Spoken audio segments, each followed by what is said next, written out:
Here are some things that narcissistic people will do when they're at the end and they have hit their personal rock bottom.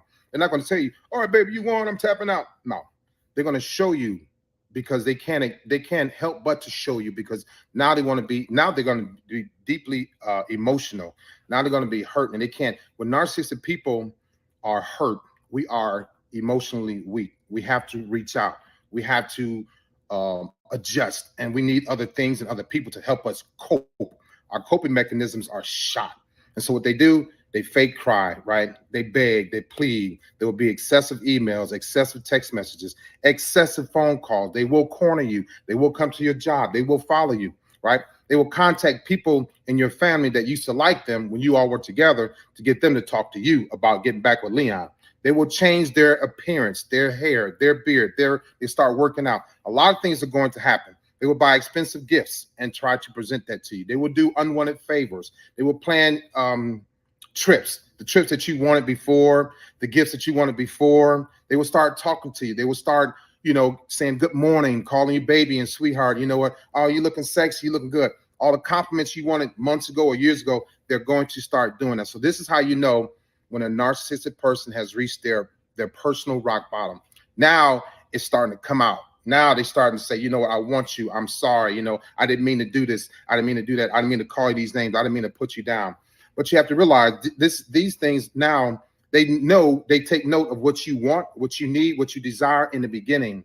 And they remember that. And they do it for 3 months and they stop. And then the relationship goes down. And now when it's time to reel you back in, they remember what you wanted months ago and they start doing those things, but it's too late because now it's not real, it's fake. These are all external things. The problem here is that they haven't done anything on the inside, no internal work at all. They're still rusty and cold on the inside.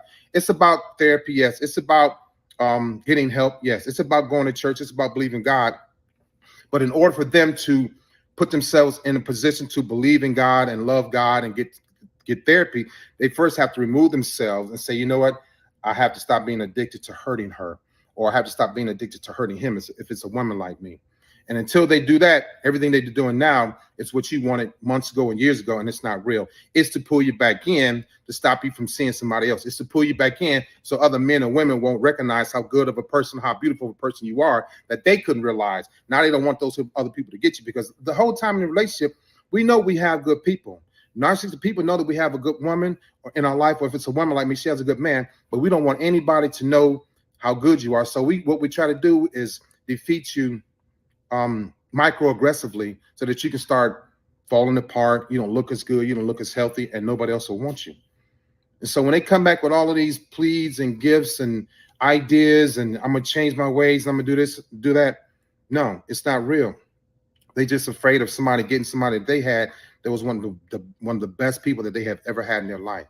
I've had a lot of great women take care of me, and I discarded a lot of great women. Then I had to suffer and be on the outside looking in. That's the worst part for a narcissistic person to be on the outside looking in when they had it all together. They had it all good with you, right? The plans, the parties, the celebrations, right? All of that.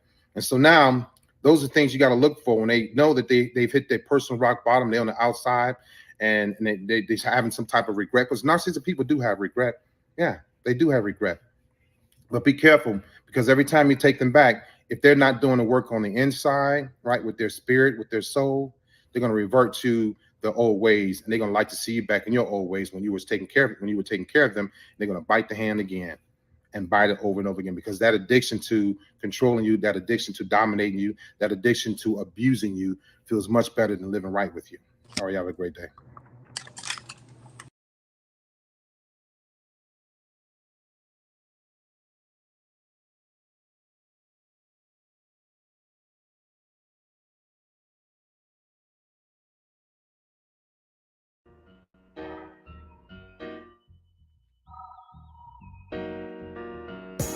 Dear God, please don't let me relapse and return to the evil that men do. Father God, I pray and ask that you help me to have mercy on others the same way I would want you to have mercy on me. Father God, I also ask that you help me to be quick to forgive and slow to get angry. Amen, amen, amen. These young dudes out here don't respect shit until you put the barrel in their ear and let the text spit. I just might catch a case on my next hit, remove their whole face on some special effect shit. So show respect, Drake, or I'ma have a flashback. Digging through the dresser like fuck it, where my mask at? The mash back with the banger and damage shit and say fuck everything I learned in anger management. Hop back on some east side damage shit and push a nigga's top back when I let the cannon spit. Start planning shit, premeditation. I'm in love with the streets again, rededication. Casket or cremation when I shoot you down. I was built full of smoke like a hookah lounge. I keep big shit that sound like a bazooka sound. And I shoot quicker than ain't gotta be a hoop around. Dear God, please don't let me relapse and return to the G-Ride with 3 straps. A ski mask with the case, squeezing keys apps, spraying everything from a nigga's brain to his kneecaps. Dear God, please don't let me relapse and return to the G-Ride with 3 straps. A ski mask with the case, squeezing keys apps, spraying everything from a nigga's brain to his kneecaps. Gun on me, it ain't never for show, homie. I'm far from a bully, but I'm never a hoe. Get out of line, my Beretta will blow. Real talk, we can take the beef wherever we go. I bring it to your front door like I'm Uber Eats. I guarantee you listen up when this Ruger speaks. Plus I maneuver through these streets like a ghost, and I'm handy with the heat. I cook a nigga like a roast. On me, homie, this is not a boast. I will still come through, boy, and stop a nigga's post. Play him close, man, air will ease it. Quickly off the waistband, man, and air will squeeze it. Leave you niggas laid out dead or paraplegic. Niggas playing in these streets while I'm very strategic. I come to your house dressed like the gas man. Shoot you 9 times, leave you stretched by the trash can. Dear God, please don't let me relapse and return to the G-Ride with 3 straps. A ski mask with the case, squeezing keys apps, spraying everything from a nigga's brain to his kneecaps. Dear God, please don't let me relapse and return to the G-Ride with 3 straps. A ski mask with the case, squeezing keys apps, spraying everything from a nigga's brain to his kneecaps. I don't put shit on Facebook, I just holler in person. Put the pistol in your mouth while you hollering in person. All that shit you kept rehearsing and put on your live, got your clap with the big 4-5. You bitch nigga, if you tell me to pull up, I'ma do that. That nigga who was whooping first nigga that I shoot at. Ski mask on my face, bystanders be like, who that? I ain't with the talking, bitch, boy, I thought you knew that. Leave his brains where my shoe at and bounce like I'm on a trampoline. Leave you laid out, nigga, like you camping on the scene. If you want something sweet, grab a peach or tangerine. Niggas won't smoke, well fuck it, I'ma let them handle steam. AR with the beam, you see the red dot? We tug on this trigger, nigga, it'll make your head pop. Blood pouring down to your shoes, call it Red Sox. Your brains hanging all over your shoulders like some dreadlocks. Expect the gang of dead off if they ever cross the line. The Lord said in the Bible, oh, revenge is mine. So I'm just trying to find a righteous path between the two. Before I lose control and do the shit I used to do. This being humble shit is new. I'm trying to turn the other cheek, but I ain't never been a bitch, so watch your mouth when you speak. Your mercy's what I seek, so I pray on bended knees. Don't let me get the K with the extended clip and squeeze. Lord, please. Dear God, please don't let me relapse and return to the G-Ride with 3 straps. A ski mask with the case, squeezing keys apps, spraying everything from a nigga's brain to his kneecaps. Dear God, please don't let me relapse and return to the G-Ride with 3 straps. A ski mask with the case, squeezing keys apps, spraying everything from a nigga's brain to his kneecaps.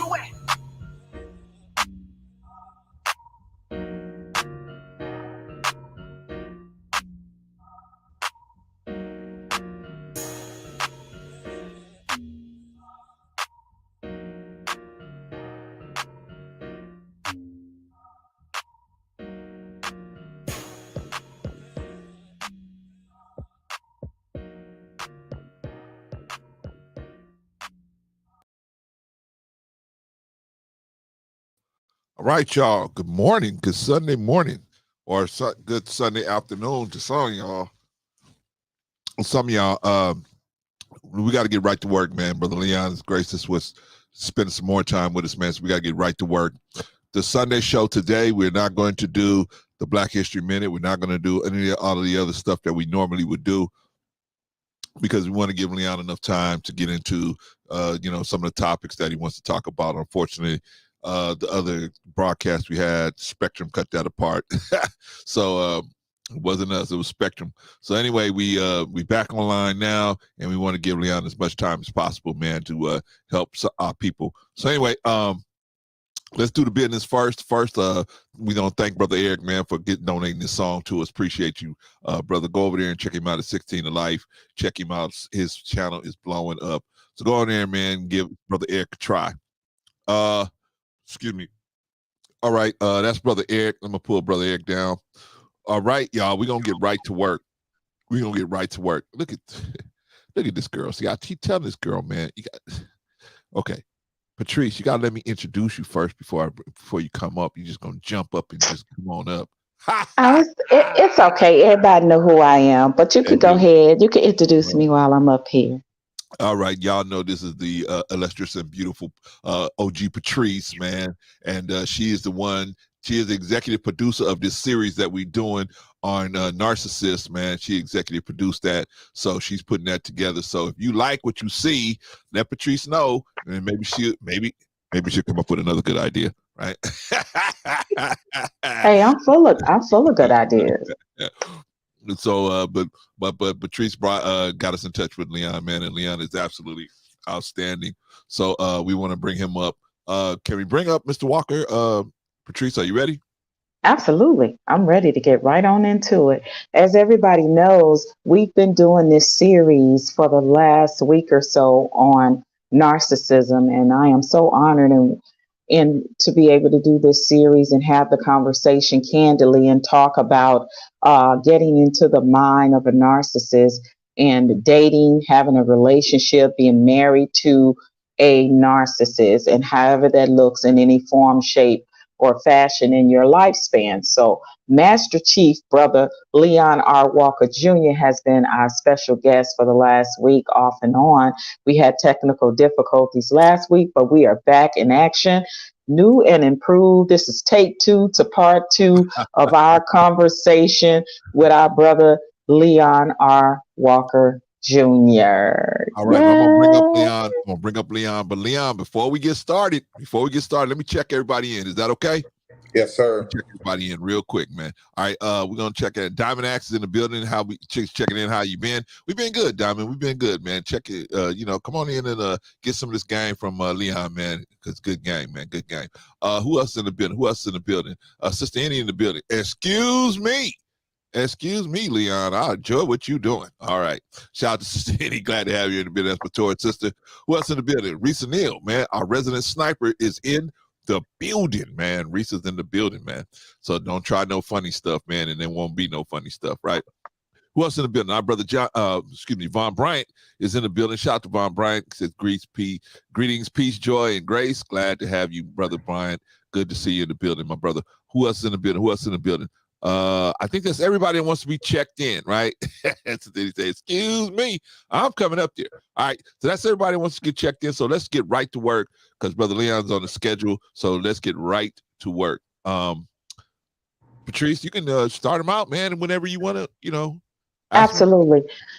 I just kind of wanted us to continue off of where we left off before we had the technical difficulties. Brother Leon, you specifically said you wanted to do this next segment in regards to giving more of the 411 on narcissism, being in a relationship with someone that is narcissist, the behavior of a narcissist, as well as you said you had something that you want to say specifically to the ladies. You didn't get around to doing that this time. And maybe we can go a little bit more as we did in that second part about your family. So that's kind of where we left off. So wherever you want to pick it up, the floor is yours, my brother.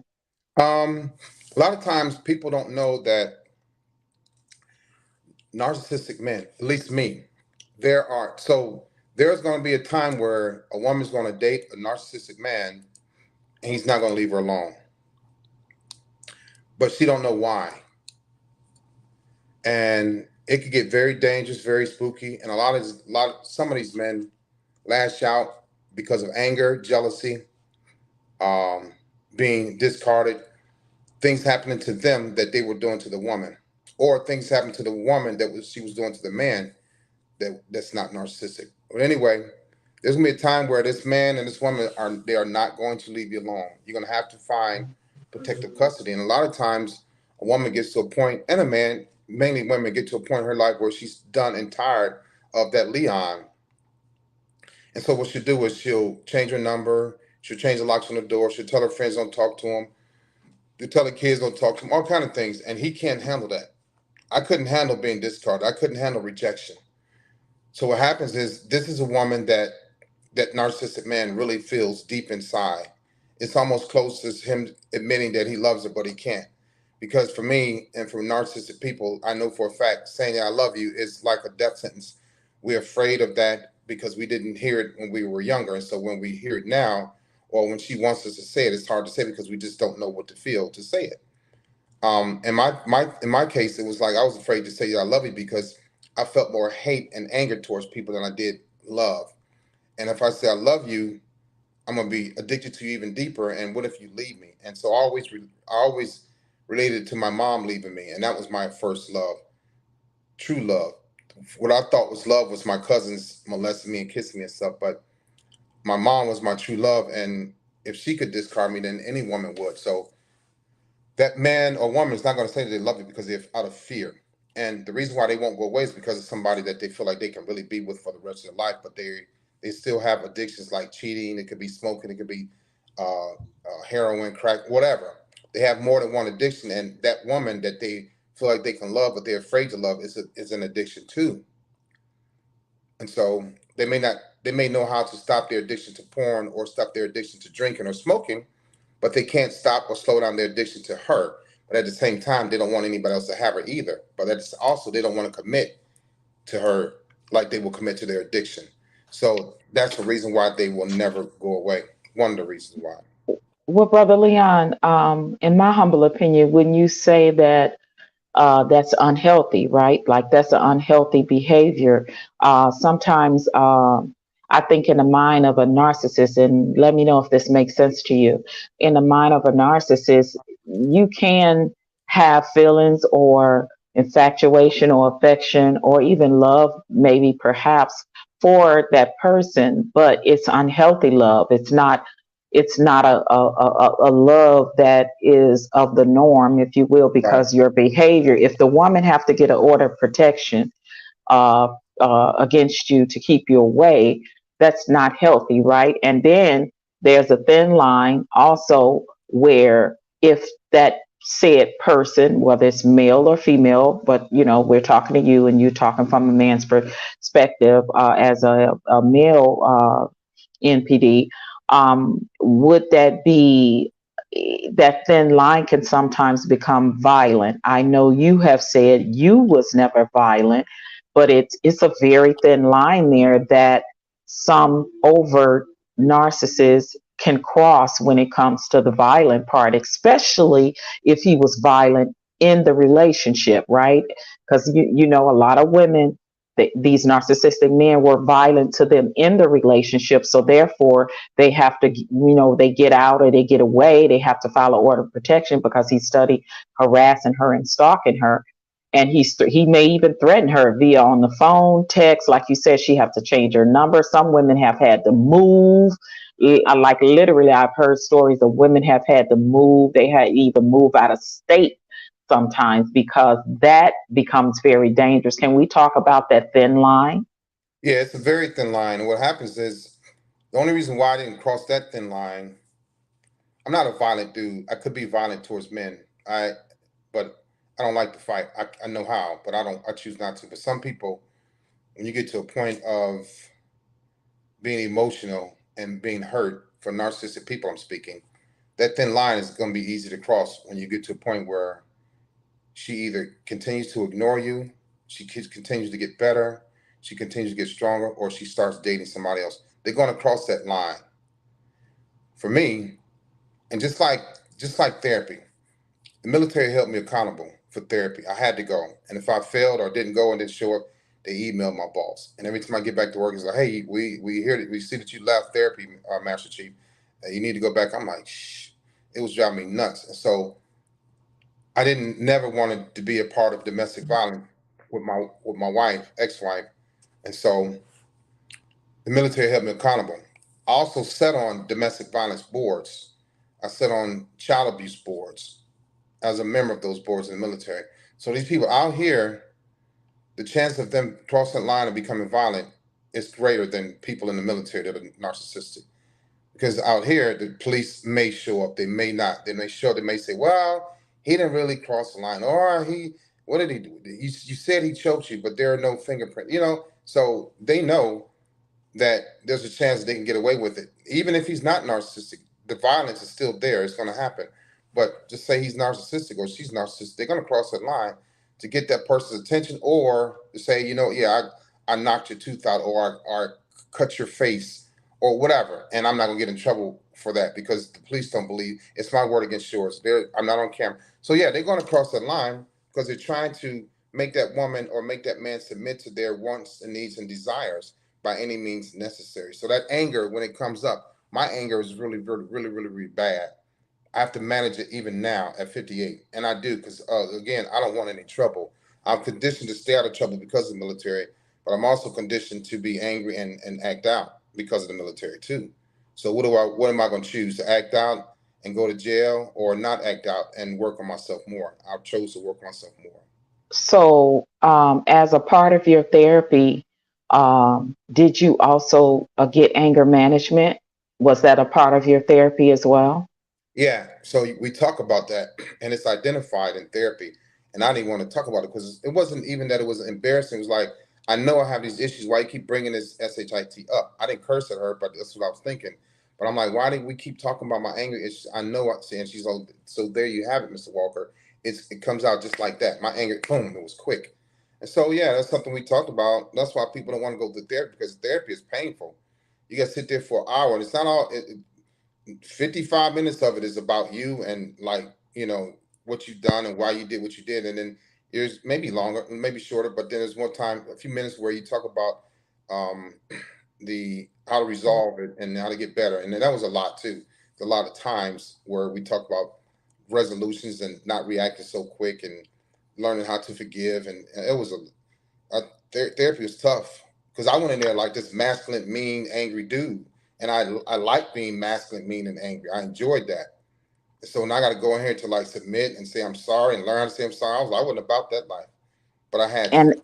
And I'm pretty sure you had a lot to unpack. I'm probably sure there was a lot of layers to you that you had either suppressed or just acted out with your anger that you had to unpack. And therapy and anger management helped that. Now, as also I've noticed in these type of stalking and hovering situations, like I said, where women have literally have had to move. They have to. Some of them had to move out of state.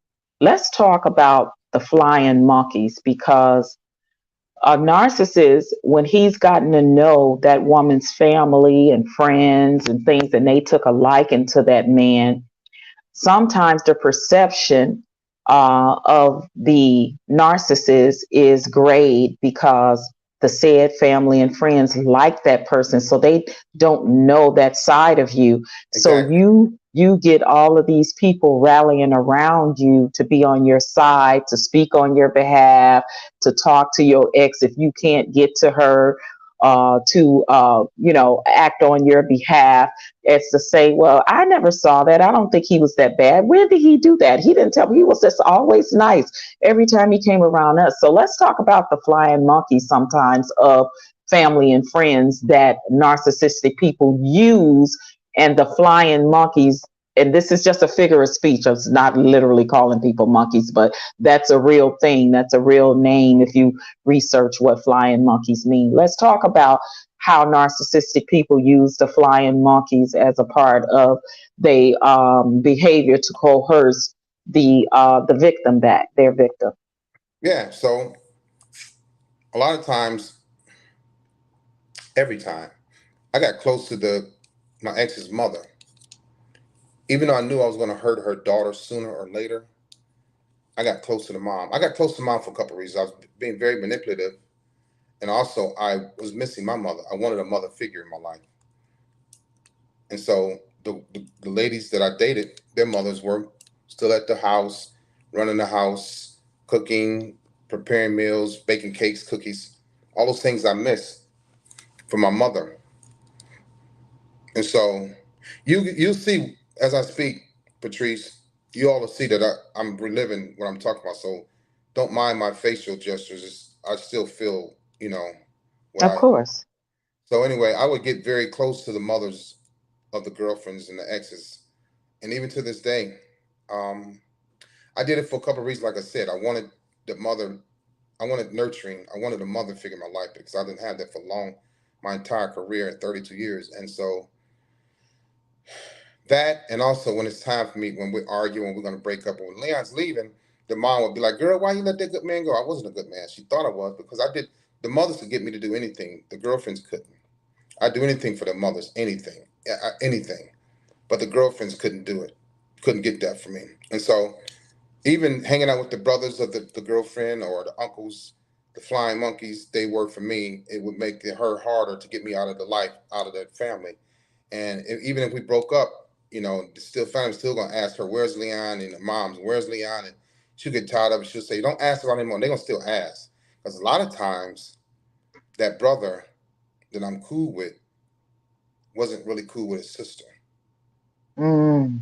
Wow. So there's times where he saw me being in control and being able to control her and not deal with her bad attitude. And he like, man, I'm glad you came around because she run them other dudes away. I'm like, I'm the one. I would never hit women or the sister now. But a lot of times they like the fact that she would be upset or make her cry and she calling me, look for me because she was raising hell in her own home. And so it worked both ways for me, being close to the mother and being close to the family members. If I want to leave and go, if I left and we broke up, I come back. I'm coming. I'm still coming to the family picnics. I don't care if you got a boyfriend or not. I'm still coming to Christmas. I'm still coming around. But sometimes I'm Right. like, I can't do that because oh boy, may not like it. And then again, I didn't care if she had a boyfriend or not. But if she didn't have a boyfriend, I'm coming over. Period. Right, right. Because again, you know that her family and friends still like you and they're not going to turn you away. They're going to say at the family barbecue, come on, Leon, get you a plate. Let's fix you a plate, have a seat, play some Right. spades, play some domino, All of whatever, that. that you do at the barbecue, right? So, Exactly. and then your ex is sitting there. She's upset. She's angry. She's mad at the family. She's mad at you. She's knowing that you manipulating them and using them to get close to you, to stay in your graces or to try to get back in your graces. So therefore, that's what the term guys, the flying monkeys mean. And a lot of times your family and friends don't even know that they are being manipulated and used in that way by said narcissists, if you will. Right. So also, I want to, and these are terms, you guys, like we use the love bombing, we use the gaslighting, the ghosting, the flying monkeys. That's another term. I want to talk about the breadcrumbing that narcissists do. When they either get you back or either they're in the relationship with you, and then they once they know they got you, they breadcrumb you. They only feed you just enough. They leave these breadcrumb trails, which are just enough to kind of keep you in the relationship, but the person in the relationship is still feeling neglected in some kind of way. They still feeling there's a detachment, but the narcissist has maybe moved on to another supply or has another supply also that they're dealing with, but the person that they may be living with, married to, or been in a relationship the longer, they just feed them just enough to keep them there. Let's talk about that. Yeah. So what happens is any woman, for me, every woman, and I'm talking a lot, Patrice, a lot. Whether I was sleeping with them, dating them, it was one night stand or whatever. They all fell for, and I say fell for because it wasn't genuine.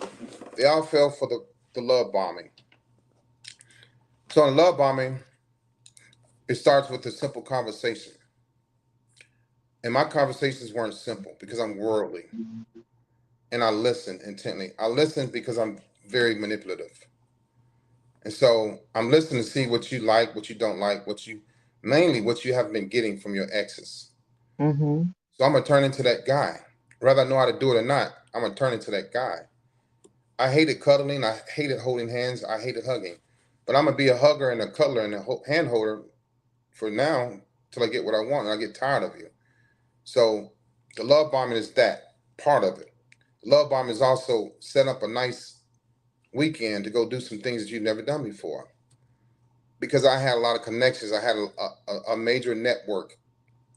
People, movies, movie theaters, free tickets, plays, concerts. get your hair done at the drop of a hat, come pick you up, clean car, and off we go to a dinner. You haven't had crab legs in a year, we're going to get some crab legs, blah, blah, blah, blah. Maybe a nice little cheap gift things that you mentioned you like. I'm going to have all that stuff ready. I was able to do all these things. I was a hell of a dater. I'm not bragging, but a hell of a dater. And I don't mean that in a good way. I mean that I was being a serial dater. I mean it in a way where I placed all my Yeah. energy in dating the hell out of you and swooping you off your feet, the love bombing. You became a pro at it, right? Yeah, very much so. And it wasn't hard because being in the military, every state I've gone to, people love two things. They love the professional athletes and they love the military. So I had Mm-hmm. access to a lot of things that her ex-boyfriend or ex-husband didn't have access to, even things she probably didn't have access to. And so I use that to my advantage. Um, and then once I get tired of you, once I feel like you're too close to me or you're in love, and I know you are, I break away for a little while. And then you're gonna start looking for me. You're gonna call, you're gonna text, and you're gonna show up to my job, you're gonna knock on my door, and I'm act like you have a problem now and you push me away, which I was leaving anyway. That's the reverse Right. psychology. Yeah. And then you go, okay, you're right. And then I wait a few more days, so you just like can't stand it. Like, look, Leon, what the hell is going on? I'm like, nothing. I told you, give me some time, and here you are before coming to see me before the time I told you to come. And now see, and so now I start giving her more and more silent treatment, which was wrong. And then I Mm-hmm. come back and I give you a little bit of the breadcrumbing. So I come back and I Yes. take you to the favorite restaurant, and it's been 2 weeks since we've been beefing. You've been stalking me and getting on my nerves. We've been arguing, and I come back and I take you to that beautiful restaurant that you've gone to. It's got a beautiful scene. The scenery is light, nice. The ambiance is off the chain. And now I'm not coming back because I like it. I'm coming back because I'm horny. Mm-hmm. So I'll give you a little taste of what you had before, and then we have sex. And I disappear again. And the next time I come back, I'm gonna do something different. Maybe we'll go for a walk in the park. You haven't done that in 3, 4 years. I remember that. But I didn't do that in the initial stage of love bombing. I waited to use that later on because I knew it was going to come. And I come back again. We go walk through the park. Um, and maybe because I need a massage. Maybe it's not sex. Maybe I just need a massage or whatever. And so, Wow. yeah, Oh my God, you're triggering me now because that's the covert narcissist that I was with.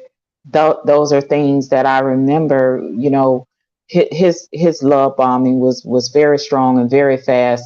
It was the exact same things you're saying. Walks in the park, holding hands, consistently under me, showing me massive affection, the whole nine, and all of that, just that rush of that.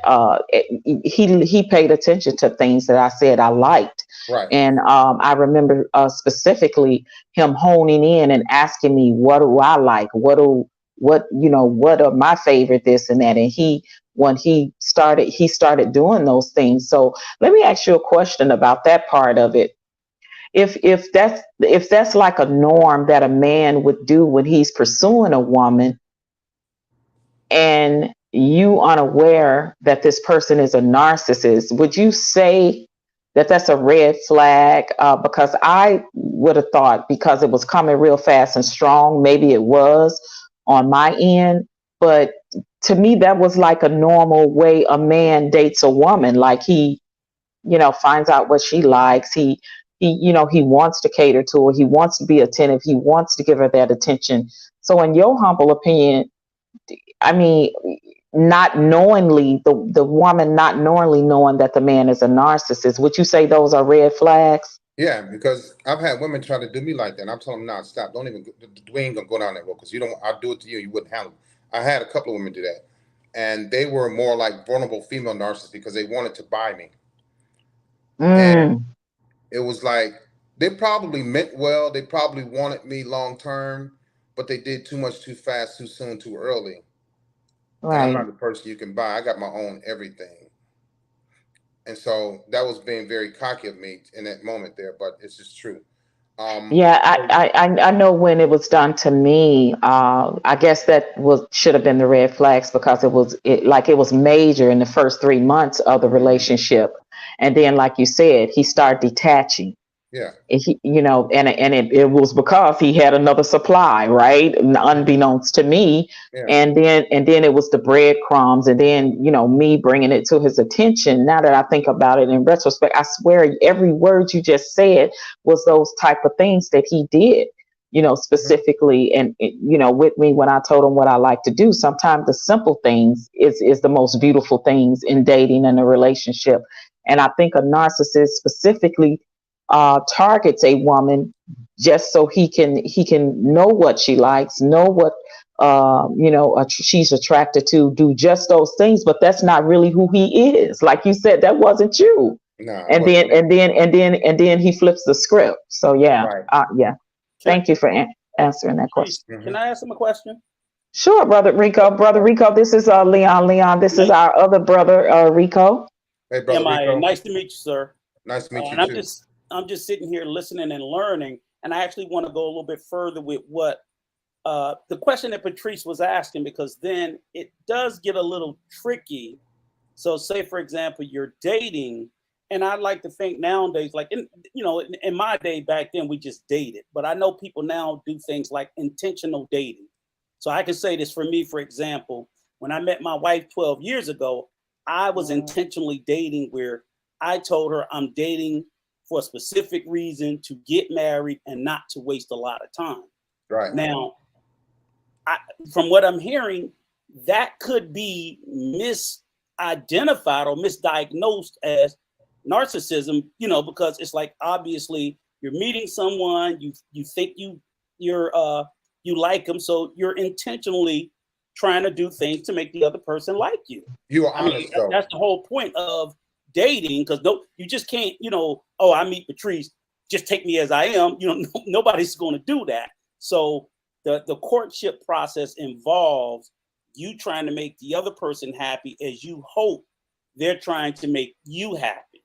So I'm just trying to figure out, like, how is there like a fine line between just intentional dating or dating with a purpose versus a narcissist, because it's almost, and I understand, I'm learning from you what narcissism is, but it's also like, I'm thinking, like, could you be so gun shy about a narcissistic person that they're not a narcissist and you just turned off a good person? Because if I'm trying to talk to her and she's like, oh, then I'm like, okay, forget it, because no one wants that either, that you try to talk to someone and they reject you. And seeing too, that's where I guess for me, I didn't notice the red flags because I'm older, right? And that's one of the things he said to me. He was like, we older, it shouldn't take us a long time. We know what we want. Just a week before he cheated, he asked me to marry him 1 week before. So in a 3-month span of like major love bombing. So I'm looking at, well, we are older, and if we know what we want, it shouldn't, be a rocket science. So that's some of the things he was saying to me. And the love bombing was coming so strong. And then, like I said, he asked me to marry him that week, and then the next week, it was something different. I guess, Leon, that's the difference. If you can explain that between Rico having good intentions with his lady, his wife, which is now his wife, that he was dating, and what he wanted, as opposed to a narcissist, correct? Right, but how would I know that? Because if it could have been a Rico and he's doing the same exact thing, the love bombing still could have been strong, but he's sincere about his. How would I know that? Well, Rico was honest, consistent, and he kept his word. Okay. Yeah. Narcissistic people are dishonest, inconsistent, and they don't keep their word. Rico's the opposite of that. Hence, he has a wife. Exactly. So just because a person is that, and I consider love bombing smothering. That too. I don't think love bombing is, hey, I'm sending you flowers, or I'm coming to pick you up and take you out to dinner. Now, if I'm sending you flowers every day, yeah, maybe. But I just want to make sure that, I guess, I'm understanding and the audience understands that just because someone's being nice to you and treating you the way you, let's face it, you want to be treated, doesn't mean that they're the boogeyman. Right. But Rico, you were consistent. Yeah, You, I you tried kept it. your, And he stayed. and Yeah, he he stayed, and you stayed. kept your word. Hmm. And there was another, the key thing in all of this, Rico, is that there's a great chance, probably it's 100% true, that there was never another woman involved. No. With me, inconsistent, not keeping my word, Great right? point, Leon. Great point. Yep. And And consistency is what they should look for. consistency, right? Okay. Timeline, showing up on time, the patterns, the good, healthy patterns, Okay. right? Being the only woman, not having two and three women, right? Okay. Yeah. And a lot of things women can check for when I start to change and fall off is my patterns, my body language, my body scent, right? The behavior. Yeah. My touch, my behavior, my sexual behavior, all of that. Because in the beginning, if like Rico said, I'm consistent, he kept his word, he's dating intentionally, he's going to continue to kiss her. It's going to get better. It's going to be more intense. He's going to continue to touch her. He's going to hold her hand. He's going to keep his word. So all those things in narcissistic people either they will be there, but it'll go away after a month or two. It'll definitely go away, period, for a long period of time after 3 months or so. The pattern's going to be there. The inconsistencies are going to be there. But Rico either remained and got better or remained and got better. And then she saw that. So hence the marriage happened. Okay. So Right. the big key, what I'm getting then is give it time and look for the consistency or lack Exactly. of, Period. and you can determine better. Because that's what I'm trying to look at. It's like, so if I'm for my daughter or my sister's too late now, but like if my daughter's dating, then I can say, okay, let me watch this, because that's what I'm asking. Like as a brother or a father, it's like, let me watch this boy to see her. They come home with their boyfriend to see if they have. So now I can look for a consistency or lack of, and say that boy, he might be a damn narcissist as opposed to he really likes you. Right. And then when he starts to fall off, it's almost impossible for them to get back on track. You can say, Rico, you can say, come here, young man, let me talk to you. I noticed this, and this. He'll go, okay, Mr. Rico, I'm sorry. I'll get better. I'll do better. He'll try for an hour. He'll try for a day. And then he'll crash burn. You know why? Because those feelings and emotions are already gone. He didn't have them. He just had the love bombing when he wanted to get your daughter, right? And then he got her. Now it's like, oh, there's another woman involved, or he really can't keep up with what he promised her. And so he'll fall off. So that inconsistency is going to be quick. You're going to see that. He won't keep his word. So let me ask you this then. So basically, what is it that a narcissist wants? Is it that if they really don't love the person or want to be with them, is it just that they go through life wanting to emotionally take from other people, even if not, like I said, when you were going through your journey, you didn't need money, you didn't need, because you had all that yourself, but you just wanted to emotionally take from your wife or these other people that you like, okay, I'm gonna get in a relationship. Emotionally, I'm taking something from them, and then I discard them, and then I go look for the next person to emotionally take from. Well, they have the emotions automatically because they don't know that I'm a narcissist until they find out. Right. What I was getting more out of anything was the attention. Okay, so that's the ultimate goal that a narcissist is looking for, is attention. Yeah, to be fulfilled for that moment. So with me, I was very, very competitive. So I had to see if I can. This woman rejected me. I'm see. I gotta go back and get her. I can't stand rejection. I gotta get it. And then I'll get her. I'm gonna reject her so that I feel like I won. They have to always feel like they're on top and have to always feel like they win every and it doesn't matter what the situation is. And so it was more of an attention. The emotions were there quite naturally, but it was like more of attention and stroking my ego and a grandiose type of mindset. Like, look what I've done, look what I can do, look who I am. Yeah, but the emotions were only there to make her feel like I was emotionally there, which I wasn't. But you were tricking them to get something from them. Yeah, and so you get them to talk about you, to brag about you, to talk about how much they like you and they love you, and I can't live without you. I just can't get enough of you, Leon. Right. This stuff, words like that made me feel good, and I knew that I was wrong in the situation anyway. Okay, thank you. Great questions, Rico. Absolutely. So tell us more about Patrice. Yes, I'm here. Hold on real quick. Let me do some shout outs real quick. Sure. Shout out to Quantum. Glad to have you in the building. Shout out to Brother Watkins. Glad to have you in the building. Shout out to Aqua Whoosh. Glad to have you guys in the building. Thank you for tuning in and checking out what Brother Leon has to give us and bless us today. All right, y'all, back to it.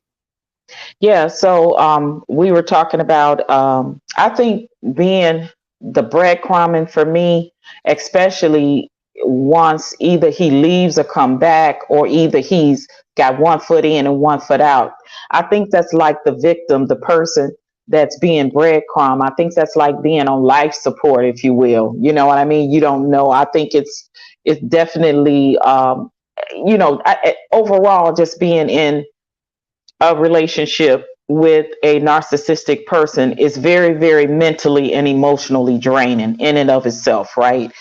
But I think once you so caught up in it, and then the breadcrumbing, like I said, it's just enough, just enough. You got one foot in and one foot out, but the person that's getting breadcrumbed, it's almost like that person is on for the woman. I would say it's just like you kind of have her on life support.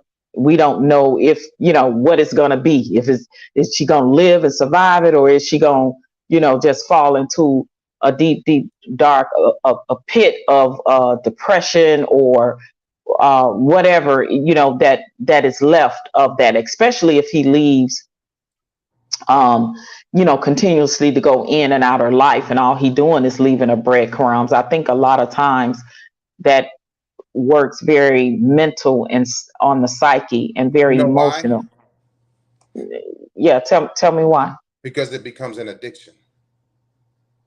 So what am I?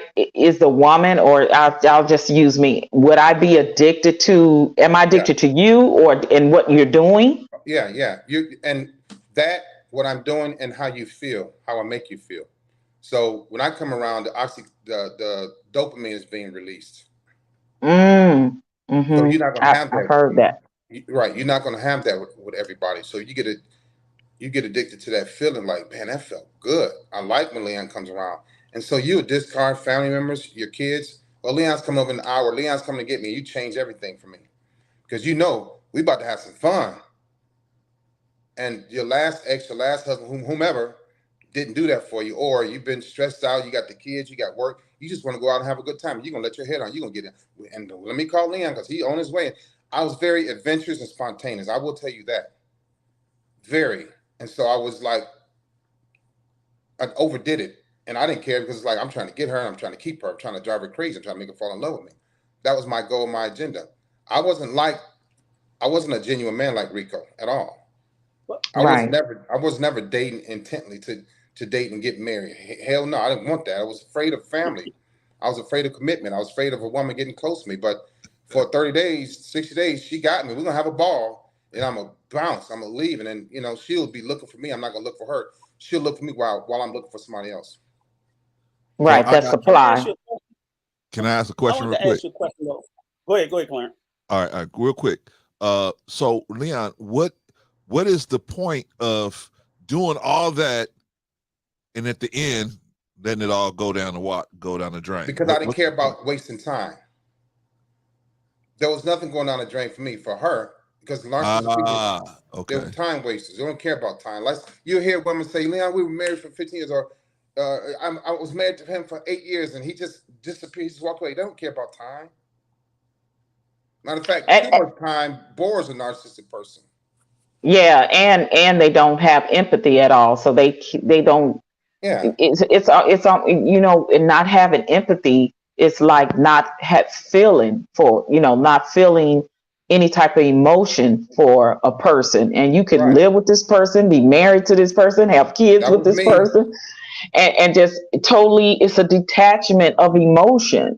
That's what not having empathy is. We know it's empathy and it's sympathy, right? Like you could be sorry if somebody died that you love or whatever, but if you have no empathy for a person, that's no emotion, no feeling one way or the other about something. That's the difference. That's the difference, I think, between a narcissist that has no empathy, that has can totally detach in the snap of a finger, a blink of an eye, but absolutely have this sneakiness about them, especially if they covert, like my ex was. They're very sneaky people, very manipulative, very cunning, very conniving. And I think that when you actually see the no empathy for the first time, it kind of blows your mind, wouldn't it? Wouldn't you say, Leon? Because he acts like a person that actually was showing empathy during the love bombing process. Yeah. And now it's like, what? Like, who are you? So it's a total Dr. Jekyll and Mr. Hyde. Yeah. With the lack of empathy, I could watch women cry and wouldn't care. It's like empathy also means I understand how you feel. I felt that way. Lack of empathy. I understand how you see. I understand empathy. I understand how you feel. I've been there as a kid, but I don't feel that way no more. So too bad. It sucks to be you right now. Mm. So that was me. Yeah. Let me ask you this though. And I'm assuming, because I wasn't here last week to know what your story was, so I'm gonna assume you are a reformed narcissist. You know, that you've gotten the help, or you're working on it forever, like most addictions or whatever. We never totally cured. Right. We just forever in therapy. But my question is this: is as a narcissist, right now, you know, understanding like what you. My question is, did you look for a certain type of woman, knowing that you are a fairly nice looking guy, but you ain't me, so you can't have anything. Right? So with that being said, that sounded a little bit narcissist, Rico. a little humor into the conversation. But as a narcissist, like a psychopath, they look for a certain type of victim.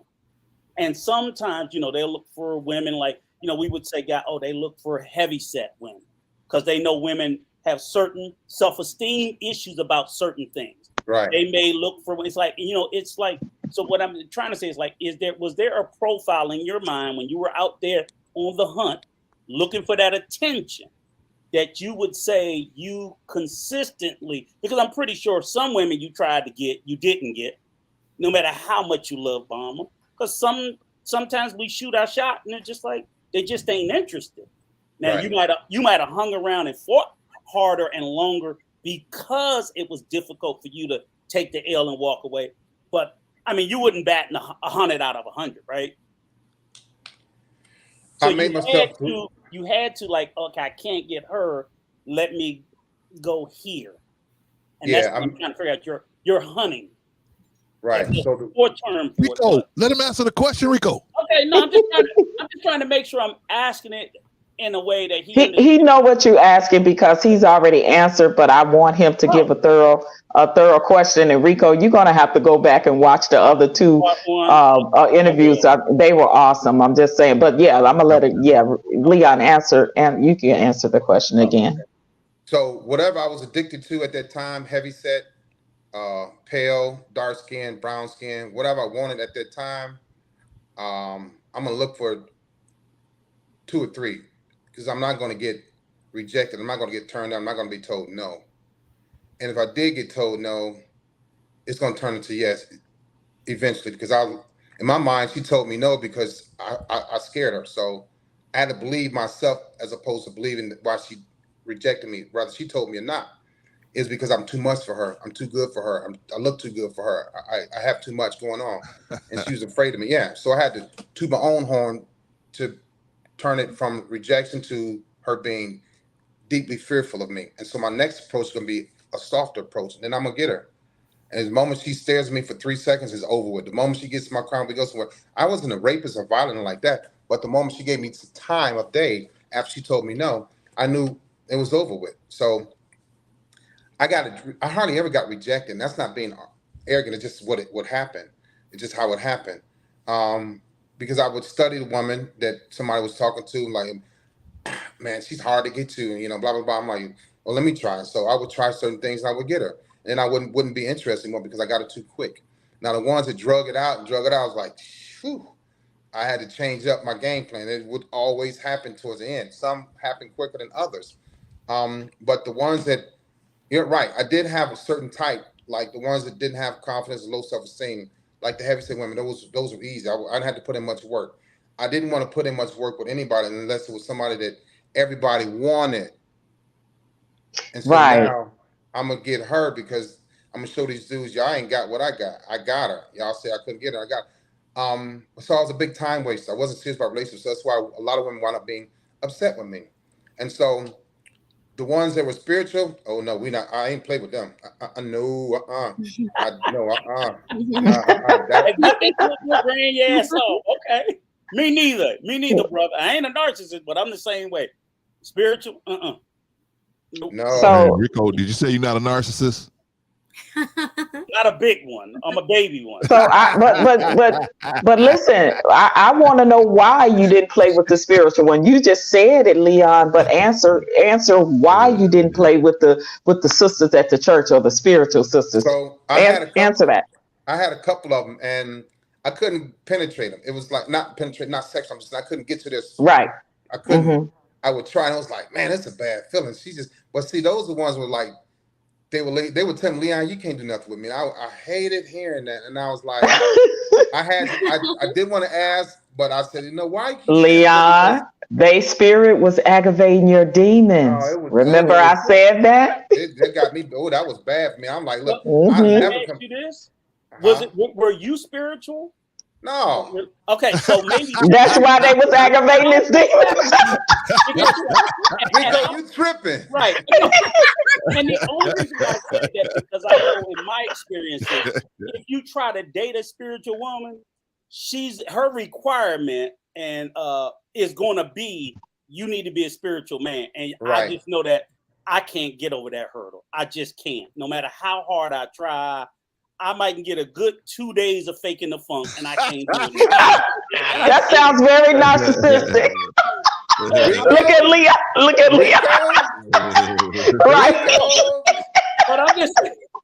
She was fine. I can hang out with you, Rico. But she was fine. Yeah, man. Hey.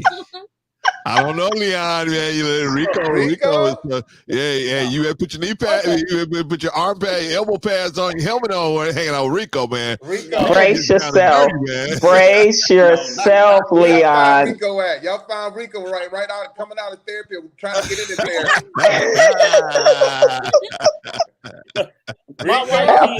My wife finally healed me, so I'm good now. But I just know back in the day,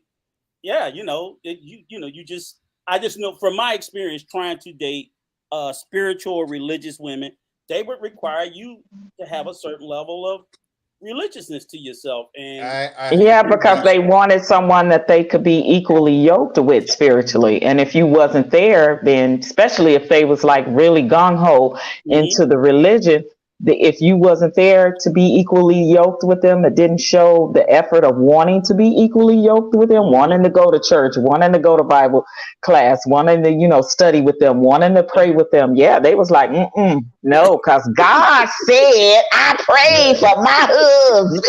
Well, hey, y'all, let's go over that. Let's go. Wait a minute, y'all. Let's go over that. But first, before we get into that, I want Sister Annie to ask a question real quick.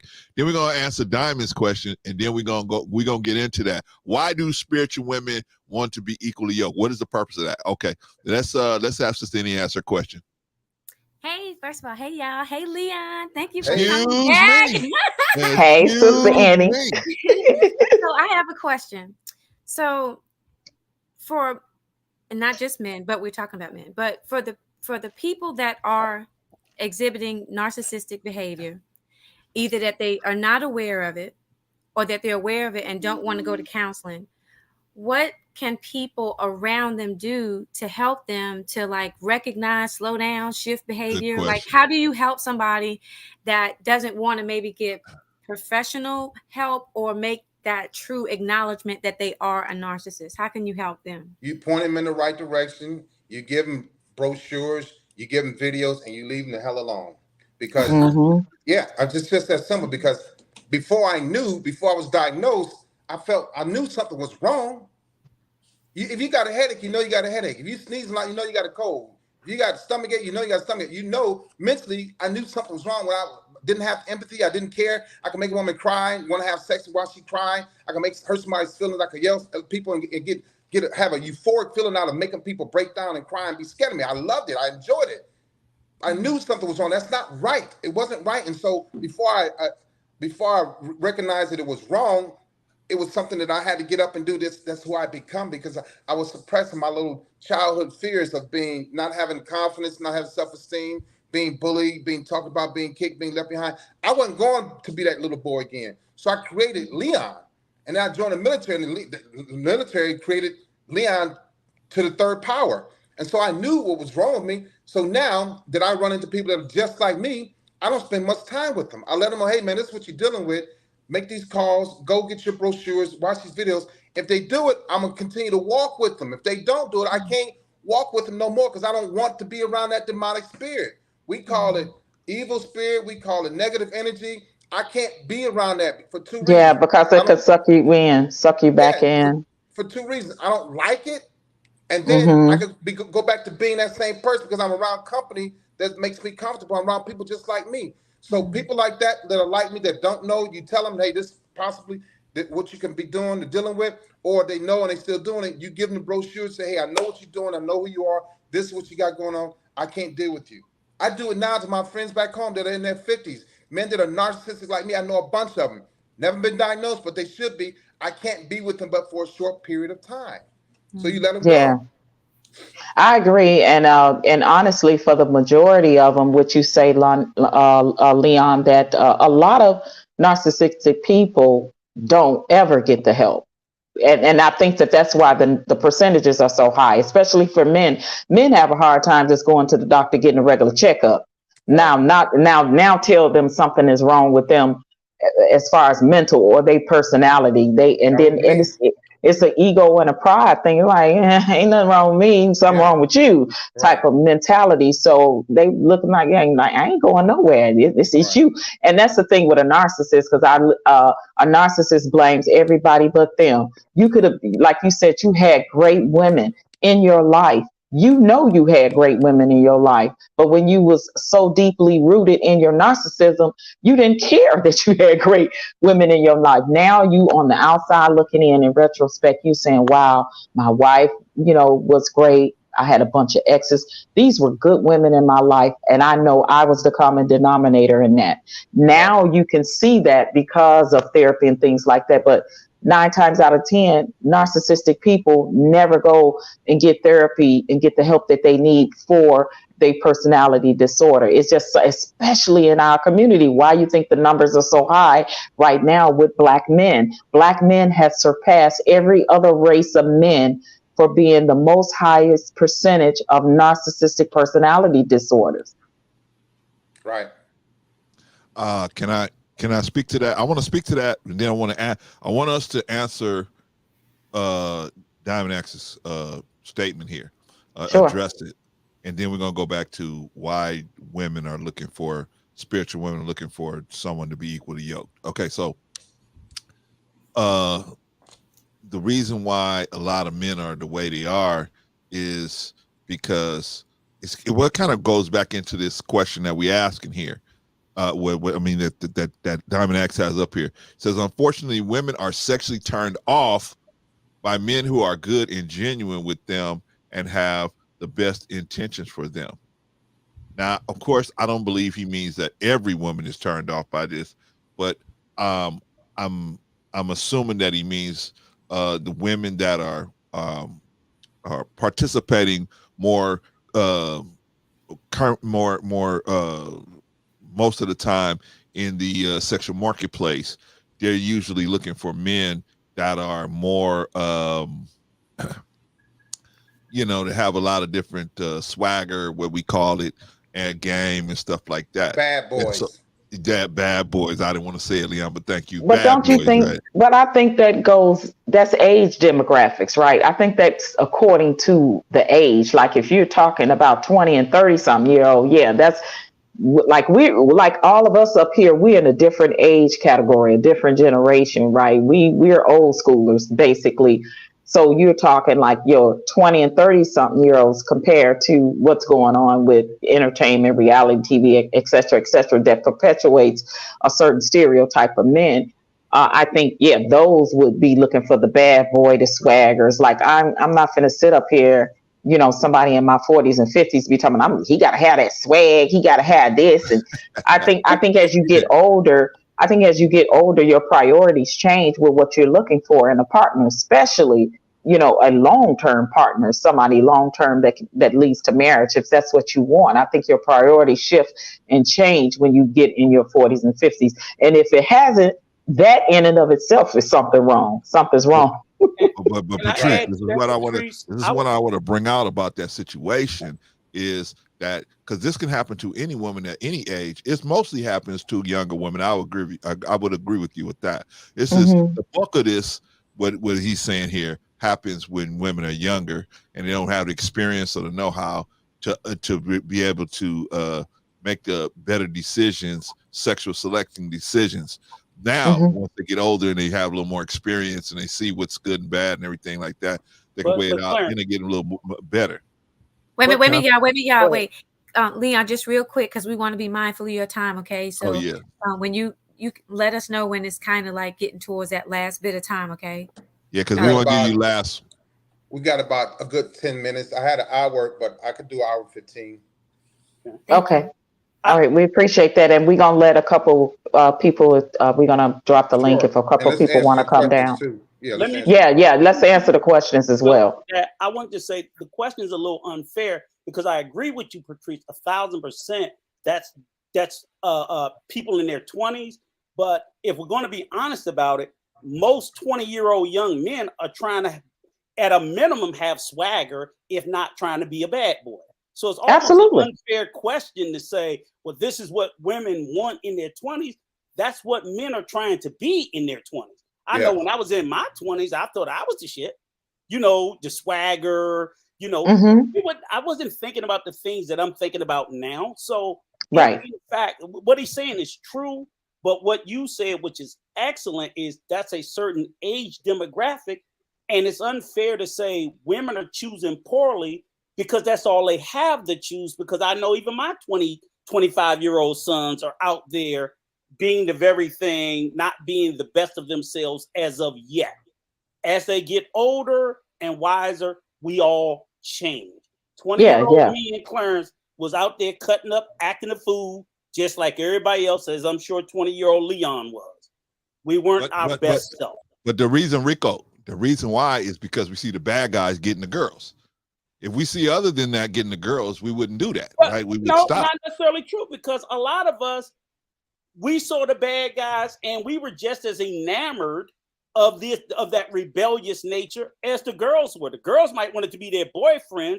We had this. We cannot deny that in our 20s, most young men have a rebellious spirit and don't cotton to authority very well. It starts with rebelling against the authority in your home. And when you go out into the street, we all had a little bit of bad boy in us. Of course.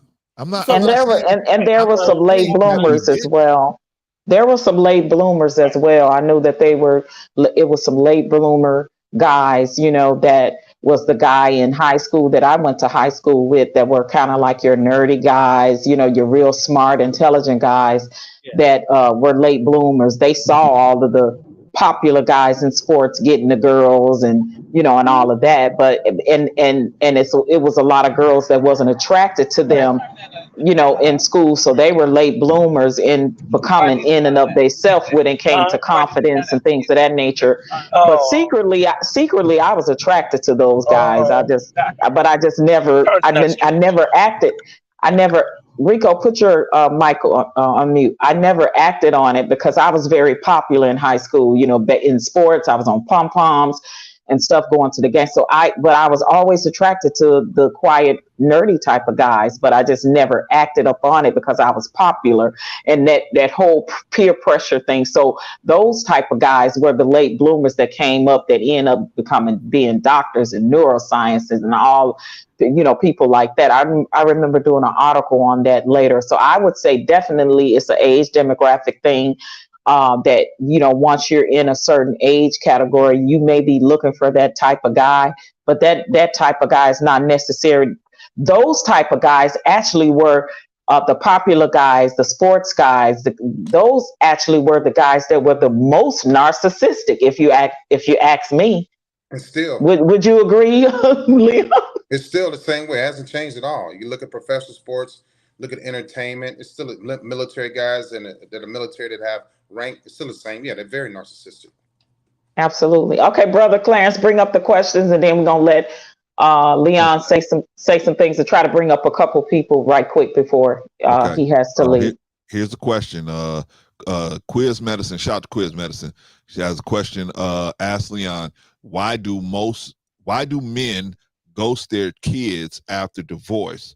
How should you deal with a parent who ghosts their kids when the child is hurting? They do it on purpose to hurt the parent. They're not trying to hurt the child. They realize that they can get the child back years later, months later, through love, through gifts, through toys. They'll get the child back. They're not worried about the child crying and saying, I miss daddy. I did the same thing to my daughter. So I was hurting her mother through my daughter. I wasn't trying to hurt my daughter. Hence, today, me and my daughter and I are very close. But they do it to hurt the parent because for whatever. They mad they got to pay child support. They mad they got to pay alimony. They mad they can't have sex with you anymore. So they're going to hurt the child. They're going to hurt the parent through the child, knowing that they have time to get the child back on their good side. That's all it is, period. I'd agree with that. Thank you for that, man. If anybody else has any question for Leon, please come up. We put the link out there. And anybody, if you're going to ask a question for Leon, because he's on a schedule today, but we do appreciate him coming up here. So we want to respect that schedule. So we got about 10 more minutes with Leon, and then we got to let him go. Yeah, I was just double booked. It's okay. We'll do it again, but I was double booked, and I made a mistake because I was with another program, and so that was my fault. But we'll do it again for sure. Hey, Leon, all right, thank you. Can I make a comment real quick? Would you recommend? Because again, like I said, I'm glad that things worked out for you and your daughter. Can I make a comment real quick? But it didn't necessarily have to, because sometimes if too much time goes between those children, you can't get those years back that you lost. So I definitely don't recommend that. So do you have any regrets about that? Having done that? Yeah. So narcissistically speaking, I didn't think about missing time or years because I knew that when I come in town, my daughter gonna be with me. She's gonna love daddy. Can I make a comment again? No. If I would do it differently, I wouldn't want to miss those times, the graduation, PTA meetings, the soccer practice, the track practice. I wouldn't want to miss that stuff. But if at the time, narcissistically speaking, when I'm upset with the mom, I don't care what I miss out on. I just want to make sure I hurt the mother. Can I make that's a bad thing about narcissism. It can make you do things to even hurt yourself without realizing. Right. Awesome. Absolutely. Is that Diamond asking can he make a comment? Yeah, go ahead, Diamond. Can you guys hear me? Yes, we hear you fine. Okay. Well, the reason why I made that comment is because one of the problems that we're facing as black people is a lot of our women have grown up in chaotic situations, so they can only deal with situations that are chaotic and stressful. They're not used to being in situations where people are warm to them and treat them with respect because of how poorly we treat each other. So that becomes part of the problem as well as to why women are attracted to these type of men that are disrespectful and misuse them. But also it comes down to a lot of women in the black community have massive egos. They believe they can change a man. So they'll know a man isn't worth, 2 fucks, but they'll lay up with this man anyways because they think whatever they got between their legs can change a man, not realizing that it cannot. And there's a lot of and part of the problem is a lot of our women do not want to settle down until they've been ran through and they're old and they're all tired and run down. They don't want to settle when they're at their best because we've gotten caught up into this Jezebel culture in the black community where instead of being into committed relationships, people want to run around with this person, with that person. And we look at and we've taken the value of sex and we've made it too low, where we can meet people and you can have sex with them. And don't get me wrong, I participated in this stuff, but most women would not want to be bothered with me because I didn't provide any drama. Most women, when I was in my 20s that I dealt with, they were no longer interested in me once there was no drama being provided. Once they could see there was no drama, there was no problems, most of them lost interest very quickly. These are women I actually slept with. Diamond, I would say that I agree with partially what you're saying, because if she grew up in toxicity, dysfunction, and drama, that's all she knew. Like Leon said, she probably was addicted to that. There's a certain neurotransmitters in the brain, the norepinephrine, the serotonin, all of that. Like he said, it gets released when when you are around certain people that exude that, and you become addicted to it. So a lot of females that grew up poor in the inner city with that type of family structure and environment became products of their environment. So that's all they knew. So yes, a certain percentage, and let's put that disclaimer out there. We mean some, not all. Some, not Right. all. Some, not all. Definitely, definitely that's who they were inside. I know a lot of toxic women. I know I had to let go of one narcissistic girlfriend that was certified. She was on paper. She was just like Leon. I had to let her go. She had a very famous mother. So if I tell you who her mother is, you'll know who she is. But I had to let her go because she was so narcissistic and she caused so much drama in my life. And I looked around, I was in a bunch of drama, and that's not who I am. So I literally, after years and years of working with her mom, working with her in the entertainment industry, I had to let her go completely. And I mean completely. It's because that's just all she did and who she was. And she could never keep friends. Diamond, you're gonna have to Yes. Now, mute. just real quick, Diamond, you're wait, gonna have because to mute. Diamond, you're gonna wait, have to just real mute. quick, because Leon's gonna have to go. Because I want to make Yeah, sure that we're just definitely respectful of his time, and I don't want him to be late to his next appointment. yeah, So I'm absolutely. I sorry got if a So I that's got a being rude, 15 but minute window. I got a you 15 do minute window. okay. All yeah, right. Okay, yeah. okay, So okay. All right, mhm. y'all. We got somebody backstage that wants to ask a question. So let me just verify that it's a human being. And then Leon, you up here? You got a minute to answer the question real quick? Diamond, you have to Diamond, mute up. Diamond, Diamond, Yes. you have Diamond, to mute please up. mute up. You really I, have I to mute muted up. him. I muted him. Okay. No, but he keeps coming off mute. I know. Yeah, he definitely does. Okay. Diamond, if you're not talking, please keep yourself on mute because I know you're out and about handling business, but we can hear all the backlash coming through your phone. All right, Veretta Blivens, can you just show us that you're a human being so we won't get prime bombed? Just got to make sure before we let you up. All And right, I again, appreciate this. Now brother, you go and back. again, You go brother back to your Leon, thank you avatar. so much. Okay, so sister Blevins wants to come up and ask your question, brother Leon. So I'm gonna let her ask her question. So basically what I wanted to touch on was the fact that when she was talking about like nerdy guys and whatnot and how that's not being a lot of women type, but that was actually my type, but I was never approached by the nerdy guys and whatnot, even though I was a nerd myself. But however, I was always approached by the quote unquote hood dudes. And what I wanted to ask was, why do they like approach like women that's like on a quieter side compared to like what they usually are used to? Because the women on the quieter side are peaceful. They're peaceful, they're approachable, they're nicer, they're softer landing, they're easier. I couldn't stand dating a Leona. A woman like me, we're gonna have a little bit of fun. I gotta get the hell out of here because you're too much. Because I was too much for her, she's too much for me. I didn't like her, so I gotta look for the softer woman, the nerdy women, the more women that are quiet. To be honest though, those women that are nerdy and quiet and softer, they had a low street credit score. They didn't know what the hell was going on in the street, so I could run circles around. But at the same time, I felt bad because I'm like, look, I'm with you because I need some peace. I need some quiet. I need some good times. I'm raising hell over here.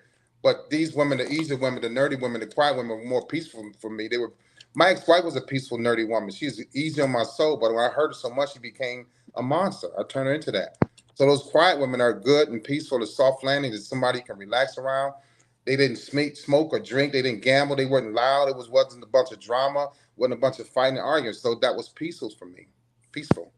Okay, and another question I also want to ask was like my ex was a family friend and whatnot, and I didn't realize that until like, well, I mean I did realize it, but it was just like such a horrible experience because he ended up getting with a new supply and he never had like a public Facebook page, and then he made the Facebook page public, then unblocked me, and then like plastered the girl everywhere. And it was like so embarrassing because it was like, you know, like my family see this, my friends see this, and it goes back to me like being a quiet person and like everybody knowing like You know why what he he did it? did, like what he did to me. And then like it was his birthday like on July the 19th. Mine's is like on the 16th. So like he would like post stuff that like for example, like I like Breeze Pods, like he'll go to the gas station, take a picture of the whole Breeze Pod collection and like post it. And his life has went so downhill since he been with the girl that I'm afraid of him myself. Like I'm scared to talk to him because I'm scared to see how down bad he Don't talk to really is. him. You need to let him go. Don't re-engage. He did what he did to try to hurt you, to try to destroy you, but he found out quickly that you were much stronger than what he had to offend you with. Let him go. Leave him alone. You have to get him out of your system because you became addicted to him. Then you became addicted to him abusing you, so it hurts you. So now you're like, why me? Why did he hurt me? Leave him alone. Let him go. He has a demonic spirit. He's probably narcissistic, and let him deal with his life on his own. That's his karma. You need to stay away from it before it touches you. And Beretta, I want to say, honey, believe me, when they do that stuff where they posting that stuff on social media to hurt you, they trying to make people think like they so happy and their life is great and Right. this and that, but it's not, sweetie. Believe me, it's not. Can I? Leon could tell you And that. brother Clarence said he can answer that question as well. And that was like my last question. So I kind of wanted to hear what he had to Yeah, say. sure. Okay, so you, I believe I was talking about the question where you were saying that the you as the nerdy girl wasn't getting attention from the popular guys. Is that right?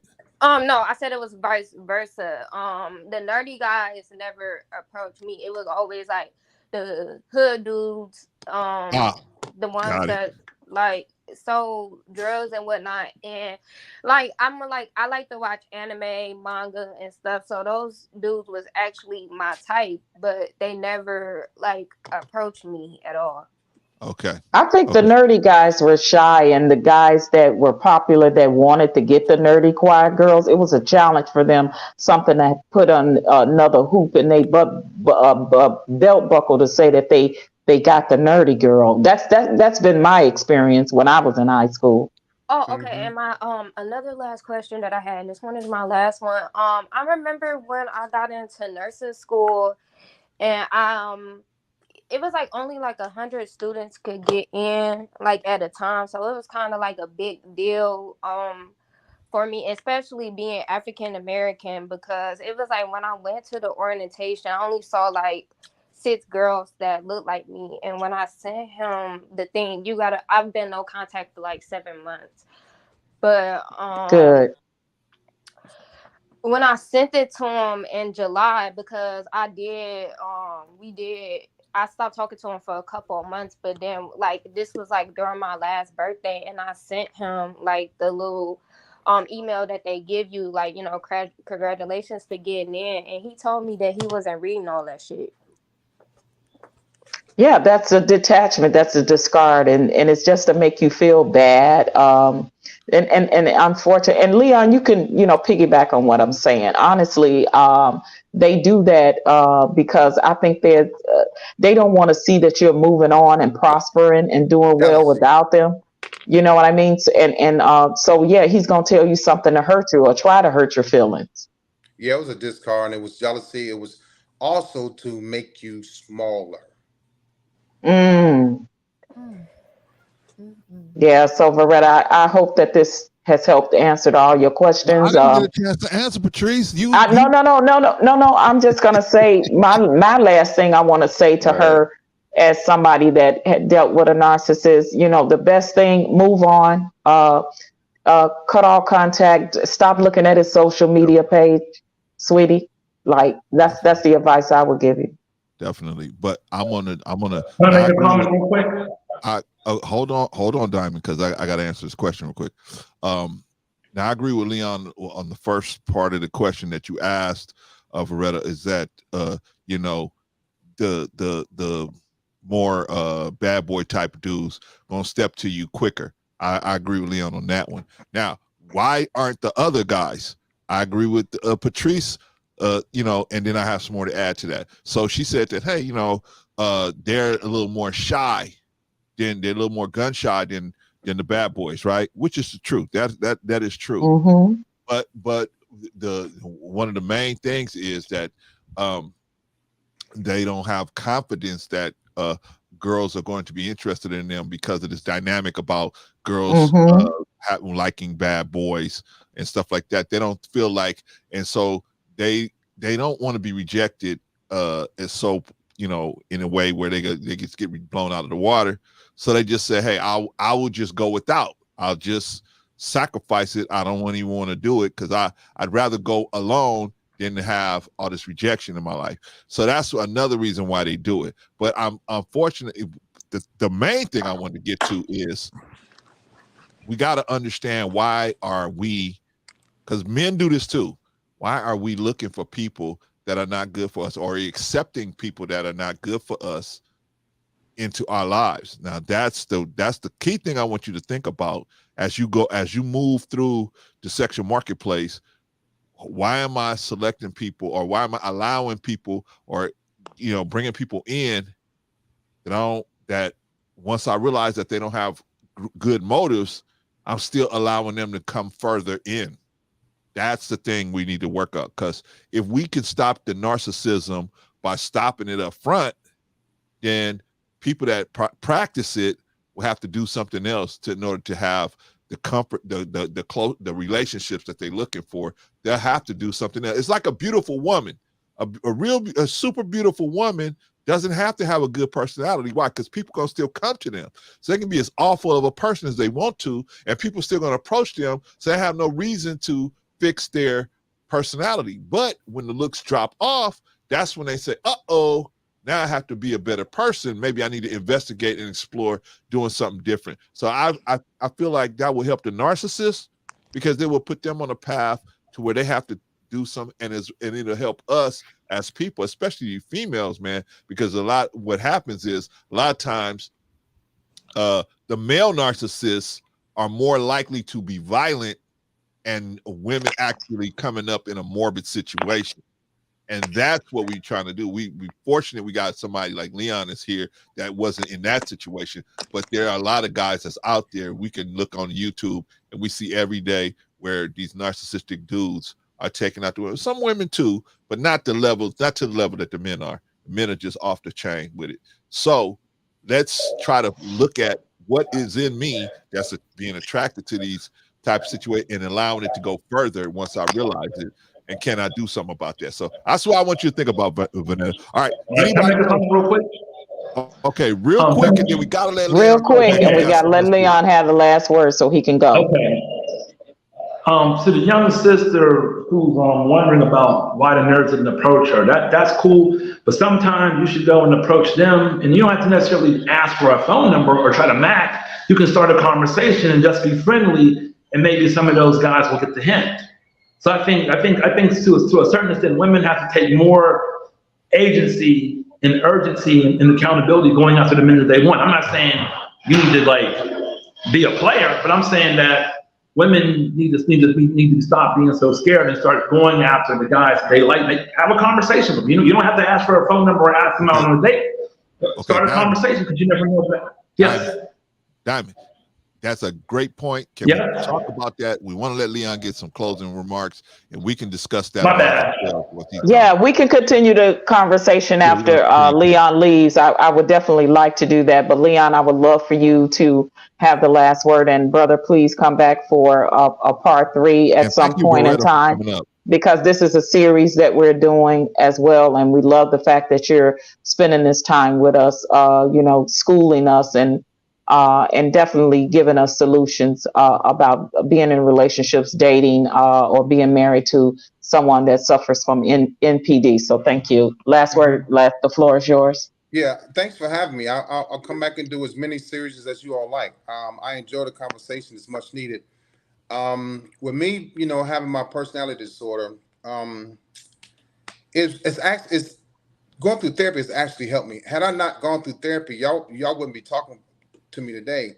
Somebody would have probably killed me. I would have probably committed suicide. I would be a 58-year-old whore.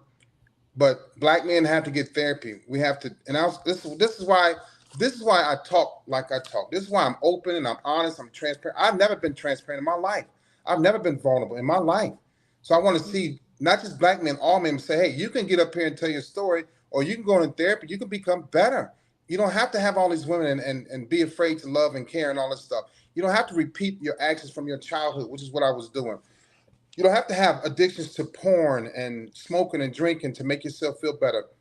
Trust me, the things I do now, nothing. I mean, making my videos is about the most exciting thing I do in my life. I'm bored as hell, but I'm happy as hell. When I had all these women and was like I still get invited to places, I still go. But when I was all in the middle of all this drama and chaos, I was having a good time, but I didn't realize how crazy I was. And now I'm like, dude, how did you? I dealt with 5 women at one time years ago. And I'm like, I don't know how I did it. Yeah, I don't know how I did it, but I can't.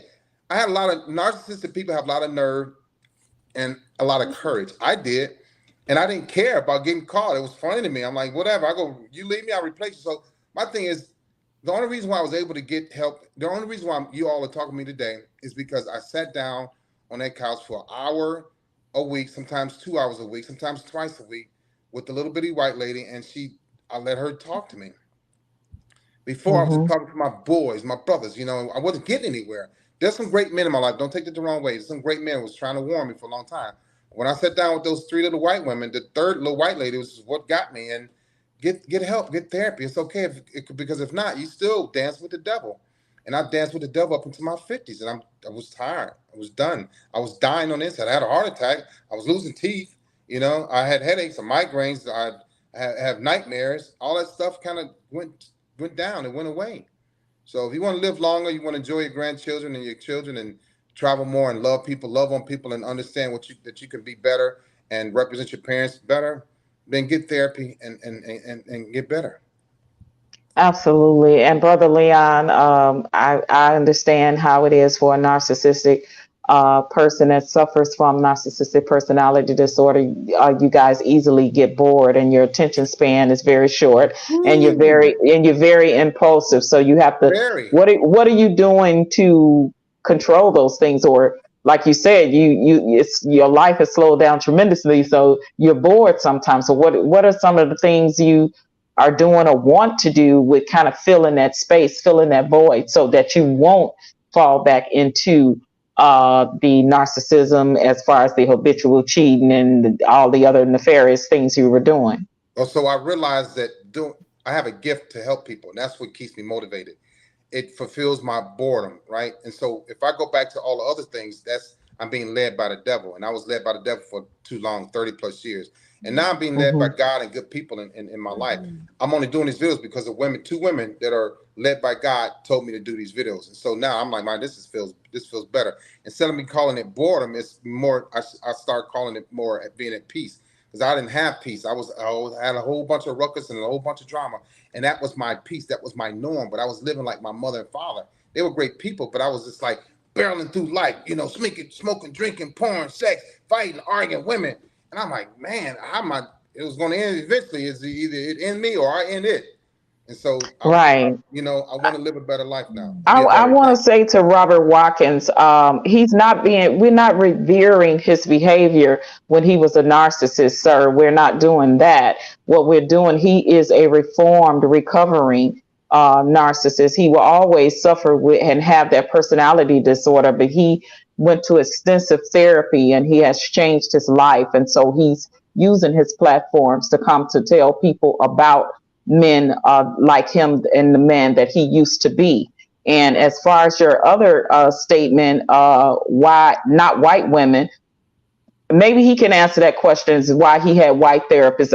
But he's also talked about black women that has been in his life that has also helped him. And to me personally, I don't see what color matters. If the person help you, they help you, right? So I don't know why you're making these statements, not white women, and you should go back to fun No, he don't need to go back to that type of toxic fun, sir. That fun was actually not fun. It was toxic. It was dysfunctional, and it was drama. So he should not go back to that lifestyle. What he's doing now is bringing some authenticity to these YouTube streets, telling his story, telling his experience, and helping others. So that's a plus in our community. But if you want to address the not white women comment that he made, that's up to you, sir. So what happened was when you get therapy, you get signed up and you show up at the psychotherapist's office and you realize, oh, it's a white lady. I didn't say, oh, this is a white lady. I'm looking for a black lady. I needed help, my brother. Okay. So it could be a white lady. It could be a Asian kid. It could be one of my children, my brother. It don't have to be a black person. Matter of fact, if you take your time before you make comments like that. Take your time and look up and see how many black psychotherapists we have. Have you ever heard of a psychotherapist, my brother? Look up how many black psychologists and psychiatrists we have. We don't have many. So what am I going to do? Oh, she's black, she's white, so I'm going to turn around. Let me go to the next one. How much time do I have to go to looking for a black psychotherapist or psychologist or psychiatrist? Yeah, that is true. We could definitely use more of them in our field, and no one's upset, Robert. We are having the conversation and the discussion, so I was just addressing your points. No one's upset, though. Let me say this, Patrice. Robert Watkins is kind of what they would call a smart aleck sometimes. So don't pay no attention to stuff that like he might say something crazy like that, but knowing him, I'm used to Robert Watkins, and I'm letting him know that I'm not upset, but I'm giving him the best straight answers. But Leon was the best person that can answer that question, and to me, it doesn't matter, because if I go into the emergency room with a gunshot wound and my life is threatened, I'm not going to look up and say, oh, that person's white. Don't save my life. Don't try to save my life. Don't try to help me.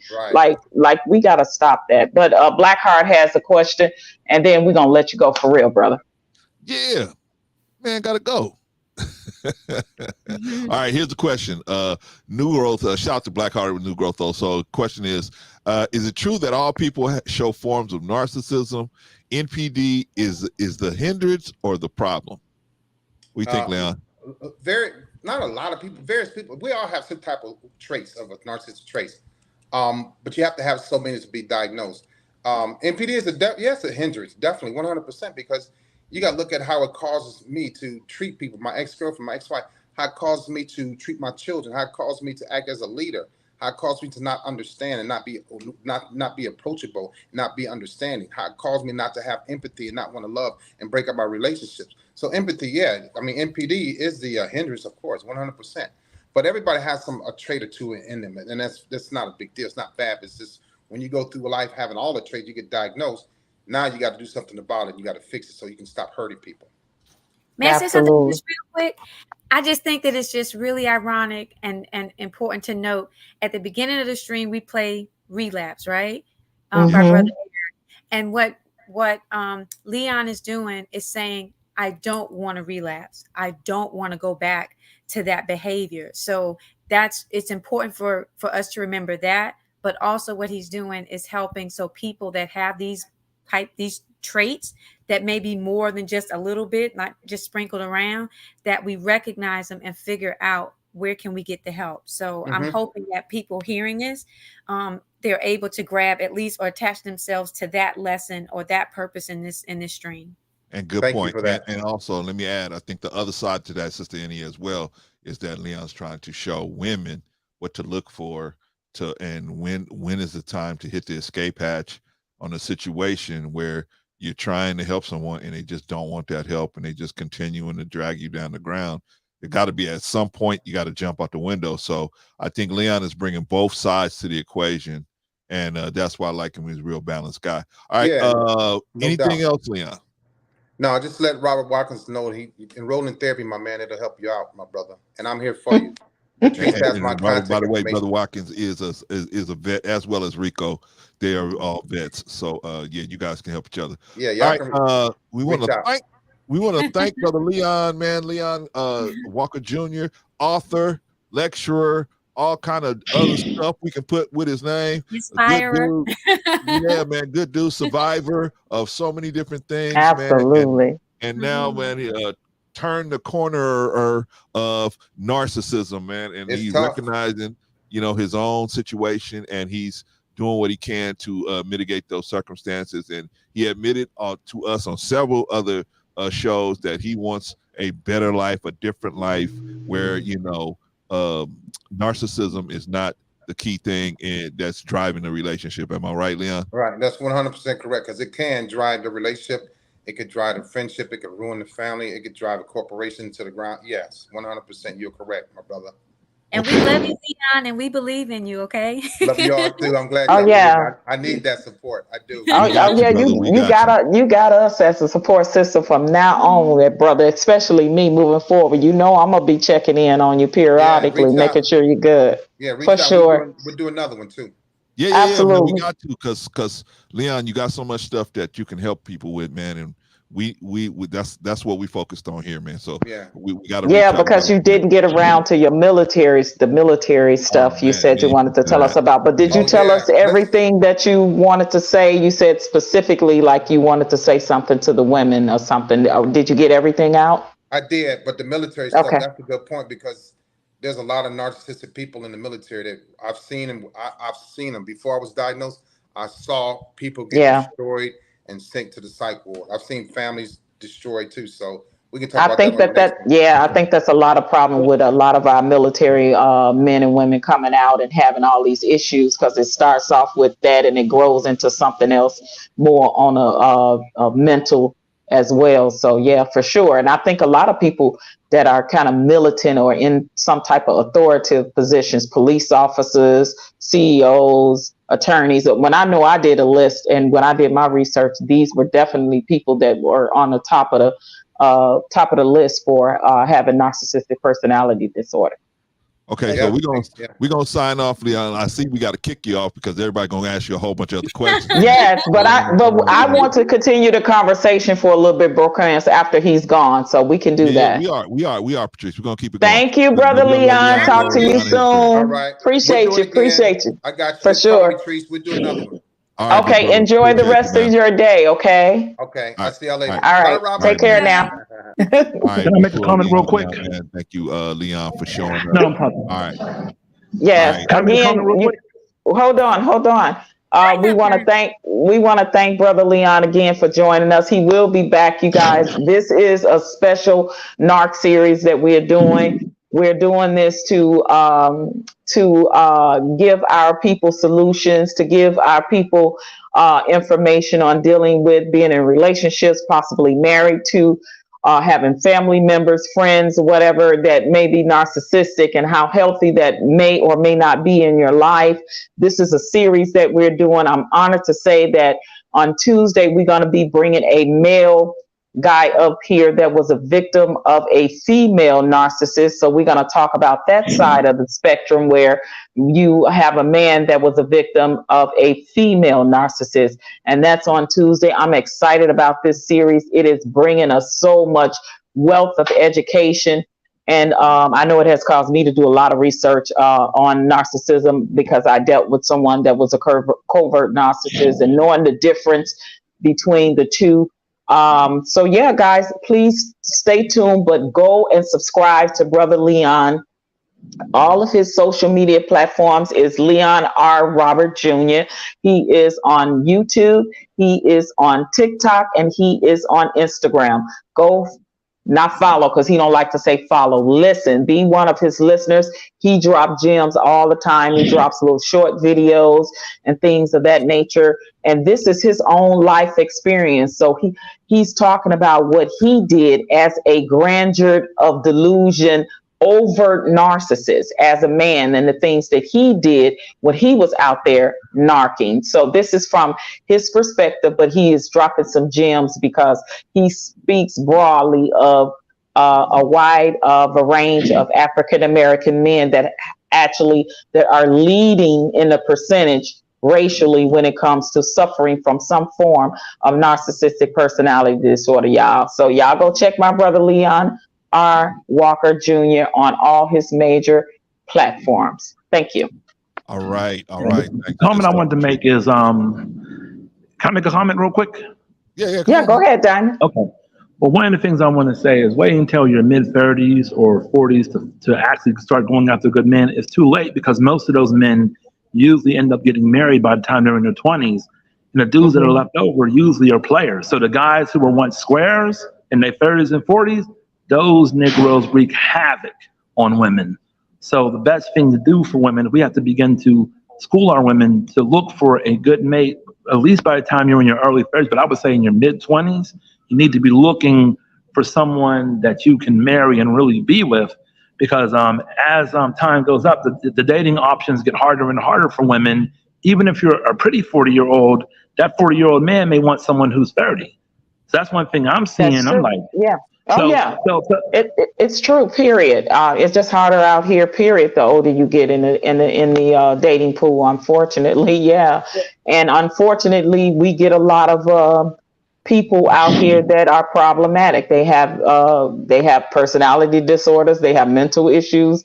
They have been burnt, scarred, jaded, bitter, angry. They dealing with a lot. A lot of them are habitual liars and right. cheaters. And it's unfortunate. You have to find that needle in the haystack, so to speak, right? And you're lucky if Right. you do, But find that.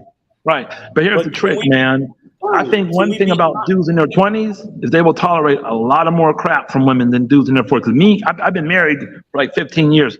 And I can say, thinking about it now, the stuff that I would deal with in my 20s, I would never deal with 90% Oh, of it. absolutely. So those men are harder to date.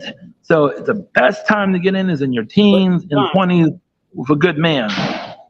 Absolutely, if you John, can. Yeah. And question though. something else I wanted to say But is, Diamond, Hold on. please know that. Hold on, Diamond. Please know that statistics are showing, especially in our demographic and our race, that Black men are going undiagnosed, and it's starting from traumatic.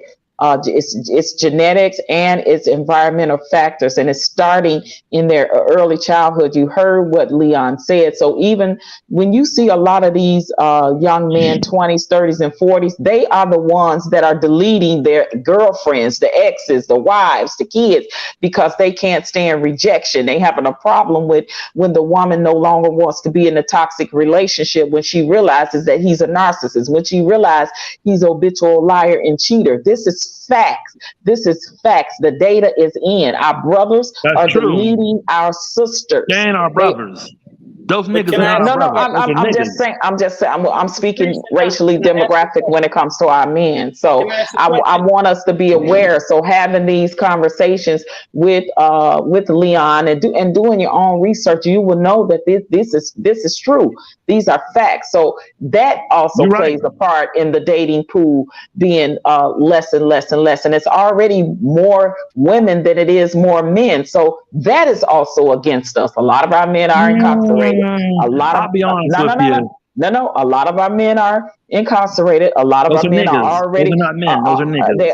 Well, I'm just listen. They are still a part of a certain demographic. Let's be real. They're still a part of it. A lot of them are incarcerated. A lot of them are already deceased. A lot of them are living alternative lifestyles. They either bi, gay, whatever.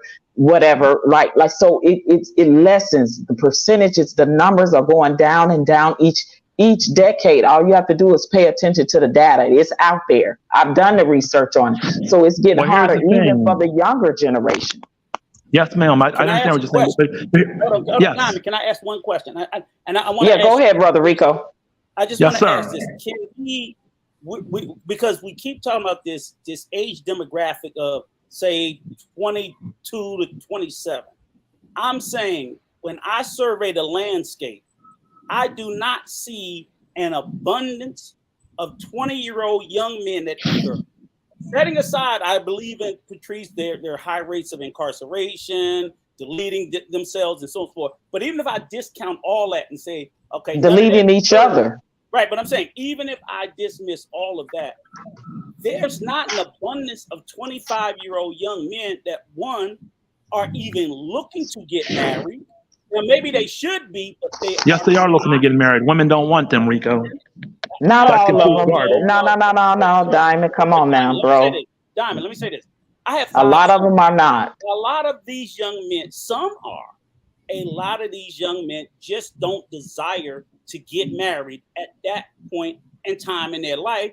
And a lot of them don't even have their shit together to be someone's husband. So that's the second part of the conversation. Some do. I know some young men that are in college, so on and so forth, degrees, so on and so forth.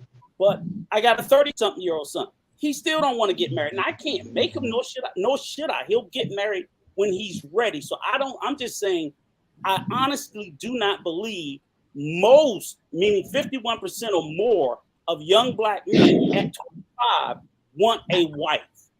And then that ain't true. Most of them are ready to father and lead a household because they're still growing into certain aspects of their maturity. That's not true, Rico. This generation is a lot more immature than previous generations. It's not that they have more things at their disposal, but having things at your disposal, such as knowledge and income, doesn't necessarily equate to maturity to starting a family. I do not believe for 1 second that most 25-year-olds want to take on a wife. I just don't. Let me explain to you what I mean, Rico. Okay. The guys that want to be married are in the friend zone.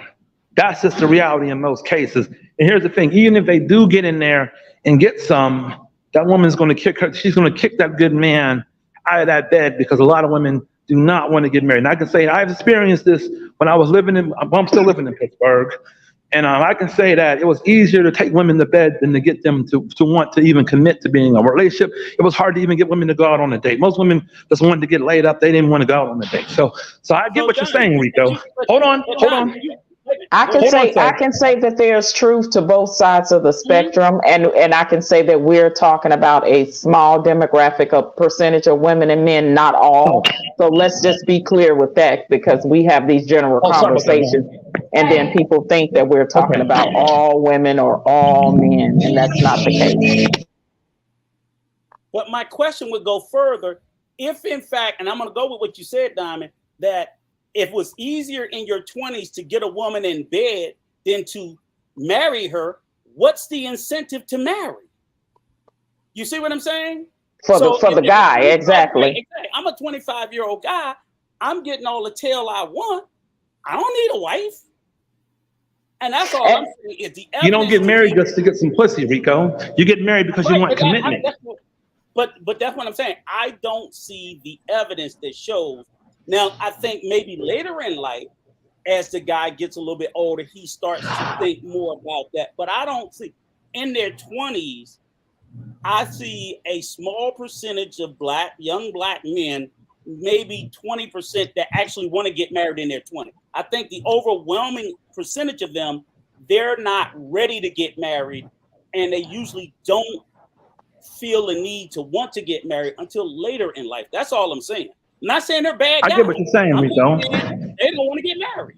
I think more are getting married. Hold on, because we're not going to continue to be on this conversation. I really want to continue to move on the subject and talk about how narcissism affects our community and affects relationships. See, because this is the problem. We're talking about what men don't want, what women don't want, what men don't do, and we're not talking about the in-between, the root of the problem. And the root of the problem is in our culture, a lot of men are a major part of having this problem that is causing. That's a part of the gender war. That's a part of why things are not happening and getting done, and the solutions in our community, right? When we're talking about these, and not to say, because there are narcissistic women too that are wreaking havoc as well on men and going through men like water.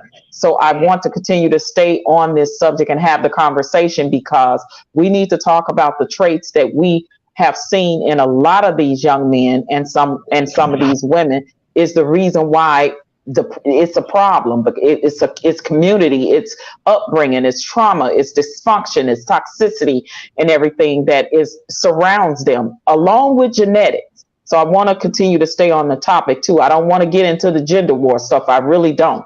But that is Well, that's what I wanted to add. that's a small part of it. But I do want to stay on subject at hand. Well, I just wanted to ask, and I'm glad you said that, because what I was going to ask is, like, we're throwing out statistics, and statistics are great, but we don't know the backstory. Dom, do you mind just muting up? Sorry, because that gets kind of loud. But there's a backstory to all the statistics, right? So we don't know, like, all we see is the end result behavior, and not saying that we need to accept it or be accepting of it, but we need to understand the why. Why is a person not wanting to be in a relationship? Why is a person exhibiting narcissistic behavior? Because, like, you think about, like, Leon, he has experiences that were out of his control. These were adults that weren't doing what they were supposed to be doing. His defense mechanism, or how he developed, was that he became this narcissist, or he was. That's why I want to stay on this subject, sis. Absolutely. So, like, I want to make sure that we are, because we have to.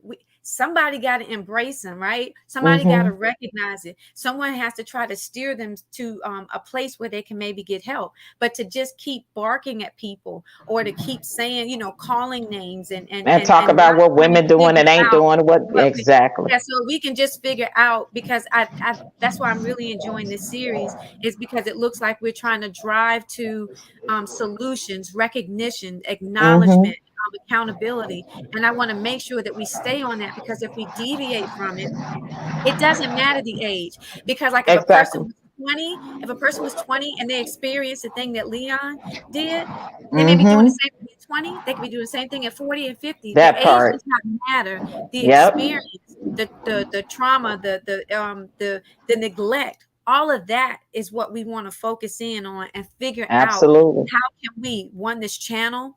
How can we individually in our lives, we need to be branches. So, like, when we come here, and anything that you have in your experience that you bring here, that's how we need to grow a people. That's how we have a better Black life.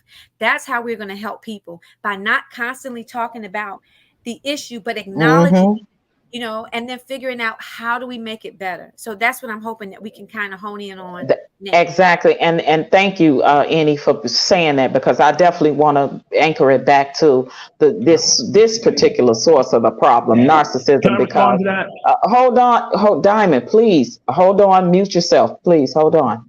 We have to all have equal talking, please. You'll get a chance to respond. I wanted to continue to hold on to this, because this is a problem in our community. And like Leon said, the numbers are going to continue to grow because of what we see happening in society.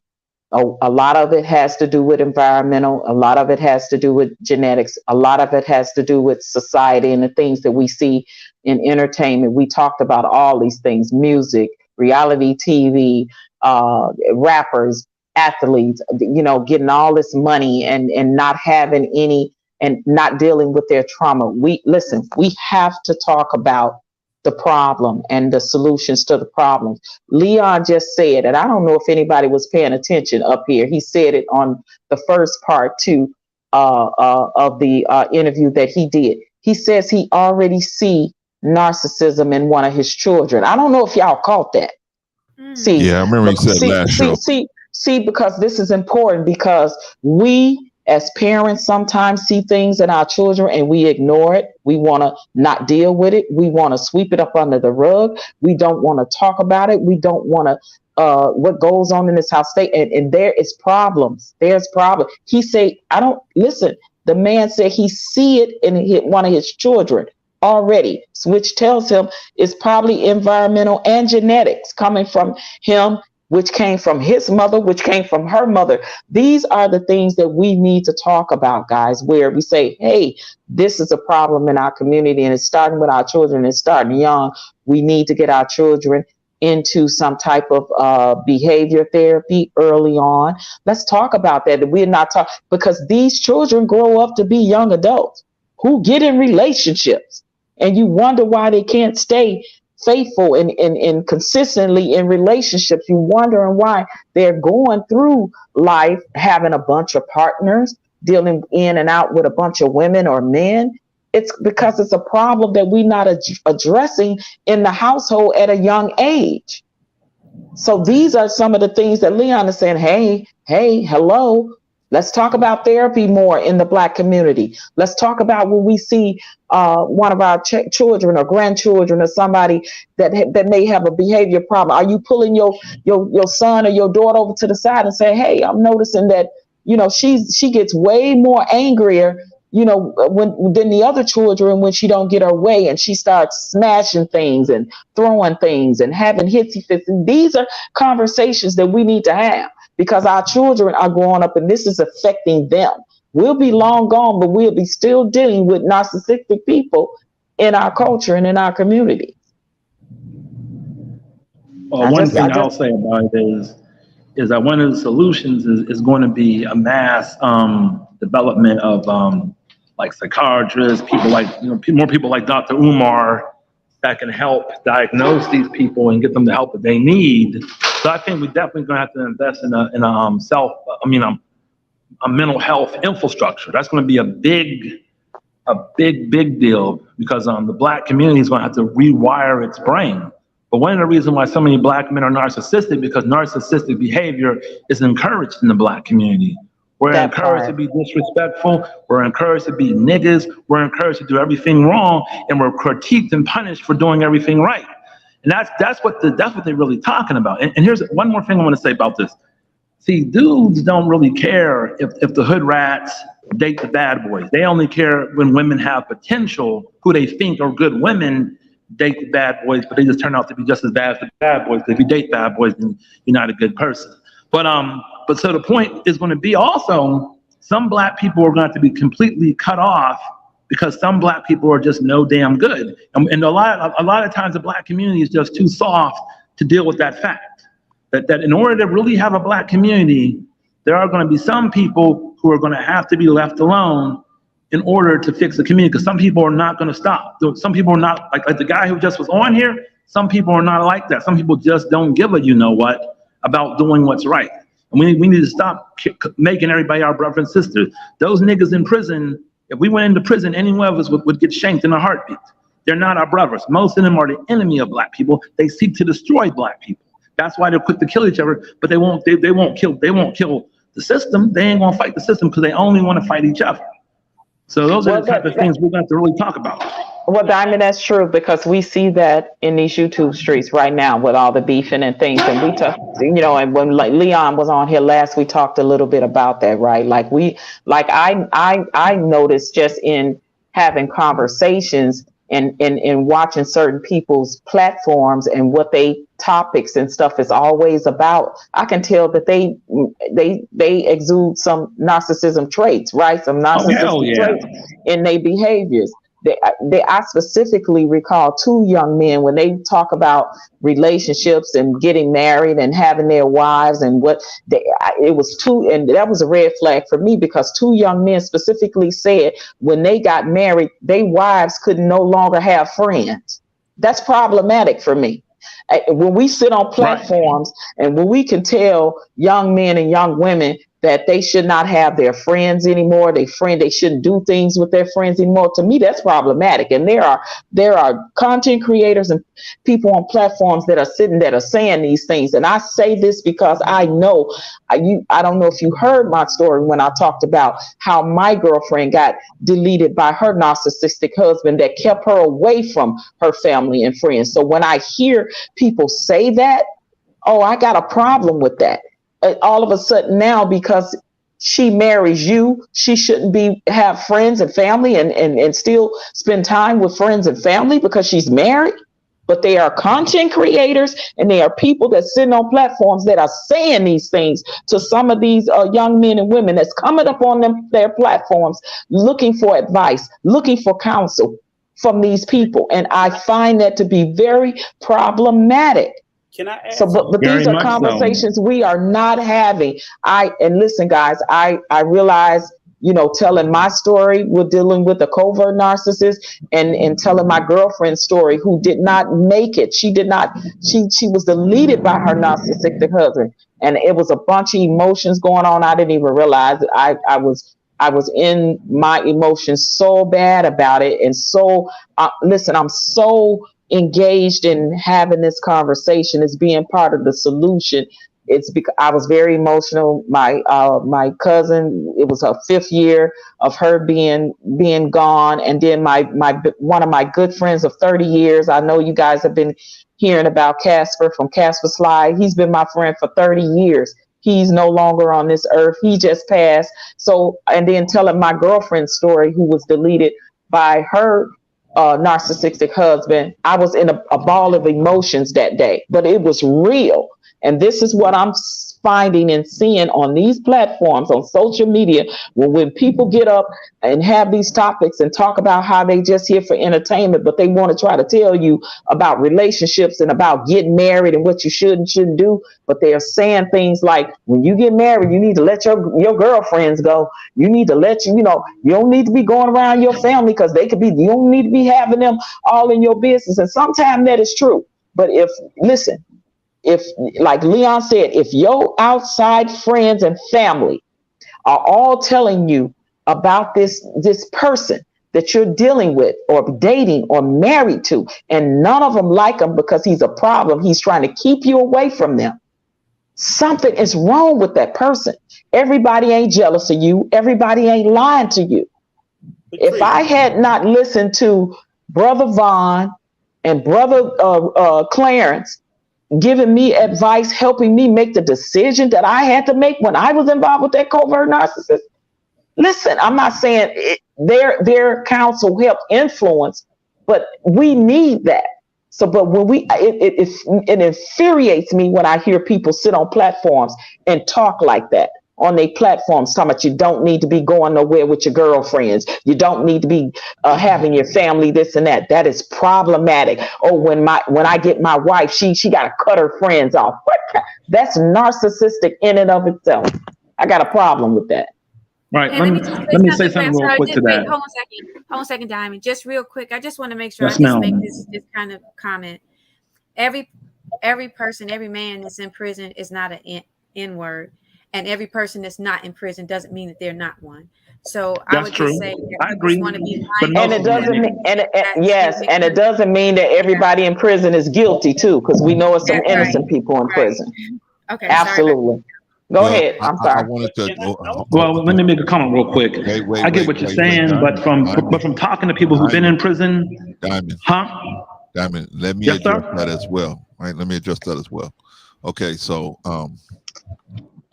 I understand that dealing with our people, man, it's a full time, and I don't even like dealing with those black people, to be honest with you. Well, it's a full time and low paying job, right? But it sucks. But our people are worth it, and so some of us have a different responsibility, right?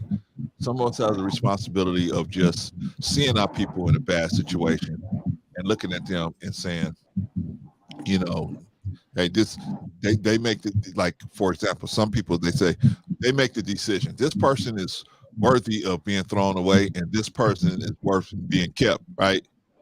Okay, there's some of us that we know that's not our decision to make, whether they're worthy of keeping or not. Our job is to try to encourage them to do better. And so I don't care where they are, in jail, in prison, wherever they are, death row, wherever. If they came to me, or if I had the opportunity to come to them and bring them a word, if I can do it in a safe manner, I'm going to bring them the word. I'm going to try to encourage them to do better. Right. Respect. I respect that. I know. So I appreciate you, and I know where you actually going, but I just want to make it clear that some of us have different responsibilities to our people. Something like it's like this, man. Let me explain. I'm gonna let you. Oh, my bad. I'm sorry. Let me explain where I'm coming from, because I was one of those people that was laying in the gutter with my pants around my ankles, and God came through 2 men to help me and pull me up out of it. So I have to pay that back. So I can't look at anybody and say, oh, this person is not worth keeping, because I wasn't worth keeping. And if those 2 dudes hadn't, God hadn't put it on their heart to step to me, I wouldn't be here right now. So That's why I'm saying what I'm saying. Now, Diamond, you may go ahead and say what you were going to say. Well, here's the thing. I've heard people say it about people that were child molesters. I'm thinking, how many more children is he going to molest before we talk about throwing him away? And here's the thing. I believe in throwing people away until they make an effort. So here's my whole thing. If I had a child who was on drugs, then I'm going to be like, get out my house. I'm done with you until you go to rehab. If you refuse to go to rehab, then whatever happens to you is on you. But if you go to rehab, I got your back. But here's the thing. When someone makes mistakes or someone becomes a low quality person, I'm not saying that I'm not totally like I'm above them or I'm better than them. What I'm saying is I'm not going to be drugged down by niggas who don't want to do the right thing. So we have to be clear. There are a lot of black people out there that want to destroy the race, and we have to stop pretending like everybody. We have to stop pretending like everybody is our friend. Everybody is not our friend, and I'm talking about black people. So we have to just be clear about that. If we're ever going to fix the problem, I agree wholeheartedly. some people got to go. It's not about saying that your situation is different because you got a good spirit about you. But there's some people out there. I'm like, I can't stand these niggas because I know they're not righteous. They're not righteous. They're pure evil, and we got to stop pretending like it's not there. Because the only way we're going to fix it. And here's the thing: if we keep how many babies are these niggas going to make that we got to take care of? Because here's the thing. I remember I was talking to someone in my family. I got to a big argument with the person because she said, "Well, it's my body. I can be with this bum and lose her once." I said, "Listen, when that nigga gets you pregnant, when he beats your ass, you're gonna be coming asking me for help. You're gonna be asking us for help. And then when that dude doesn't take care of the kid, you're gonna be asking us for money, asking us to watch a kid. So I told her, don't you sit up here and tell me what you can do. Because if you do that, you're on your own. And that's how we have to start doing people. Because sometimes when people are victims of certain stuff, they're not taking accountability. Okay. Wait, hold a second. Diamond, do you see the back chat? Because I don't want to keep fussing at you on the front street. But can we slow down with saying the N word? Hey. Make sure you look at the back chat so I can fuss at you in the back. Diamond. Those are good points. We're gonna bring them up. Look what you did, sister. And fussed him on off the panel, right? But all right, let Rico go so we can because we want to definitely address some of the stuff that he was saying. All right, brother Rico. Yeah, because I ain't gonna be here too much longer anyway. But I did want to throw out some things into the conversation that I think we need to put into the conversation about, and I'm taking it back to narcissism. Because as I think of it, narcissism has almost become normalized in general society. I'll take ways of how I see it. When we use language like I gotta get the bag, these are people who put money above everything. So they have no empathy for other people. They're just all about getting money. When I'll tell you two of the biggest industries probably of young people or people that are elevated the most are IG models and OnlyFans. Those are full of narcissists. These are men or women in a normal space, especially among young men and women who they uplift them and elevate them. And I'm just saying for me, I know we got to do the work, but I'm just saying is I want us to recognize just how ingrained this problem of narcissism is because the actual industry of OnlyFans is to take an industry and put almost 100% narcissistic performers in it to feed. Bro, Rico, that was talked about on our first thing. Yeah. We were talking about the OnlyFans, the rappers, the music industry, the reality TV. We talked about all of it. So you're right. Normalized. It is normalized. Not only is it normalized, it's glorified. It's glorified because Leon talked about growing up in the lifestyle where the pimps, the pushers, the drug boys, the gangsters, the gangbangers, and all of them were glorified in your low income, neighborhoods in the Black communities, and that's true. A lot of times that and he said, and that's he said, and that's. Go ahead. I'm sorry. Add a step to it. So even if I set that aside, if I start to adopt the mantra of gotta get the bag, get the bag, you know what I'm saying? I'm not telling people not to make a living, but we've lost all sense of community and self. And basically, I hear people, even like you spoke to content creators, who everything is just about making money. I'm like, those people don't care about you. That They're part. looking to take. It's a lot of narcissistic content creators. Memberships, Patreon, Cash App. They're literally they are almost like OnlyFans models without being an OnlyFans, but they're using a different mechanism That's true, to do Rico. the same Facts. to exploit, Facts. to take resources and finances from people who really can't afford to give it, and they're not going to give back, and they don't care. So I'm just sitting there thinking, like, okay, well, how do we attack this? On one hand, we're trying to heal some young men from having NPD, but at the same time, I got this entire system, a segment of society, where it's like, good God Almighty! You got to take their computer, their internet. You almost have to like strand them, put them on a deserted island for about 10 years. And I just don't know if we'll be able to do it. I'm not saying not to do it, but I'm just saying we got an uphill battle.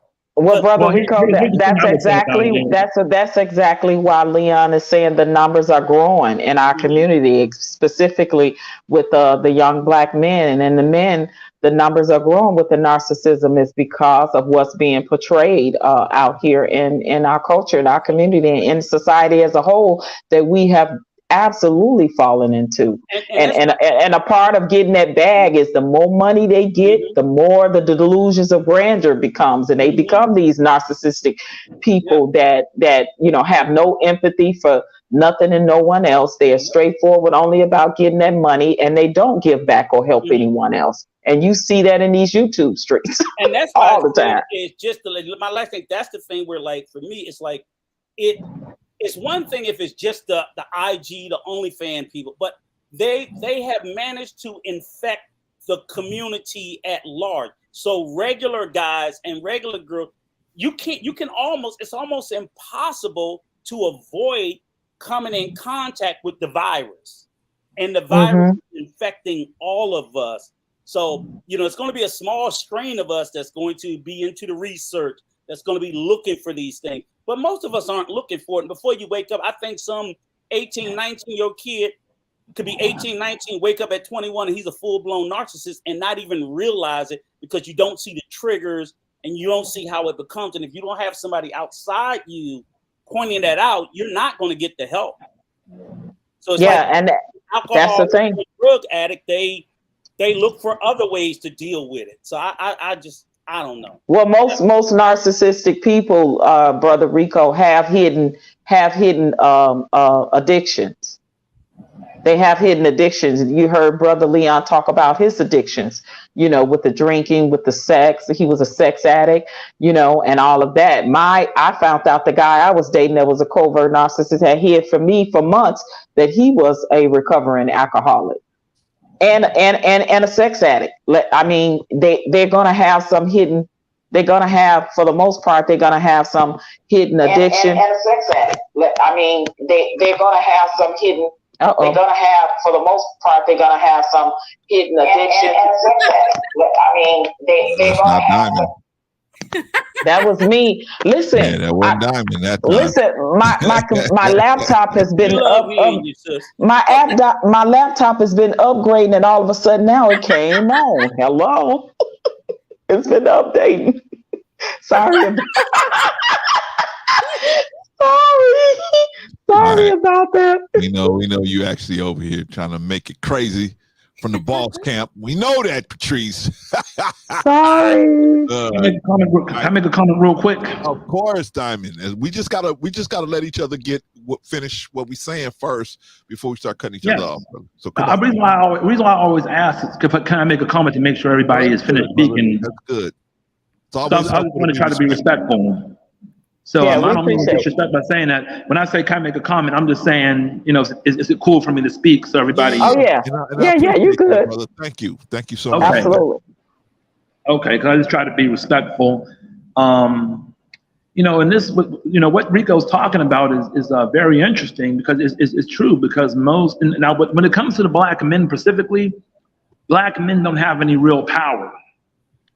So that's what the narcissism comes from, is to cover up for the fact that the Black men as a whole don't have power.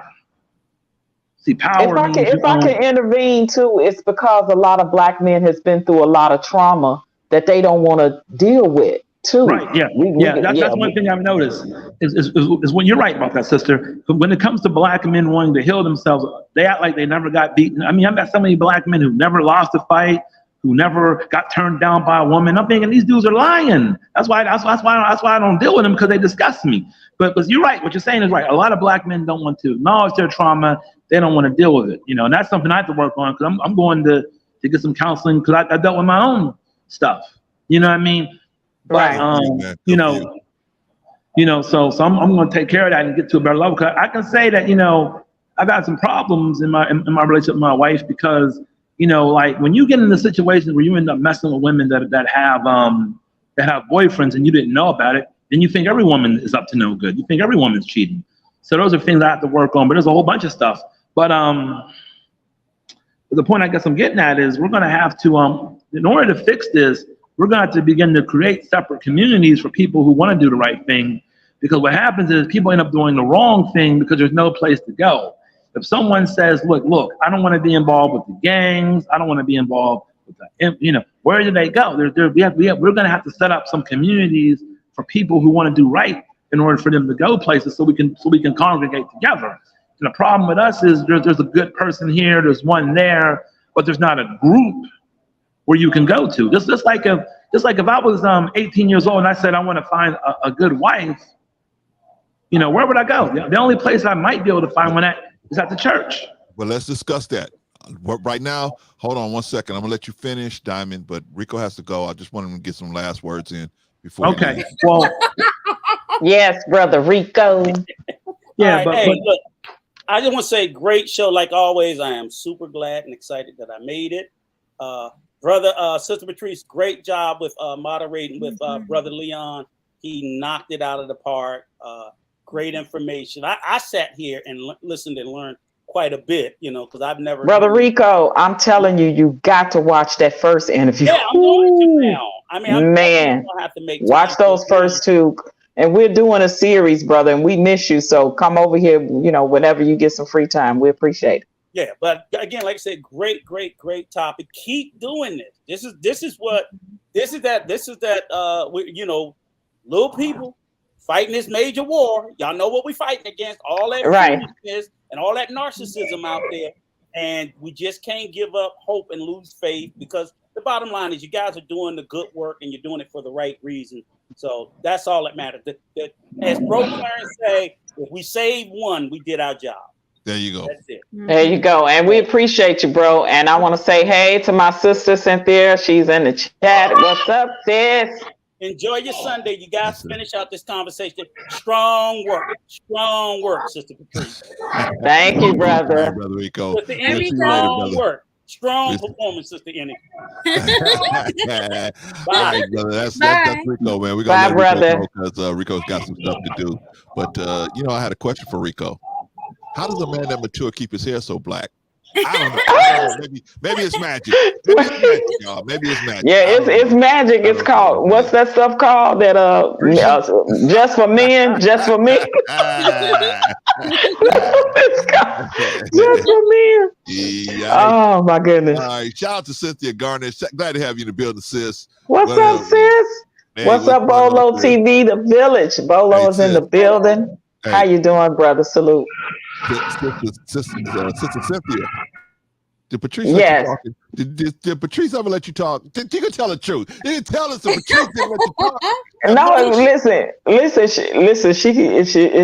She knows. She'll tell you honestly. She'll honestly tell you the truth. We be on the phone. We be on the phone. Listen, we be on the phone. She be saying the same thing. So listen,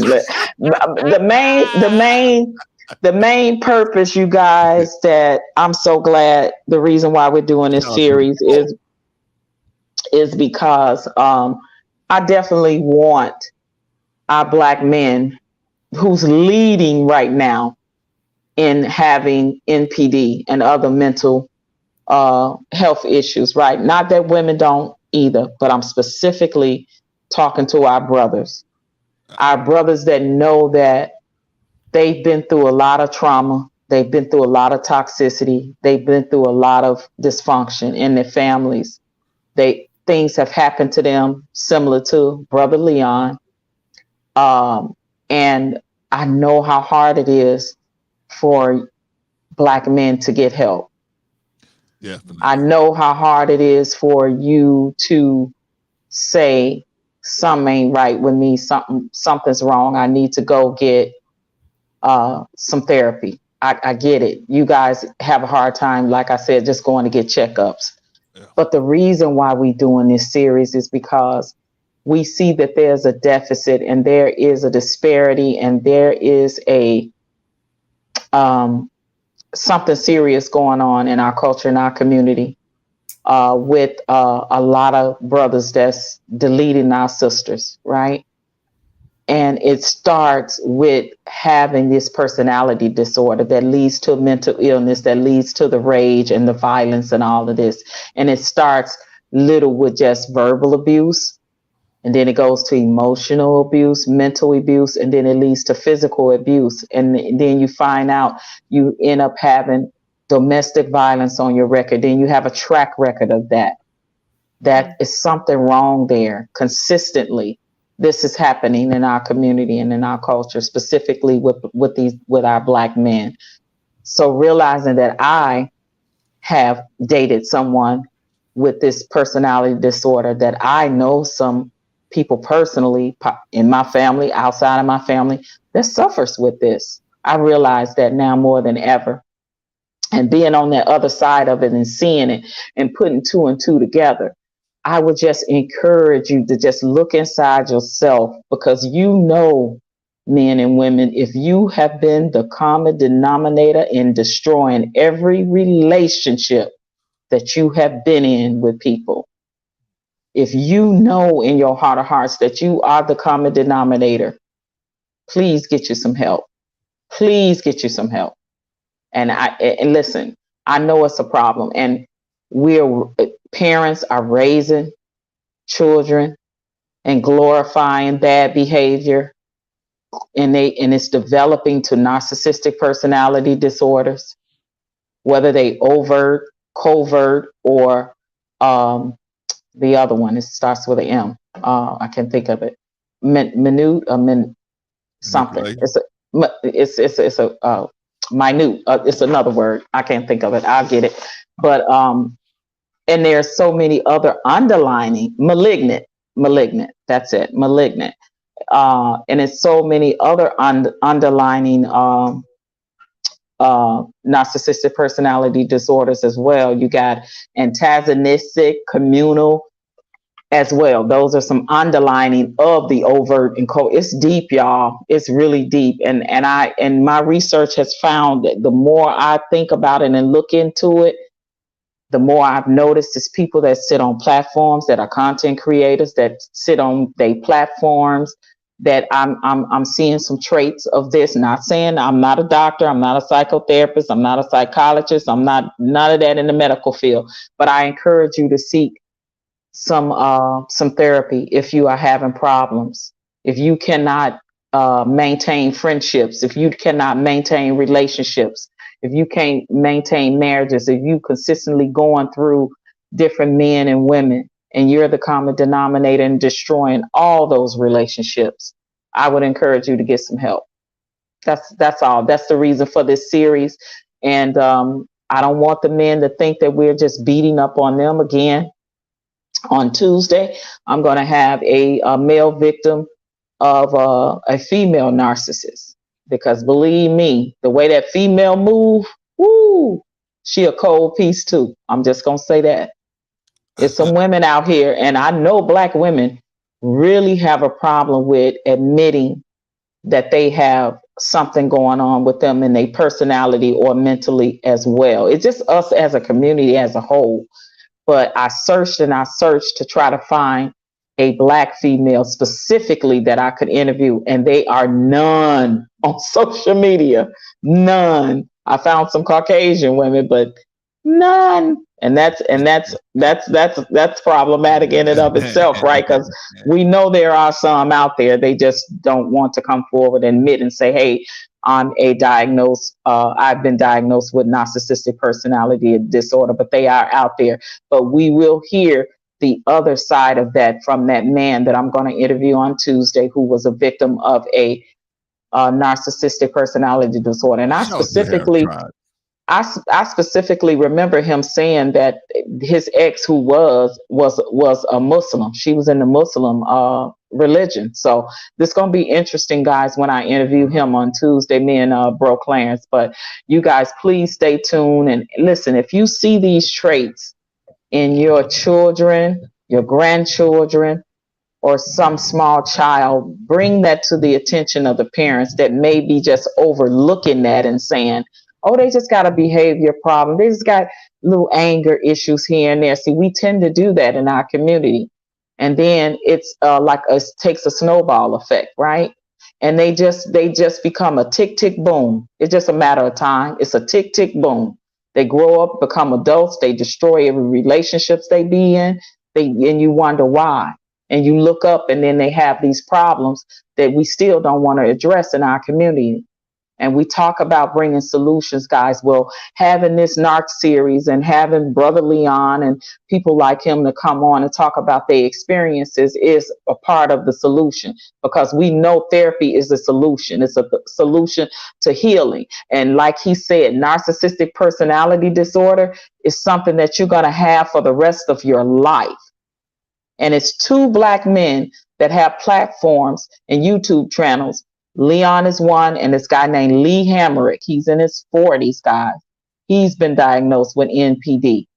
These Black men are saying that I have to be in therapy indefinitely for the rest of my life. So don't think it's just a phase you can go through and be done with it. This is something that you probably will be dealing with for the rest of your life. So I just want to encourage our people to please get the help that you need. Patrice, we got some questions. We got to get some answers. Plus, we got New Growth jumped on the panel too. But New Growth asked the question, then your little sister asked the question too. So we're gonna ask the question. We're gonna answer these questions because we're gonna just keep the ball rolling for about maybe another hour. Okay, so New Growth, who has thankfully he had joined us on the panel. He has said, OG Patrice, question. Do you think NPD is really that lopsided from Black men to Black women? Hey, New Growth. What do you mean as far as the percentage wise? It's more? He's right there. You can ask him. Hey, y'all doing? Oh, okay. Hey, Mr. New Growth. How are you? Great. I was just asking because I know I listened to the show the other day. Great shows, by the way. While I'm at work, I listen to them. But I know you was kind of like saying that Black men were leading in the diagnosis, but I would love to see where you got so I could do that. But what a lot of stuff that I was seeing, it was Black Americans leading, right? Because they say it's 1 out of every 200, but for our community, it's 2 out of 200. And I put a little link down there, and it was talking about Black women narcissism compared to other women, and it was double, almost triple the size. Black men was leading, and it was almost double the natural size. So I was just wondering, do you think it's that a disparity, or is it easier to kind of like, because narcissism is such a I'm gonna let you answer that, but go ahead. Well, the link that I got from Brother Leon specifically did it by our race and our sex, men versus women. And I forget the name of that link, but I have to look at it. But if you broke it down just racially, Black men and Black women, Black men are demographically leading among all races. And then, of course, they're leading amongst our race. Now, when you're talking about diagnosed, the percentages are, and these are people that just diagnosed, and this is American overall, meaning all races, and it's 6.2 of American adults. And these are adults. We're not even talking about children. We're not talking about teens. We're talking adults. The population has been affected when it comes to men and women, while approximately 7.7% of men have diagnosable NPD. Just 4.8 of the women has been diagnosed of this disorder. That's just diagnosed now. Now, when you're talking overall in America, out of all races, the men are leading 70% as opposed to women 30%. And then when you slice it in our race, the men are leading predominantly more than all other races of men. It used to be white men, and then Asians were behind them. Now it's black men are taking that lead.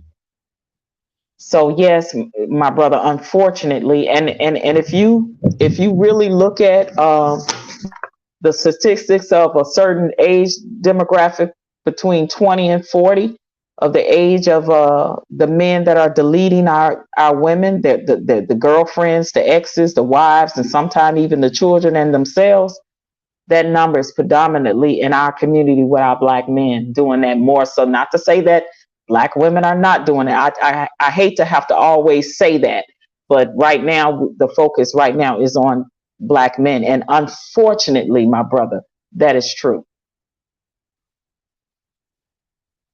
All right, New Growth, did you want to respond to that, or are you okay with that answer? Can you hear me? Now we can. I can hear you now. Yeah. And that's what I was talking about. That was the great answer. But I was just saying, like, because are you talking about like in the form of like leading to domestic violence or like deletions, like you were saying? Mm-hmm. Because or just in general diagnosed, because I'm gonna put it in the chat, but black women are extremely high diagnosis in MPD. They're very high, and if we be honest with ourselves, it's kind of like obvious, black men and black women. Wait, I didn't say that black women weren't high. I said that black men, the numbers are higher than black women. Right. So again, because now it I don't want the conversation to make it seems like we gonna have this tussle fight over who has the most or who's leading. I don't want that perception. It's just unfortunately, my brother, that the black men are in the lead when it comes to all races, and when it comes to our race between the black men and women. That's just a fact of what it is, right? Black men are very narcissistic. I can see it in my personal life. One thing I'm gonna say is, I believe what she's saying. I'm surprised not higher, because most of the black men that I meet have this narcissistic attitude. They're arrogant, no skills, just disgusting, and that's not all of them. But one thing we're gonna have to stop doing is we have to stop coddling these men. Here's the issue. If we realize that you have those traits, okay, cool. We let you know about it. You need to do something about it. If they don't, get rid of them, because all they're going to do is cause more trouble. And one of the biggest mistakes I think the black community makes in general is coddling people that are just no good, who don't want to fix themselves. Because here's the thing, at the end of the day, if I'm out here and I keep doing bad things to my wife and she keeps making excuses for me, I keep putting my hands on her, or I keep doing this, keep cheating on her, and she keeps making excuses, well, we got to help him. No, at some point, you got to get rid of me and find someone who's going to do right by you, so you don't become angry and bitter and all upset. I got to take off. I'm getting ready to go to work. But I would agree with that, Diamond, because a lot of times, and we see it even on these social media platforms in grown adults, we are glorifying bad behavior, even in adults. Yes, and the thing about the black community that's so sad and depressing is when you think about everything we went through, from the days of, slavery till now, but in the last 40 to 30 years, all we've done is glorify, bad behavior. So we're encouraging people to be evil. We're encouraging people to be narcissistic. And now, when you say something that makes sense, people act like something's wrong with you when you say things that make sense. But when it comes to this, the closing thing I'm going to say is one of the things I can see inside of our women is we're not in our women, but I'm saying the black race as a whole, is we're not taking enough time to take care of those who excel. So people who do well, people who go to school, people who get scholarships, people who do well, it's almost like we ignore them, and we don't give them any. I'm not saying that all of us do. I'm saying, but as a whole, the community does not give them care. We give more care to ex-cons than we do to people who done what they're supposed to do, and then they feel like they're ostracized by the black community. That's one of the main complaints that a lot of guys have, that that have done well with their lives, that are not narcissistic, is that we teach. Because Diamond, that's because, as we talked about earlier with Brother Leon, a lot of these narcissistic people, unfortunately, have a lot of flying monkeys supporting them. We see it on YouTube. A lot of nefariousness that's done by a lot of these content creators. They have flying monkeys. They have supporters, people that egg them on, people that put the battery in their back. We see this all the time. And don't let them have large platforms. Y'all have seen the results of that. Oh, I see it all the time. They have flying monkeys, people that's egging them on, battery in the back, and supporting all of the nefariousness that they doing. Come on. And along with the beefing and stuff and the exposing people and doxing people and all of that crap, when we see who we see in the chats and on the panels egging them on, the flying monkeys. That's what they are. That's a big problem, in the black community. And that's the one thing I would say, even when I used to go to high school, people used to get in a fight. There used to be 5 or 10 lowlifes trying to get people to fight each other. You know what I mean? So what I'm saying is the flying monkeys are going to be cut off as well, because they're also part of the problem. And I don't know if the black race has the heart to do what it has to do in order to get things straight, because we're making too many excuses for people that are degenerate who are not trying to get better. Now, if you're trying to get better, if you try to get better and relapse, that's one thing. But and also something else I've noticed is that when a man's a piece of crap, women will give him more chances than they will a man that's good. A good dude makes one mistake, he's out of there. A dude can cheat on a woman, beat her, burn her, give her disease, and she's still like, oh, I love that. That's my man. It's not wrong with me. And I want to say right quick to my sister, you're right. A lot of times, Cynthia, a lot of black people have left God and left that guidance out. I agree from a spiritual perspective, but I'll say that it's unfortunate that a lot of people that are doing these things and say that they are Christians or say that they are Muslims or say that they are whatever religion they falling under, they're some of the main people that's doing it, unfortunately. And that's the hypocrisy for me when it comes to a lot of the religious sector of that, because they also have flying monkeys that be in agreement to all the nefariousness that they do. We see it on these platforms. Majority of the people that have done some of the most nefarious things be the main one on platforms, talking about they Christians or talking about they a Muslim or talking about they this or that. So unfortunately, a lot of our people have left God. And unfortunately, a lot of the religious sector have also let down the black community as well. Big time. Right, so Diamond, I want to address what you were talking about the sisters, because you're telling the truth. Sisters, a lot of times will continue to mute your mic.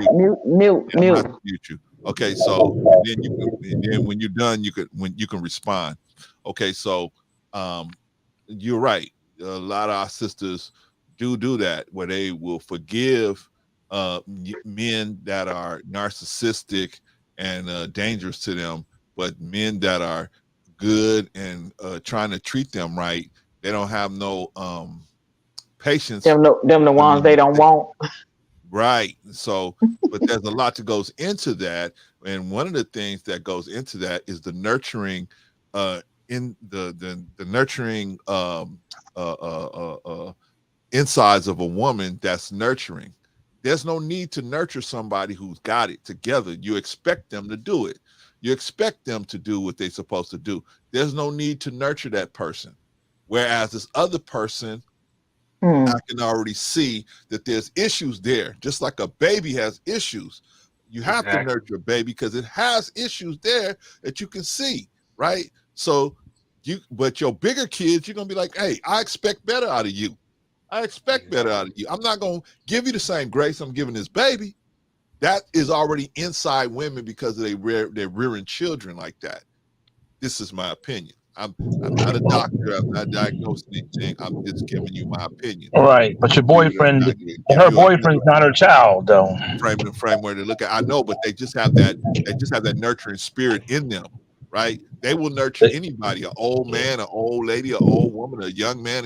They will nurture anybody. Most women, there's some of them out there, man. They just for the streets, but most of them are for the streets. But okay, Can I say something? Go ahead, Annie. Okay, go ahead. So sister. first, I don't believe anybody should be thrown away. Okay. The second thing I is, do. I know. Well, I'm just saying. I'm not saying that Let everybody us is speak. like how you say that there's some people that you go and you um will talk to and Hey, help. can you There's some mute your people. mic, brother? I'm Everybody's. sorry, Annie. Go ahead. Go ahead. You was kind of loud, but go ahead. Okay. Sorry. Um. Uh. Everybody is not supposed to be the help person for everybody. So I acknowledge that. But in the same way that God doesn't throw any of us away, I'm not going to take that position. Agreed. We ain't God. I'm sorry, Diamond, if you don't mind. Diamond, stay Let her muted. finish. Stay muted. Let her finish. Let her Okay. finish, Diamond. You can respond. So my thing is that sometimes we get so caught up on calling people names instead of trying to address what needs to be taken care of. And some people that we're just so willing to just throw away and say, listen, you get away from me. Imagine what those people feel like now that are dealing with what they're dealing with. Who And cares? need help. And people, Diamond, let me just say this, okay? Okay, I'm gonna address because I can't fuss at you in the background because you're not looking, but I am gonna get it after I finish this statement, okay? What I'm saying is, see, because somebody could just, what if somebody said, you know what, Diamond's not being respectful. He keeps speaking out when we're saying, hey, wait a second, and they just dropped you down. But see, Brother Clarence says, let me keep you up here because I know you have something valuable to say. So everybody can't be thrown away. Everybody can't be dropped down.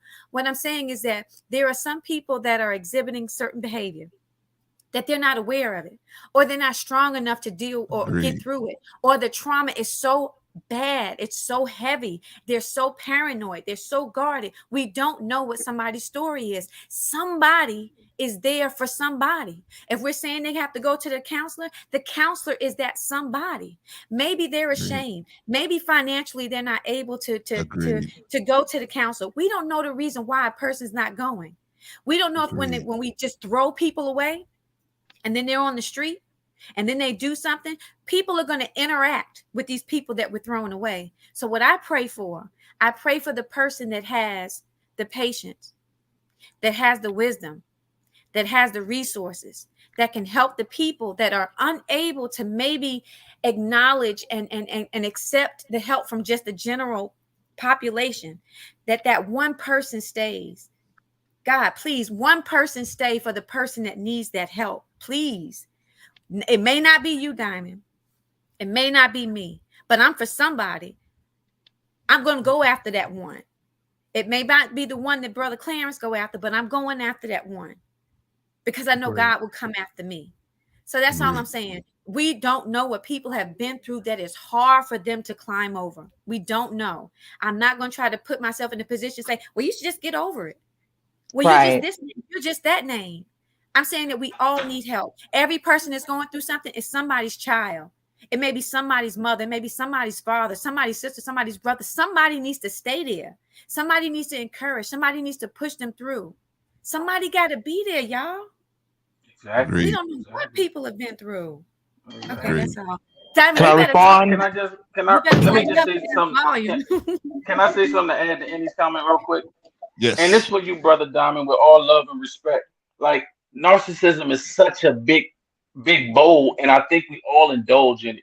I mean, I know we all indulge in it. Some of us might say no, right? But it's one of the biggest things they said about narcissism is, or in the narcissistic personality disorder, is the lack of empathy, right? So we have to be very, very careful.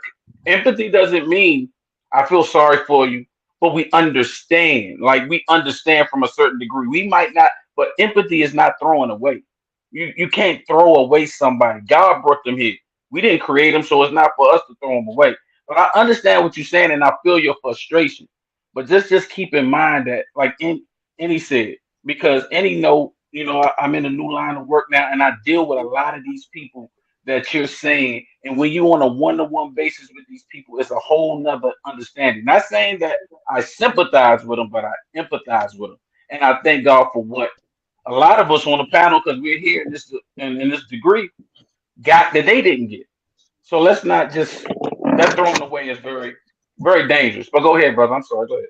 No, it's not dangerous. What's dangerous is keeping people around that are toxic. So you don't understand what I'm talking about. I'm not talking about someone. No, I understand what you're talking about, Diamond. I actually agree with it. Okay. Yeah, I'm not sitting there saying that if Pookie gets caught with a couple rocks of stuff and he goes to prison, but when he comes out, if he's still acting the same way, then you got to get rid of him. But if he says, okay, man, I made a mistake, I'm gonna come out and I'm gonna try to work and get a job, and if he goes out, he gets a job and he gets into a fight, then I would be here to try to help him. But if he comes out and he ain't doing what he's, forget about it. Forget him. Because the thing about it was dragging the black community now. The reason why here's the old school black community. Diamond, you going in and out, and you sounding very wiry right now. So okay, hold on. Can you hear me now? Yes. Yeah. Can you hear me? Yes. Okay, my bad. Okay, so what I was basically just getting at is I'm not this mean person that people may think I am. What I'm saying is I've been watching the black community be destroyed. Yes, you are, Diamond. Yes, you are. Okay. I'm just kidding. No. But here's the thing. I've watched the black community since I was a little kid be destroyed by these people who didn't care, who didn't want to do what's right. And I've watched black people be destroyed, and I've watched black people make excuses for their children that were child molesters. Like seriously, murderers, rapists, making excuses for these niggas. And I'm like, come on, man. It's got to be a baseline level. So all this stuff about being God and Jesus, I'm not God. I'm not Jesus. Let Jesus deal with them niggas, because I don't want nothing to do with them. Because the point that I'm getting at is, she's talking about empathy, bro. No, I do have empathy. Listen. When it comes to empathy. If I rape your mother, there's no reason to have empathy. Please, none. You can't say that. You gotta say great. Say great. I'm sorry. Or the R word. Okay, I'm sorry. But here's the thing. If you do certain things to people, there's no need to have empathy. Some people are beyond the point of empathy. Well, see, empathy is for the person who gets caught stealing a car. Empathy is not for the person who kicks in someone's door and murders a whole family. Everybody doesn't get empathy. Everybody should not get it. And here's the thing: for those who have no remorse, deserve no empathy or anything. We need to stay away from those people, because that's what's destroying us. We're never going to get ahead as a people if we don't cut the fat off. But let me ask you. Can I ask you this, Diamond? Yes, Remember sir. you were talking about another. You said we need to look in the mirror and be like a certain brother. You said Malcolm X, right? Yes. Right. This brother was at the bottom of the low. He showed no compelling, redeemable qualities. He was a pimp. He was Malcolm X. Oh, okay. He was in the prison. He was thrown away. Nobody. They came to him with Jesus. Said, "I want none of that." It was a brother who stood beside him and walked him through the soul. That's why we have to. You might not, like Andy said, it might not be your job, but it's not your job to stand on the pulpit and say throw him away. It's not your job. You are misunderstanding what he's saying. You misunderstanding what he's saying. I hear what he's saying. I think Diamond is getting misunderstood, because, listen, we're going to have to realize in our community that there are some people that there is no hope for, that you have to absolutely listen to what I'm saying. You have to absolutely listen. You sometimes you have to absolutely let people fall by the wayside. They either gonna fall to rock bottom and get up and do better, or either they're gonna fall to rock bottom and be destroyed. That's just life. That's facts. And it's not you saying like you're judging them, but it's saying, okay, I got to let you hit the rock bottom, and whatever that is for you, God be with you, because God is the one that has to take it from there. You have to let go, because we have to let go, because these people will destroy us and bring us down and drag us into the gutter that they're in. So if you now listen, there are people that if they see something special in people, that's different, that they want to pour into and help and assist. Don't get me wrong. There are people in the world that do that with people. And I do believe in people that have and deserve second chances if they are showing that they want a second chance, if they deserve a second chance. But there are people, guys, in the world. This is why we have good and evil. There are people in the world that are just no earthly good. They are evil to the core. And the Bible speaks on how they need to be dealt with.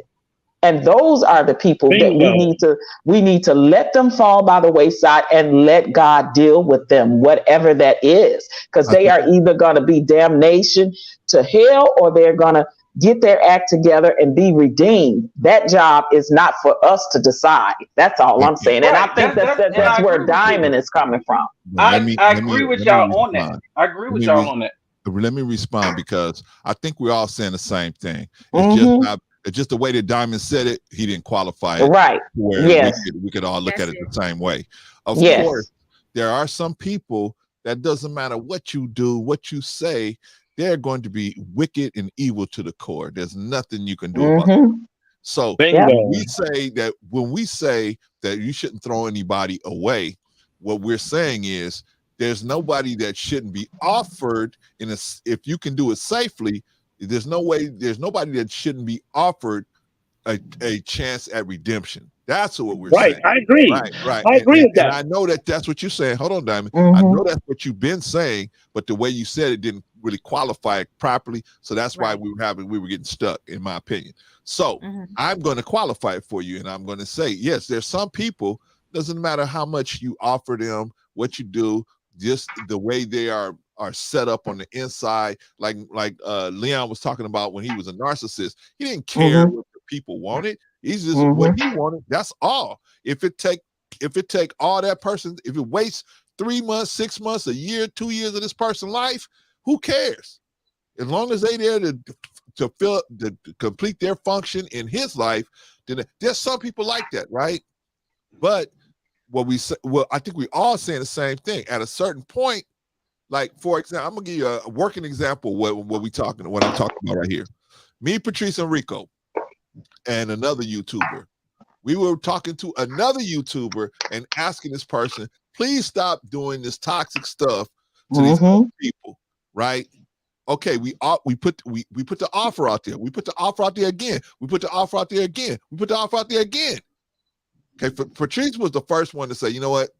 This is the last offer I'm putting on the table, right? And so she said, hey, look, if you want it, I'm gonna leave it right here on the table, but I'm out. And so then me and Rico did the same thing. Hey, brother, after a while, I think probably a week or two after Patrice, we said the same thing. Hey, look, bro, we're gonna leave a key for you under the mat. If you want it, use it. But if not, we're not going to keep following you all over the place, trying to help you every time we see you do something crazy. We're not going to do that no more. We're going to put out fires and talk you off the ledge and catch arrows for you on top of it. No, exactly. We're not doing all of that. So, but Brother Clarence, that was a perfect example. Y'all had showed empathy. Y'all didn't throw them away. See, the word throwing away, words are power. When you say throw somebody away, y'all didn't throw them away, even though when he's doing we don't have the power to throw anybody away, deem somebody every because Paul, remember Saul was a murderer, right? Yeah. Talk to me, brother. Paul, I hear you over there. Too. These people were murderers, right? Yeah. God found something in them. I'm not saying we have the understanding to understand exactly. We don't have the understanding to know that, but I'm not saying just damn them and say they do. No, we do what we do. But we say, God, if any way you can work with it, I'm not going to waste my time on it. I hear what y'all saying on that part, but it's not my job to sit up there and say who's disposable, who isn't disposable, because in all due respect, that's a form of narcissism, right? I understand that, but okay, y'all. Before we go any further, Vaughn has been sitting here probably for half an hour. I tried to give him the runway in. I'm just going to say one thing to Robert Watkins' comment. There, he's saying I have to go to work. Y'all have a good day, okay? I apologize. All right, Diamond. He's saying people are. He's saying people are not evil. That's not true. The Bible talks about evildoers. It's absolutely evil people in the world. People do inconsiderate and evil things, but we are striving. Okay, after Vaughn. Yeah, I'm just saying there are evil people. That's why it's good and evil. You're right, Vaughn. Vaughn, do you have anything to say? I don't know, it's not hard to get a word in edgewise, but yeah, wow, man, I'm telling you, it's kind of hard to even say hello on this panel today. Sorry, brother Vaughn. I told you you guys are getting pretty deep, huh? Pretty deep conversation. It's juicy, my brother. Man, it's juicy. I said, you know what? Let me just study to be quiet because the more that I listen, the more I can observe about. You did good, man. You did good. But if I could, I would like to make 2 or 3 points concerning the conversation. We yield the floor to you, brother. We yield the floor. All right, wonderful. So anyway, one of the first points I wanted to make is, recognition of this type of behavior is basically one of our first lines of defense, against this personality disorder. Mm-hmm. And what I mean by that is, unless we recognize it, we won't be able to respond or do anything about it. Agreed. Not necessarily that you can change the individual, but you can change your position concerning that individual. So recognition, first of all, is our first defense. Now, listen to this. A lot of times we get caught up in this semantical conversation about he said, she said, But this thing is genderless, ladies and gentlemen. Listen, this spirit has no gender to it. Now you may want to say, oh, well, it's more over here than it is over there.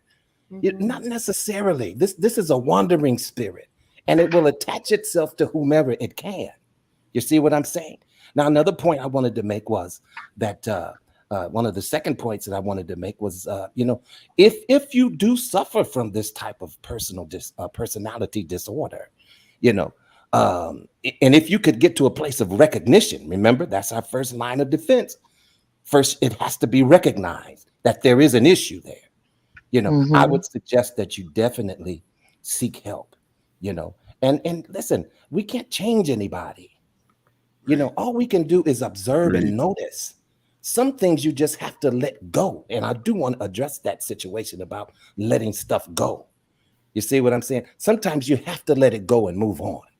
It doesn't mean that you threw the person away. Listen, one person can come and water the plant or plant the seed. Then another person can come and water the plant, right? See, mm-hmm. And now we have to wait on God to give the increase. You see, listen, it's not our job to do all of the aspects of that. Even the Bible talks about, well, when you go to a particular town and I put a word in your mouth to share with them, but they receive you not. When you really come to the awareness that they don't receive you, now it's time for you to dust the dust off of your feet, because mm-hmm. I have other things for you to do, other places for you to minister in. So if we could just take that in consideration, it's genderless. I know we get caught up in the statistical aspect of it all, but listen, it's genderless. You see what I'm saying? This is a spirit that will attack and attach itself to whomever it can. And what are we going to do about it? Recognize it. Sometimes you have to remove yourself from the situation. Mm-hmm. Because if that person is not willing to get help, why should you suffer the consequences? You have to have enough wisdom to remove yourself. So yeah, I'm going to land it right there, but I just wanted to open up with that. Thank you, brother. Amen. Listen, brother Leon talked about that when they asked the question. It's like when you feel somebody that may be suffering from NPD, what he say? Give them some pamphlets. You can kind of lead them a little bit to the water with that, but you can't make them drink it. The rest is up to them. You have to leave it where it is, because you can't even continuously badger them, pester them. Hey, you need to go get that. You need to go. You got a problem. You got a problem. He said, give them this, offer and extend, and say, I'll be here if you need me. But you got to fall back, and you got to let them, because they are the ones that have to take the step, because the help is for them. And then if they can take the step, then you say, I'm here for you. If you need my hand, if you need my shoulder, if whatever, the crowd, whatever you need, then I'll be here. But here, just look into these brochures, my brother, or my sister, and just check this out. And then you got to fall back, right? When the danger is near, you have to fall back for your own protection. There's nothing wrong with that, but it's still some of us, we're going to try to offer that hand if we can. All right, y'all, let's get to the question that Brother Watkins has. He says, management, sorry, people are not evil. It's your perspective. People do inconsiderate and evil things, but we are all striving. What do y'all think about that?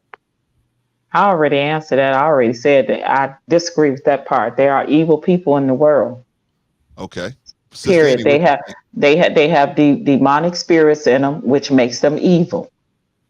All right, Sister Annie, what you think about that? I believe Scripture talks about evil. I know in my natural, there's some people that I believe that their behavior is evil. I do agree that I am not supposed to be the person to help everyone, and everyone is not supposed to be there to help everyone. So I acknowledge that. I'm just saying, I guess, and I know this is a little more expanded on the question, but I just like the thing that I think about a lot is when the person is going through something, as evil as the behavior seems, if it's just left to fester, what happens to the people around them?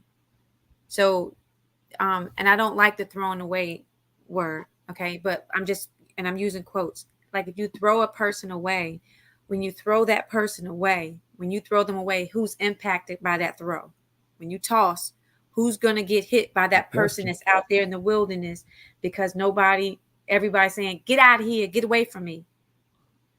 That's going to breed something even more traumatic. So I'm praying for people to have discernment on who it is that they're there for. I'm praying for the people that need the help. I'm praying for people that if your behavior is evil, that you don't define yourself as evil and get the help so that you can shift your behavior. So I would just say that's the best that I can respond to that, because I don't have a right to call someone evil.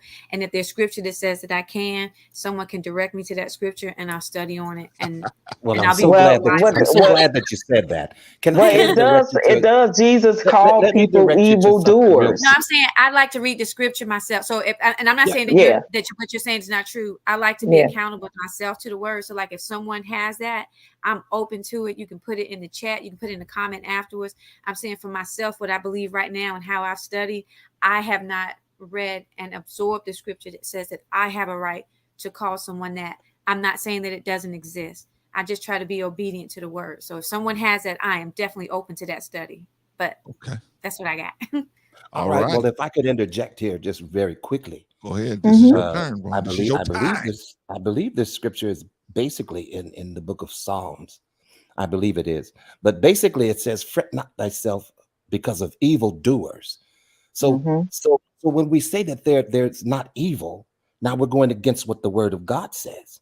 Fret not thyself because of evildoers. Yeah. Neither be thou envious against the workers of iniquity, for they shall soon be cut down like the grass that withereth. Y'all are in trouble. And I'm just saying that sound like throwing away to me.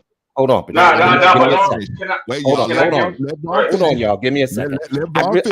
I don't want to argue and fight in trouble now in a conversation, but if you could just allow me to finish a sentence, because I noticed that on the panel today. And as a listener, it's very confusing trying to understand what each individual is saying when we constantly are speaking over each other. And it's almost like you have to fight to get into the conversation. Can we just not do that? Because it is so frustrating for the listener, because they want to absorb the information. You're so right. We yield the floor to you. Apologies. I'm sorry. I just wanted to apologize. And you're doing it. I just want to apologize. That's all. Okay, but can you apologize when I'm done speaking? Okay. You have to interrupt me and then apologize. Yes, sir. So I'm just saying it makes the understanding of the stream unfruitful. I see a lot of this stuff on Fight Club, and it's so irritating to me. I have to turn away from that. If people can't really hear what you're saying to each other, they may turn away from the stream because it sounds like a bunch of chaos. And I'm saying this in love, and hey, I'm no better than anyone else on the panel, because sometimes I may jump in where I shouldn't jump in. but we should recognize that, you know. And I was going to make a point, but because it's I'm under the tension of trying to fight into the conversation, it makes it a little difficult. So I'll come back to that thought later, and if you would allow me to, go ahead. Okay. All right. So I want to thank you, Vaughn. I want to get to new growth, and then we got the man who asked the question himself, the man I owe a fish dinner to, Brother Watkins. We got him up here, and maybe he can clear this all up and tell us who can call who evil and who can't. But Brother New Growth, what do you think about Brother Watkins' message down here? What do you think? I mean, I'm on the line. I don't know. I kind of agree with him. Wait, where you at? You in the garage or something, man? What you doing? You can't hear me? What? You hear echo? Yeah. Yeah, sound like you in the basement. In the laundromat or something, man. What's going on? How about now? A lot better. Okay. Yeah. I don't know. I mean, I can't. I'm willing to say I don't know. I teeter on both sides, but with the scripture y'all were referring to, y'all were using evil not as that person. They were doing evil. It didn't mean the person was evil, right? Because we can do good, we can do evil, but is that person evil, right? Because you said evil doers, right? So, and that point, but I also agree with, like psychopathic people and people like OG Patrice said, narcissistic diagnoses that have been prescribed. So I think that can exist in them. I think it can be calmed down, but I think that's such a small amount of our population. I think we look at too many people are just saying they're just straight evil. No, they're doing evil things. Maybe they don't know any better or whatever reason they're doing. Maybe because they like, but I don't agree with this. God makes that many evil people. Well, we'll get into that. We'll get into that New Growth. Okay, so yield the floor to Brother Watkins, who actually asked this question. Right, because I have a question. So, would you consider a serial killer a evil person? I consider a serial killer did an evil thing. Right? I don't know. See, I can't get into that so much because I could be with, let's say me and you, Patrice, back in the day, I was young, you was young, and you cheated on me, right? We was in a relationship. I loved you. I can say she ain't no good. She an evil person. But that was one thing that happened to me. You might have gone on and changed the world and all these things. But my reflection, my viewpoint is clouding anything else that person can do. I don't control that person to what God can do for them in the future or what they can do. Now, with some people, if they have a pattern of constantly doing it, yeah, that person has a mental disorder, in my opinion. Not necessarily. Psychopaths are evil people. Yes, like but that's serial a mental issue, right? Serial deleters and serial grapers are evil people. And we don't get rid of them. These people are allowed to plead insanity, and they go to we don't get rid of them. You know what I'm saying? So, but go ahead. All right, let me let Brother Watkins clear this up, or have something to say before I come in and comment, because I haven't even commented yet. But Brother Watkins, what's going on with you, man? Brother Clarence, I appreciate the time. Hey, man. Always. Hey, Robert. Hey, man. How are you? I'm good. How you doing? With me, man. You called my name. I don't have no problem with you, Robert. I feel like you was calling me out, and I was barbecuing, so I had to come on here. No. Well, that's your name, Robert Watkins. I was just calling you by your name. My mama's gone, so whenever I hear my whole full name, I get a little nervous. Oh, that's when the black mama be like, call you by your full names. Okay. Government name. I took you there. Okay. I took you there. My bad. My bad. Miss OG, I don't have no shade with you again. Of course. This is the first thing I'm gonna say is Ditto. This is the first thing I'm gonna say is back in the day, and y'all, the elders will be able to make this credible. They had mass murderers, Charles Manson, Jeffrey Dahmer, all these people. And one thing that happened was they never put those people on TV. They never promoted their story until Netflix came, and now everybody got a story. But network TV had a policy that we're not gonna put mass murderers, whatever, the word. Rapers. All these people on TV because it glorifies them.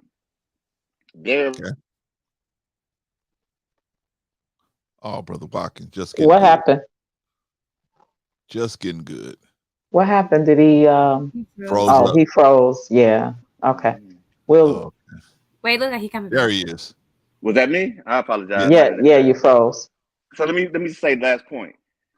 It was like they network policy was we're not gonna put murderers on TV because they will promote another murderer, right? All right. Mm-hmm. When you're talking to a man that's a narcissist, he's coming from a point of a predator. So he's gonna say things that's gonna trigger to some people and say, oh yeah, I could love bomb, I could breadcrumb, I could do all these things because you just legitimized it by putting them on TV. Show. Do you think that's the what we did? pathology of it all. Do you think that's what we did, brother? I mean, I don't like. So the young wait, man. I'm sorry. Go ahead, man. Because I just heard what you said. So do you think that because he's allowed a platform now on social media and he's talking about his life as a narcissist and the things that he did, so you think that we're revering that? Because that's what you put in the chat. It felt like reverence. I'm glad you mentioned that point. It felt like reverence because everybody was breaking to him from my position. Oh, Leon, is that his name, Leon? And I don't mean to be disrespectful to him because he called my name too, and he told me I need to get therapy. And just to let him know, brother. I do need therapy, and I go twice a month for therapy, CBT training. Good for you. Thank you. Behavioral therapy. Thank you, brother. That's what I'm saying. Like you could snipe at me and you could say a whole bunch of things. I just have an opinion. Right. So all I was saying was the things he was saying because I didn't see part 1, I didn't see part 2. I just saw today. So some of the things he was saying was like, "That's you. That's not men." You understand what I'm saying? That's you. So now you're putting out your fear on people to be like. I remember he said one thing to be like, I like to be in control, and if it's not that way, I'll spite the woman to do that. That's you. That's the evil in you. That's not a pathology. That's you trying to be right. That's a resentment in you. Right, so but I don't know how you categorize that. Right, but Robert, do you know he was talking about the man that he was, not the man that he is now? So that's his whole, that's his whole narrative now that he's telling his life story about having this personality disorder that caused him to do a lot of things, nefarious things to people, particularly, to women, particularly, but he did them to men as well, because he said when he was in the military, he didn't care who he, did that too, exude his narcissistic personality disorder.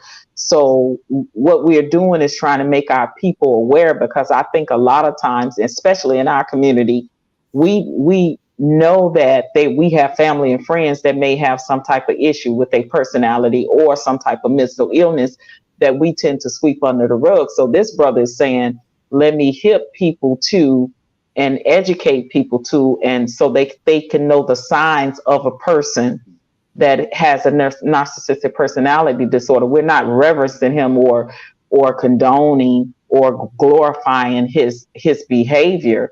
We're literally talking about what to look for, because this man was in marriages and relationships, and he destroyed a lot of people with his narcissistic personality disorder. So his platform, and we're allowing him to have the platform and talking about one of these illnesses that is in our community that is growing in numbers as we speak, and saying that he's saying the solution is therapy. So, and he's still in therapy. He's still have to deal with and manage his anger management and manage his narcissistic personality. And he's going to have to do this the rest of his life. So these are things that he's trying to tell us, that these are things you need to be aware of. These are some behaviors. So now we can familiarize all these things that we were wondering what was wrong with cousin so-and-so or brother so-and-so or sister so-and-so. Okay, this may be the problem. So here are the solutions. Do you understand?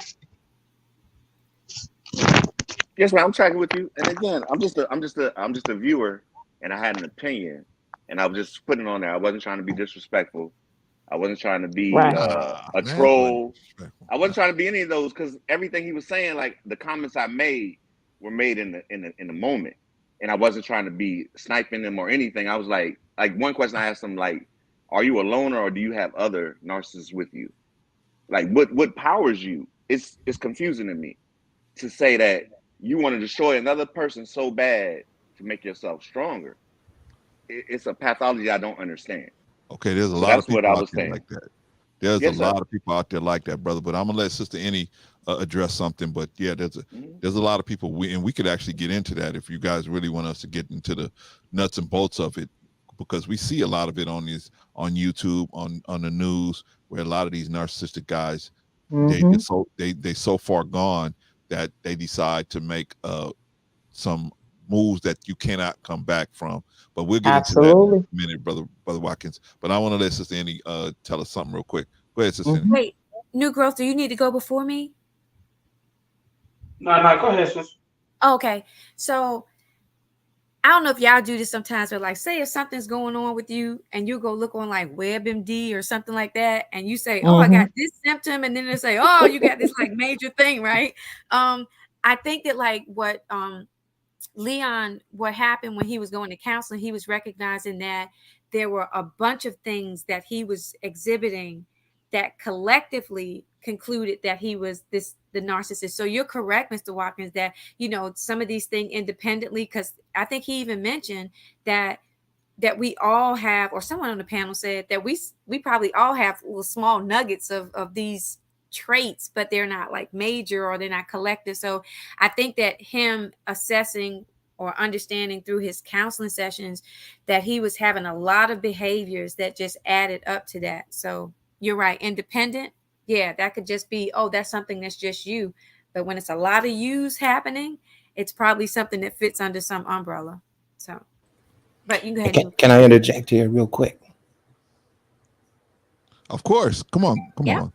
Okay, I just want to make sure that the floor is clear. A lot of times, and none of us up here have any type of clinical degrees. Am I correct? You are correct from me. Yes. Okay. Correct. So, anyone else? Because maybe some people do have clinical degrees on the panel that I'm unaware of. I'm a doctor, like Dr. Dre. I have a doctorate. No, I'm just playing. I don't have a doctorate. Well, the point that I wanted to make is this: we are so quick to diagnose people, but yet we really don't have the credentials to do that. And I believe that this word narcissism and narcissist, we're using it very loosely. You see what I'm saying? Because just because you tend to do one thing and that's a trait of narcissism doesn't necessarily mean that you're a narcissist. But we're very quick to diagnose people without the education. And that's the thing that kind of makes me feel sad a bit, because we have a misunderstanding. You know what I'm saying? It's in a way we're kind of like leaning to our own understanding without having the correct knowledge of a thing. Just wanted to put that out there. Mm-hmm. All right. If you guys don't mind, I had a couple of things I want to address real quick. Okay, the first thing I want to address is the evil comment, and the reason why there's Brother Watkins, there's a reason why we will say this person is evil and that person is not evil, this and this and this. And the reason why is because what we're trying to do is give the general population a way to protect themselves from people that might do them harm by giving people a certain name. People that do certain things, we give it a name so that when you hear that name, you will resonate with that. It not be so safe to come in contact with them. That's the reason why we do something like that. So, for example, we use the term narcissist, like Vaughn was just talking about just now, right? We use that term. Now, most of us are not clinical, so we don't have we are not we don't get paid to use that term. We're using that term based off our own understanding. But if enough of us agree that this is what a narcissism means, then we can try to help, because ultimately what we're trying to do is give them by bringing Leon on, we're trying to give the women that are listening to him that can identify with the things that he did a chance to be able to say, oh, okay, that's the mistake. That's why I went wrong in the last relationship. This is how I can correct that by, you know, looking out for these different red flags and so on and so forth. So that's why that was the reason why we brought Leon on. Is not to, and I know and I know you're not saying that's what we were trying to do, but I'm just saying it wasn't to even accidentally glorify the situation. Sometimes you have to open the lid on something so that you can see, so you can show people what they're gonna get into if they continue down the road they on. You have to show them what's gonna happen, and you can sometimes it's better to show them than to tell them, right? So that's why we brought Leon on. Now, evil people, in my opinion, there are some people that, based on their own behavior, based on their own thinking process, it's safer to leave them alone. It's safer to just say, okay, look, I'll extend you this hand, but if you don't want it, I'm not going to continue to follow you and follow you and follow you down the road, right? I don't think we even saw Jesus continuing to follow people down the road. All we saw is the ones he called that came, right? We ain't talking about the ones that just didn't come. And okay, so cool. We're not going to continue to go down that road. If we offer you the hand, now we'll keep the light on at the back door for you. If you ever decide, hey, I'm tired of this lifestyle, I want to get some other kind of knowledge to live a better lifestyle. Cool. But as far as us chasing you down, that's what I mean when I said when we're talking about the evil people. It's just that these are people are determined to do things a certain way, and it might not be safe to participate with them in that behavior. And that I think is the major issue right there. Okay, now what Vaughn said as far as being involved with or calling people saying this or that about certain people. I agree. That's not our call to determine where their life is going to end up. But at this point, this is how you behaving. So we gotta hit you with the truth about how you behaving at this point, even if it's ugly and you don't want to see it, and we don't want to see it. When two men came to me and they said, "Man, you acting like a fool." Now, for whatever reason, them two dudes stayed on me where they could have just said, "Man, we done with you," right? But they didn't do that. So I kind of learned from them to continue to extend my hand as long as I can do it safely. When I feel like it's not going to be safe, then I pull my hand back and say, okay, I'll tell you what I'm going to do for you. I'll leave a key on the door. The door's going to be locked, but I'm going to leave a key out here for you if you want to come in. Just ring the bell and you can come on, and let me know you're coming in, and then we can talk. So with that being said, y'all, I want to go around the room and discuss this whole thing about because the whole point is to have women and men be safer in their sexual selection process, right? So that's what we want to do. Now, if dealing with these narcissists, y'all, I have a question for all of y'all. First of all, should we as people continue to deal with someone even though they're showing these narcissistic traits? And what I mean by narcissistic traits, I mean they're only looking for their comfort and satisfaction. They don't reciprocate the effort that we're putting out to promote comfort and satisfaction to them. They don't reciprocate that. As a matter of fact, the more we put that effort out, the more they seem to become indifferent to us. How long and should we stay in a situation, even if we see a little good in them? How long should we stay in that situation, or should we stay in that situation? Let's go around the room. Let's start with Patrice. What do you think, Patrice? Hey, one second. New Growth had to go, I thought. Let me get out of here real quick. I'm out of here. I just want to say I enjoyed the series. I'll be watching this sometime. I can't catch it live sometimes. So can you hear me? I got you, brother. Yes, go ahead. I'm sorry. Okay. I forgot that you were leaving. I'm sorry. I would have gave you last words. Let's go. But just my thing is, it's just the perfect example. What's the brother named Leon? It's like, to a lot of people that he harmed and hurt, he was probably viewed as unredeemable throw away, stay away from it. He always got a quick word. But look at the brother, the redemption has come through y'all, and look how he can come out here and change the world. That's why I say let's be careful with this. And I know y'all didn't say it, but let's be careful with this throwing away because he's done a lot of bad, and a lot of these things probably come from, like you said, the alcoholism. Yeah, right. But some things we deem more destructive than others, right? So that thing to a lot of people, he's non-redeemable. Probably to some people, they never gonna give him another chance, and that's their pride. But it's always gonna be people out there he can touch somebody else. So that's my thing on everything about that. And he also said something that was deep on one of the shows. I think he said most men learn it from their mothers, right? And the narcissism. And I just think it's peculiar that we lead in so many categories in this country. It's such underlying reasons why we lead in so many of these negative categories in this country. So once I can't wait to hear y'all. We are Tuesday or Thursday? Tuesday. And Cool. maybe Thursday as well. Maybe. Yeah. Okay. Exactly. But definitely Tuesday, my brother, we're gonna have a male victim of a female narcissist on here. Yeah. That'll be dope. But yeah. Peace to all right, Brother Vaughn. I'm sorry for cutting you off, and I didn't even cut you off, but I'm sorry. For the next time I cut you off, I'm saying sorry now. Peace out, my sister. Thank you, brother. Thank you very much. All right, Negro. Great show. Thank you. Hey, Peace to you. Brother Watkins, leave Brother Clarence a pork chop sandwich and some ribs in the back. All right, Joe. All right, take care, young man. All right, did anybody else want to speak before I speak? Yeah, let's go around the room. Let's start with Brother Watkins. Don't go nowhere, man. Get somebody else to flip that meat, man. Get somebody else to flip that meat. I ain't got nobody here, Brother Clarence. I'm sorry. All right, brother. What do you think? How long should we stay when we dealing with this narcissism?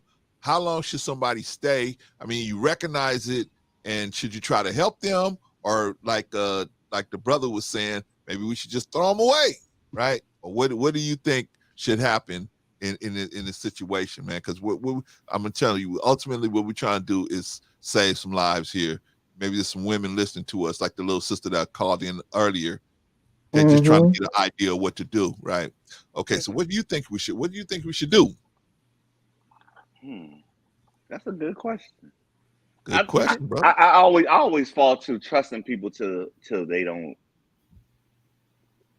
get the trust. You know what I mean? Because like I'll say it like this: in the military, we move a lot. Like in the military, I moved every 3 years, so I have to get allies everywhere I go. So that there's a vulnerability that I have to give to people at a certain point to say, I trust you to do this for me. I trust you to do that. So I don't know when you throw people away when they do the last thing that you couldn't stand. You know what I mean? It's funny because like I think some of the people on here have children. They're the most frustrating thing in the world. Correct. Then you add on top of it a woman, and then you add on top of it a job. Correct. Survive. Everything goes 100 ways. So I'll give one more point. Just to go. My youngest son died at 19 years old. Sorry to hear that, brother. He was a bad kid. He was a bad kid. Sorry to hear that. He did everything wrong that he could do. He robbed the store. He beat kids up. He did all those things, all the way from 7 to 19. And at the end. Oh, he's going out again. Oh man! Right when they get to the good part, he always start going out. You freezing up, brother. And it sound like I can see it came back this okay, time it took before. I apologize. I think it's my internet. I'm getting off your internet in a minute. So the only reason I brought up my son, I'm not doing it for sympathy or anything. My son was bad from 5 to 19. He stayed suspended from school. He stayed in juvenile hall. He did a stint in jail, real jail. My son stayed in the same jail I stayed in when I was 17 years old. Okay. You see the dichotomy of how things go. But I never give up on my son. Right. You know what I mean? So when you ask me that, when do you give up on people? if it's love there, I'm gonna ride to the end of the world. Okay. Because I believe in you. So I don't notice evil people. I think people just do what they do. Can I ask you a question, Robert, when you're done? Yes, ma'am, I'm good. I just heard you say that your son started exuding that behavior since he was 5. Mm-hmm. Now, would it be fair to say that your son at that early age exude some behavior problems and probably should have been in therapy at he did. age 5 to deal with that situation, right? And it could have been a very aggressive form of narcissistic personality disorder, right? Or it could have been a mental illness, or it could have been a combination of both, right? So, yes, ma'am. Mm-hmm, And that when goes I to hear, yeah, that goes to what brother Vaughn said, because let's say my son died in 2016. Oh man. Let's say you go back from there and you say what mental health was at that point. All kids had ADHD. All of them needed medication. And I put my kid on medication. And I tried. And it didn't work for him. So I had to take him off the medicine. But he was still the same person. He still had the same gravitas to what he wanted. Fun was his thing. I just want to have fun, Dad. Son, you can't just have fun. But it didn't translate to him. Fun to him was doing what he wanted us to do. Right. Irregardless of anybody else. So maybe it is narcissistic, but I'm not qualified to say it like what Brother Vaughn said. But I love my son. Nobody could say anything bad about my son. Right. So that's what I say. I don't know when you give up on people. Love is love. See, let me say it this way, brother. Let me qualify, because I want to qualify with it, because what we were mainly talking about was sexual selection, yes, sir. I understand, sexual but I was selection saying that situations, right? Brother Clarence, I'm not trying to deviate it. I was giving you a real life. Yeah, I know. Okay, so I know. Because I'm just trying to acknowledge that what you dealing with was much more complicated than what we were talking about here in the initial discussion, which was pretty much a sexual selection situation, as opposed to this is your child. I understand, because I got an autistic son too, and I understand that's a lifelong commitment. I could just put him in a home, but that's not gonna happen with Brother Clarence still breathing oxygen. That'll never happen, right? So I'm just saying, I understand that's a lot more complicated, your situation, and then having to go through year after year, seeing it get worse, and trying to do different things to try to make it happen, and it just didn't happen the way, and then ultimately coming to the end that it came to, brother. So you get all of our condolences for going through that situation, man, and standing tall still afterwards. And I appreciate that, Brother Clarence, but that's why I push back on certain comments. I got you. Because I seen some things, and I'm like, my son was not evil. I got you. Yeah. See, that's why I'm qualifying it, man. That's why I'm qualifying it. Yes, sir. And then, like I'll say one more thing, and it's gonna hurt me. When my son died, people went on the internet and said, "Good riddance." Wow. Because my son was that bad. He hurt people. They took the time to go on the internet and say, but that's evil. If you live by the sword, you die by the sword. If you live by the gun, you die by the gun. Young kids putting on the internet. Grown people putting it on the internet. And I had to eat that.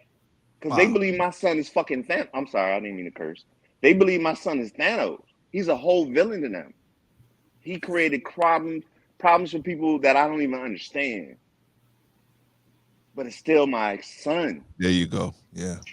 And Brother Robert, I understand your perspective from a parent's point of view, but you have to understand other people's perspective from probably a victim point of view, people that your son victimized, doing his stint of whatever nefarious the things that he was doing. And so you have to also understand that side of the spectrum as well, right?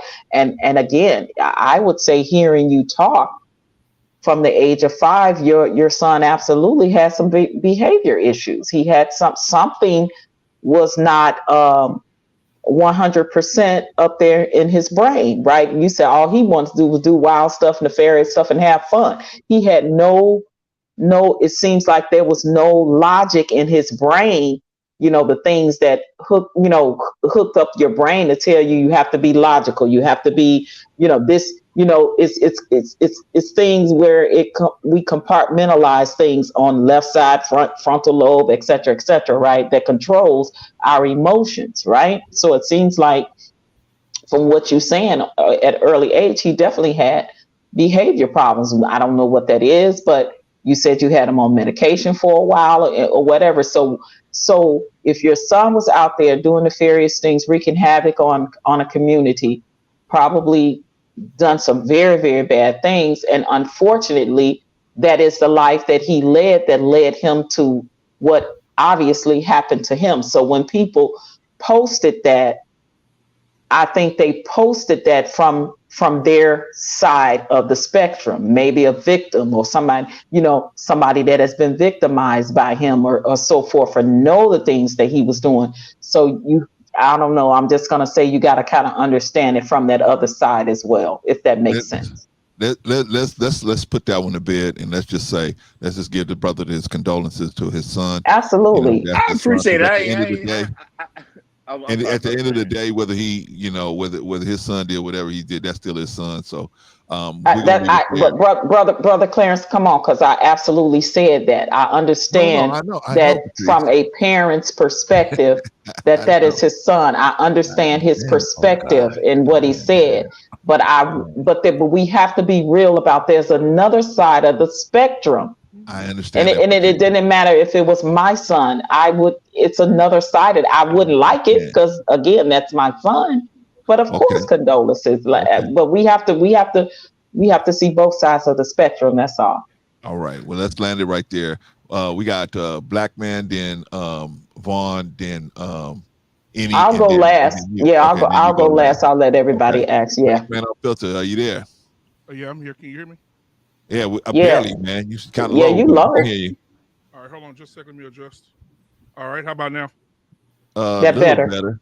It's a little better. All right, there we go. There we go. Much better. Much better. All right. All right. So, yes. Now I was asking a question, man. When should you tap out of a narcissist?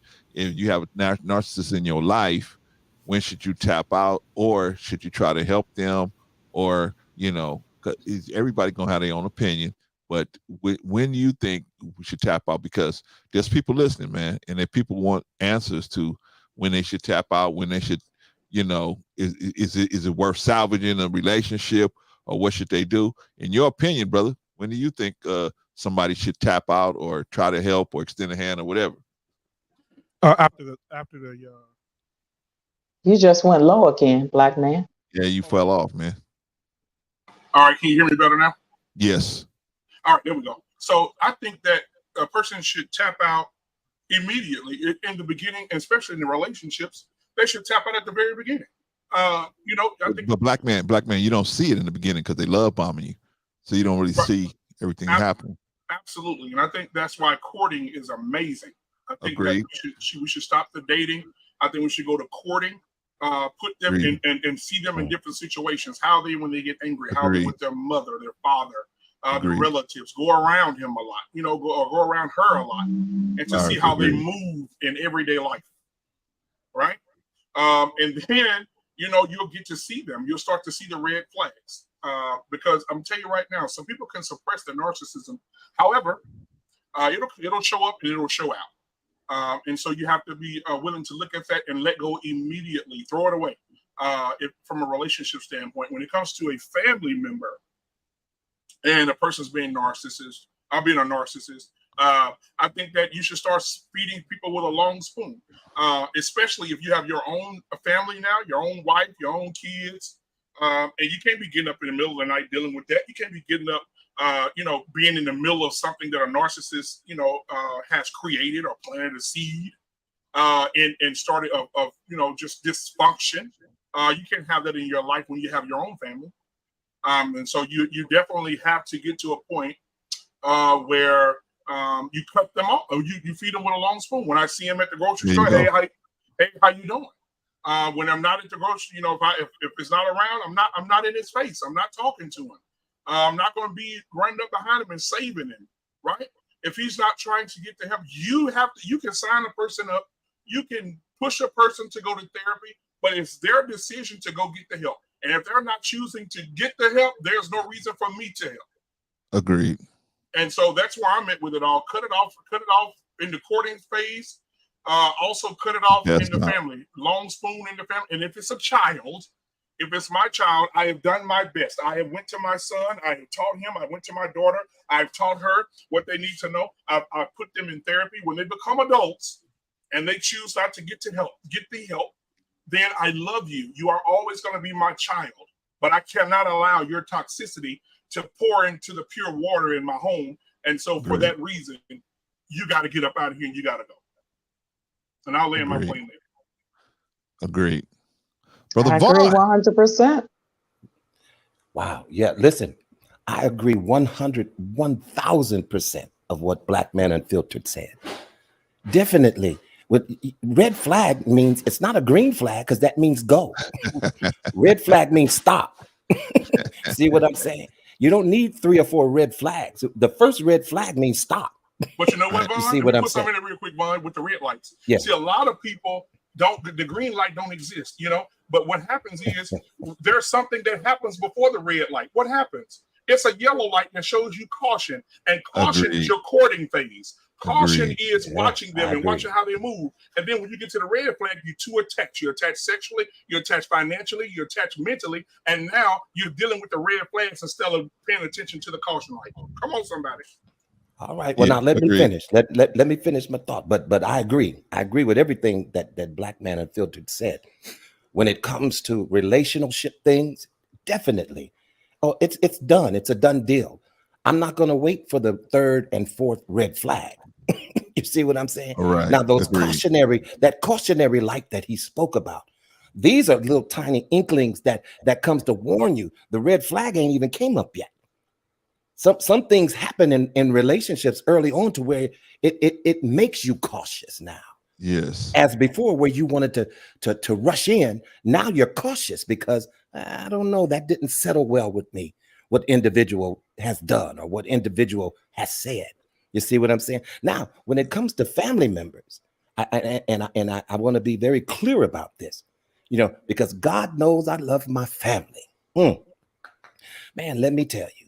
But at the same time, I'm not going to put up with harmful behavior when I have a family here of my own. You see what I'm saying? I have a relative that came over one time with this significant other. And guess what? He went to calling her all kind of bitches and he wanted to go upside her head. I put both of them out. And guess what? You are no longer welcome to even come in my house. Period. I don't want to have anything to do with you because I don't put up with that type of behavior. You see what I'm saying? And another thing, just like Black Man Unfiltered said about if it's your child. Oh, yeah, well, that's another story, too. I can only train you up so far until you become an adult. Right. And when you're able to make your own decisions and choices, see, that's beyond me now. But you're not going to come in here with it. You see what I'm saying? Now, you may get a long handle spoon, as Black Man Unfiltered referred to. You might get that. Depending on the degree, you see, depending on the degree of how far you're out there. Because if you're too far out there, then I got to cut it. Because, see, I still have a family here at home. And you're not going to jeopardize that. Not willingly, no. So, yeah, is there a time where you cut it off? Yeah, man, come on. A lot of people have lost their lives because they didn't cut it off. You see what I'm saying? A lot of people got their property burned down because they didn't cut it off. You see what I'm saying? They ignored the red flags and they lost their life as a result of it. So when you talk about evil people, you know, like brother is it Watkins? Yes. Yeah, like he was saying, well, there are no evil people, but there are evil doers. You see what I'm saying? You're doing evil. That's what the scripture called it. Fret not thyself because of evil doers. You see what I mean? You see? So you have to understand how people are operating and move accordingly. You see? And so that's where I landed right there. Right on. All right. Thank you for that, Vaughn. That was good, brother. That was good. What about Sister Annie? What's going on, sis? When should you jump out the window? So anytime that physical safety is an issue, it's immediately for me. Okay. I believe that we are all charged differently. And if I were in the courting stage, because I know I always say I don't want to be dated, I want to be courted. The courting stage of a relationship, if I notice behavior that is behavior that's not cool with me, but I see that because when we get into relationships, we're basing it a lot of times on what we are used to in our previous one. So maybe something that was acceptable in a prior relationship may not be something that's acceptable in our relationship.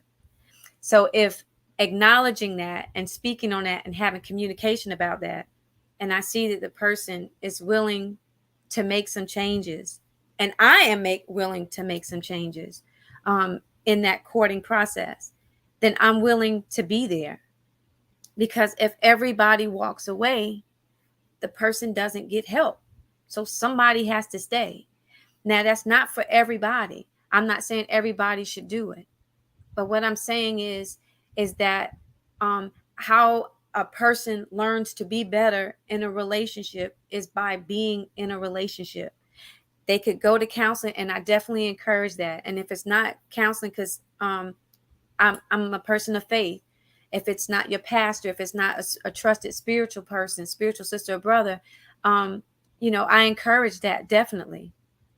But the way that you like you practice on the field, but you got to actually, or you practice before game day, but you got to get on the field and make sure you demonstrate the things that you've learned during practice. So the way that a person grows and gets better in a relationship is by being in a relationship.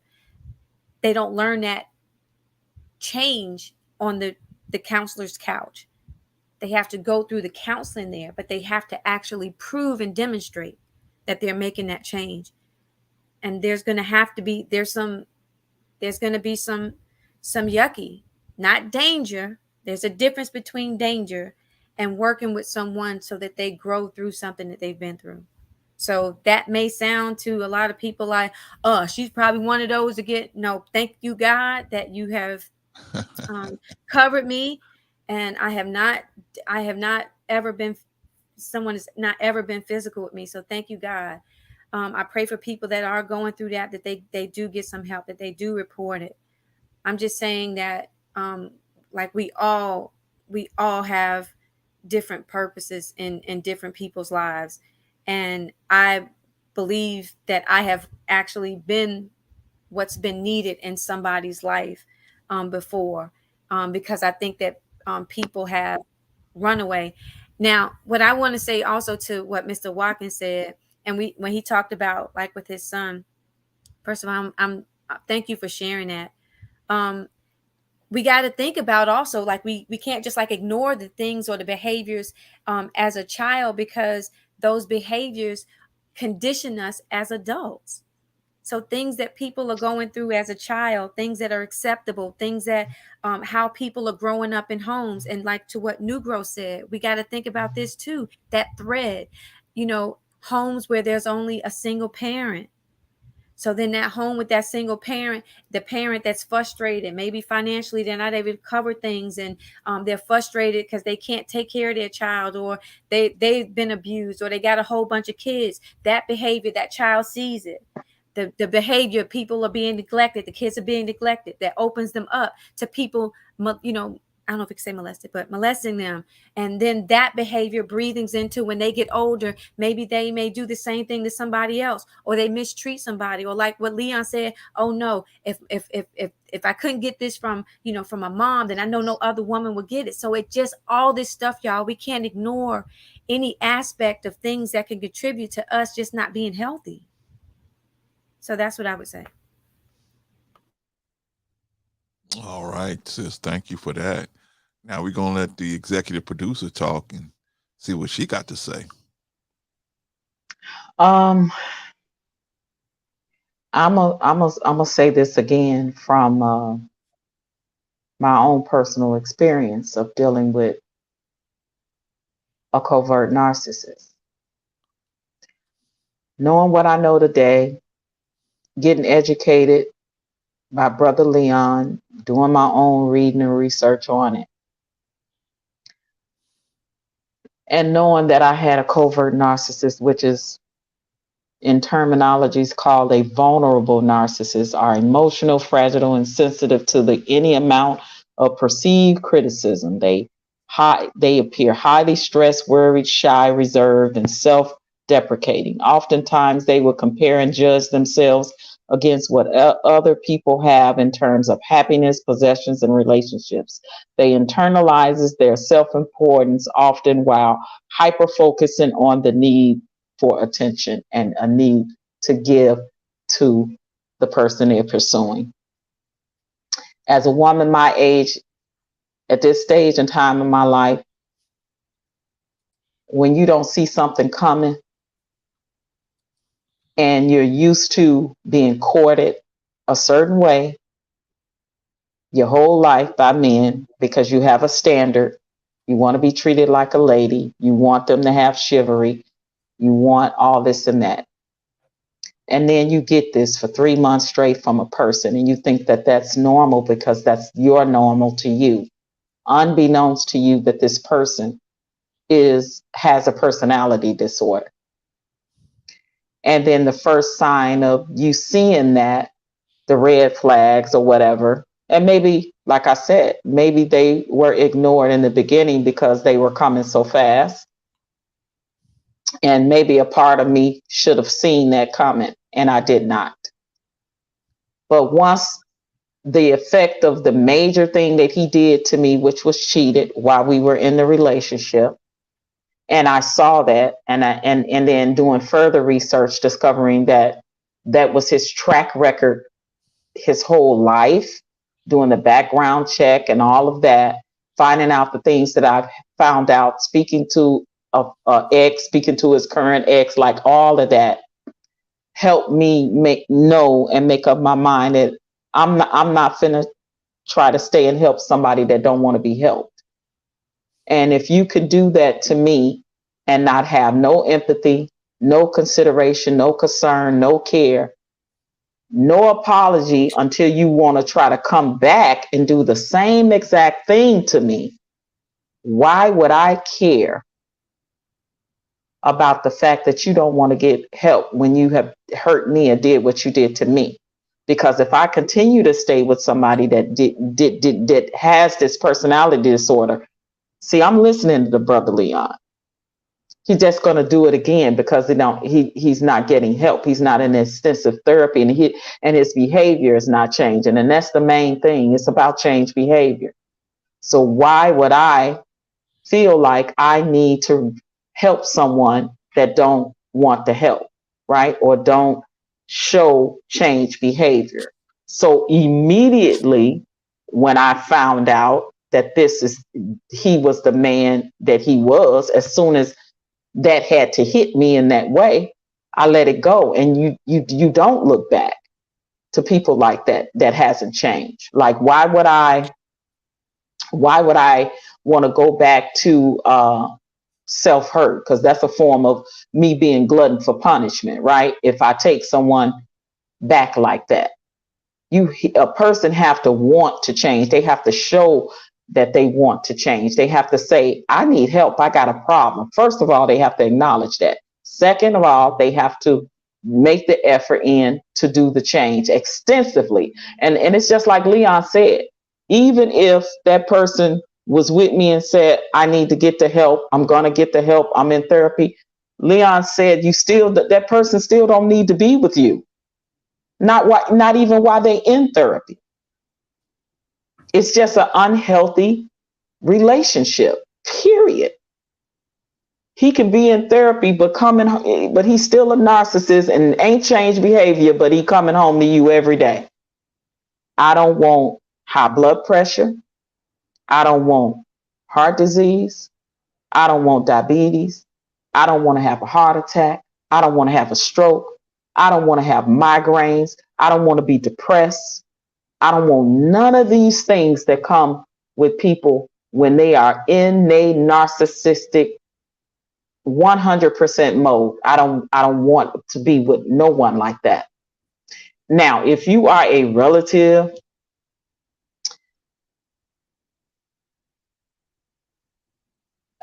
like Black Man Unfiltered said, long handle spoon, because we know at some points we got to come around our relatives. We don't have to be around them as much.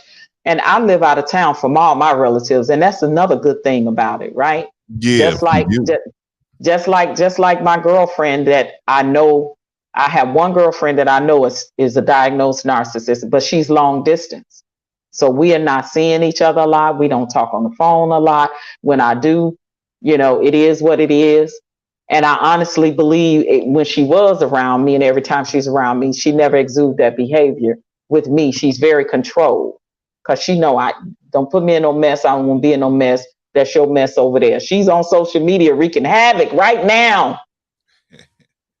And I have no parts of that, right? But if she called me and want to talk, I'll hold her a conversation. But she know, don't bring that mess to me. If it's my child, same situation. I'm not going to condone your behavior. I'm not going to glorify your behavior, because if you are out there wreaking havoc and doing nefarious things to people, there's this thing called karma.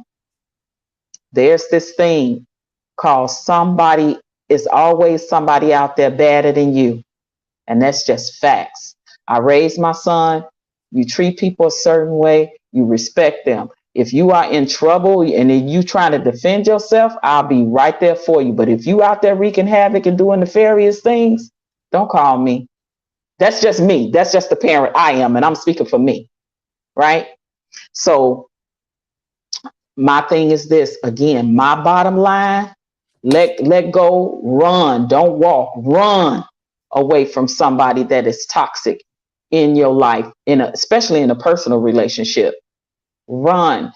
I just told the story of my girlfriend who married a overt, violent, narcissistic man, and now she's no longer here.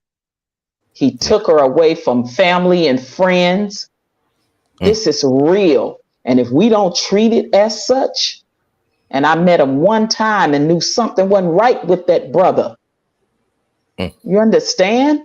And he took her away from her only son, all of her family and her friends. She's no longer here. Because when we tried to tell her, and then when she finally made up in her mind to decide to leave, she wrote a letter, and that was the worst thing you could do. So don't write no letter, don't talk, don't have the conversation, don't let them try to reel you back in and talk you back in and all of that. Just freaking leave. If you got to get family and friends to help you execute it, when he ain't looking, when he go to work or he go out of town, you leave. That's what I told her, leave. But she wrote a letter, y'all, and that letter cost her a life because he found that letter. See, I'm not going to play around with that. I know what it is. I'm listening to my brother Leon. I've dealt with a narcissistic man. I had a girlfriend lost her life. This is my reality. So listen, I ain't got no prayers for you. I ain't got none for you. Go on about your life and Godspeed. Because it's a thing out there called karma, gonna either boomerang and come back and get you if you don't change your life, if you don't change your behavior. And all you're gonna continue to do is be out there hurting people and hurting people and hurting people until one day that just may catch up with you. Like Leon said, he looked up, had a heart attack, all this stuff happened to him and was nobody there for him. He was by himself. That's what made that man change. That was his rock bottom. So people have to hit their rock bottom, whatever that is. Sometimes they come back from it and they change. And guess what, y'all? Sometimes they don't. Sometimes it's too late for certain people. And that's just life. That's just the way it is. And I land my plane. All right, y'all. We're gonna start wrapping up. Because Sister Annie has to go, and we already doing 4 hours anyway, so we're gonna start wrapping up. I thought we had a good conversation, but I think Brother Watkins wanted to address something you were saying, Patrice, and then we're gonna get into closing remarks. Brother Watkins, did you have something you want to address with Patrice? I don't hear him. Yeah, I don't think Brother he can hear Watkins me. taking notes. Yeah, they're taking notes, I guess, on little sticky notes. All right, well then, if he doesn't have anything to address you with, because I saw him raise his hand, but Brother Watkins, can you hear us? No, I don't think he can hear us. All right, let's start getting some closing remarks, y'all. Let's get into it. Sister Annie, since you got a role, let's let you start off with the closing remarks. My closing remarks are probably just the remarks that I said earlier, but this, I'm telling y'all, this is what it is. This type of stream, this series, is what I feel like your channel is about. Bringing something to the spotlight, us having a discussion about it, and trying to figure out if there's ways that we can think of solutions. And even if it's not solutions, awareness sometimes is the solution. So I pray for every person that has gone through a relationship, whatever that relationship was, with someone who had those types of behaviors. I pray for the person that is hearing this and is recognizing that they do have a lot of these traits and maybe potentially could be one, that you go and talk to someone about it and start trying to figure out ways to be better, because your actions are impacting other people. And it can impact you even more severely if you go to the extreme of not being able to manage and control that behavior. I thank each one of y'all for every bit of insight, advice, wisdom that y'all have shared, because we've all come with our own thoughts and our own experiences and our own reservations. And I'm praying that something that each one of us said has the other person at least thinking, okay, this is how I feel and I feel strongly about it. But you know what? This person has some really valid points. Let me look into that. I hope that the resources that have been provided, that you write them down, put in your phone, or just email it to yourself, so that if you need it, if you need to share it with somebody, that you have it readily accessible. So I love everyone. I absolutely do. Like I said before, somebody has a scripture that says about evil. I definitely would appreciate that. You can put that in the comments afterwards, because I do believe in holding myself accountable to the word. And I thank you, Brother Clarence and OG Patrice, for making this topic and providing this platform. Thank you again, Leon, for all the wisdom that you shared. And thank you so much. I appreciate and applaud your growth. I'm looking forward to him coming back. And that's all I have to say. Y'all have a good week. Thank you, Sister Annie. You too. Okay, thank you, sis. Appreciate you here, girl.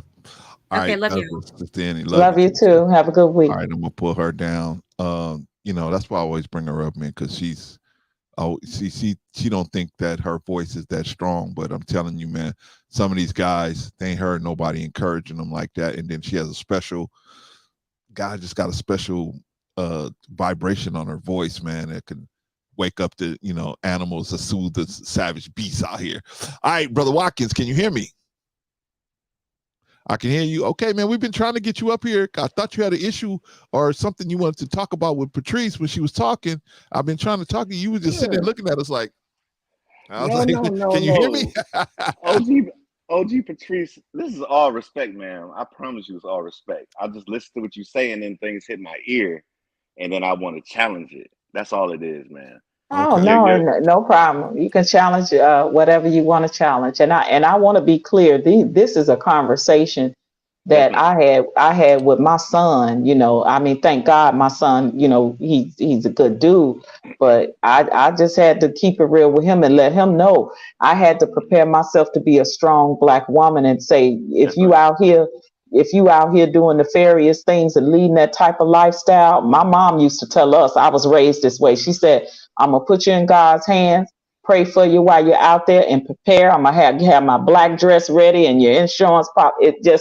I'm that mother. And that's why I have an issue with you is I respect your position because you grew up to that and that's what your belief is. But I can't do it, man. I get it. Nope. And I respect your position. And then, I so respect your position. I do. And I just want to clarify. The son I was talking about is my junior, Robert Watkins IV. I have 2 other kids before him. So you look at the train of when you're raising children. I had 3 children, and that one last one wanted to be what he wanted to be, and he lived authentically for himself. That didn't make him evil. He just didn't know no better. That's what I was saying. I don't believe it's karma at that point.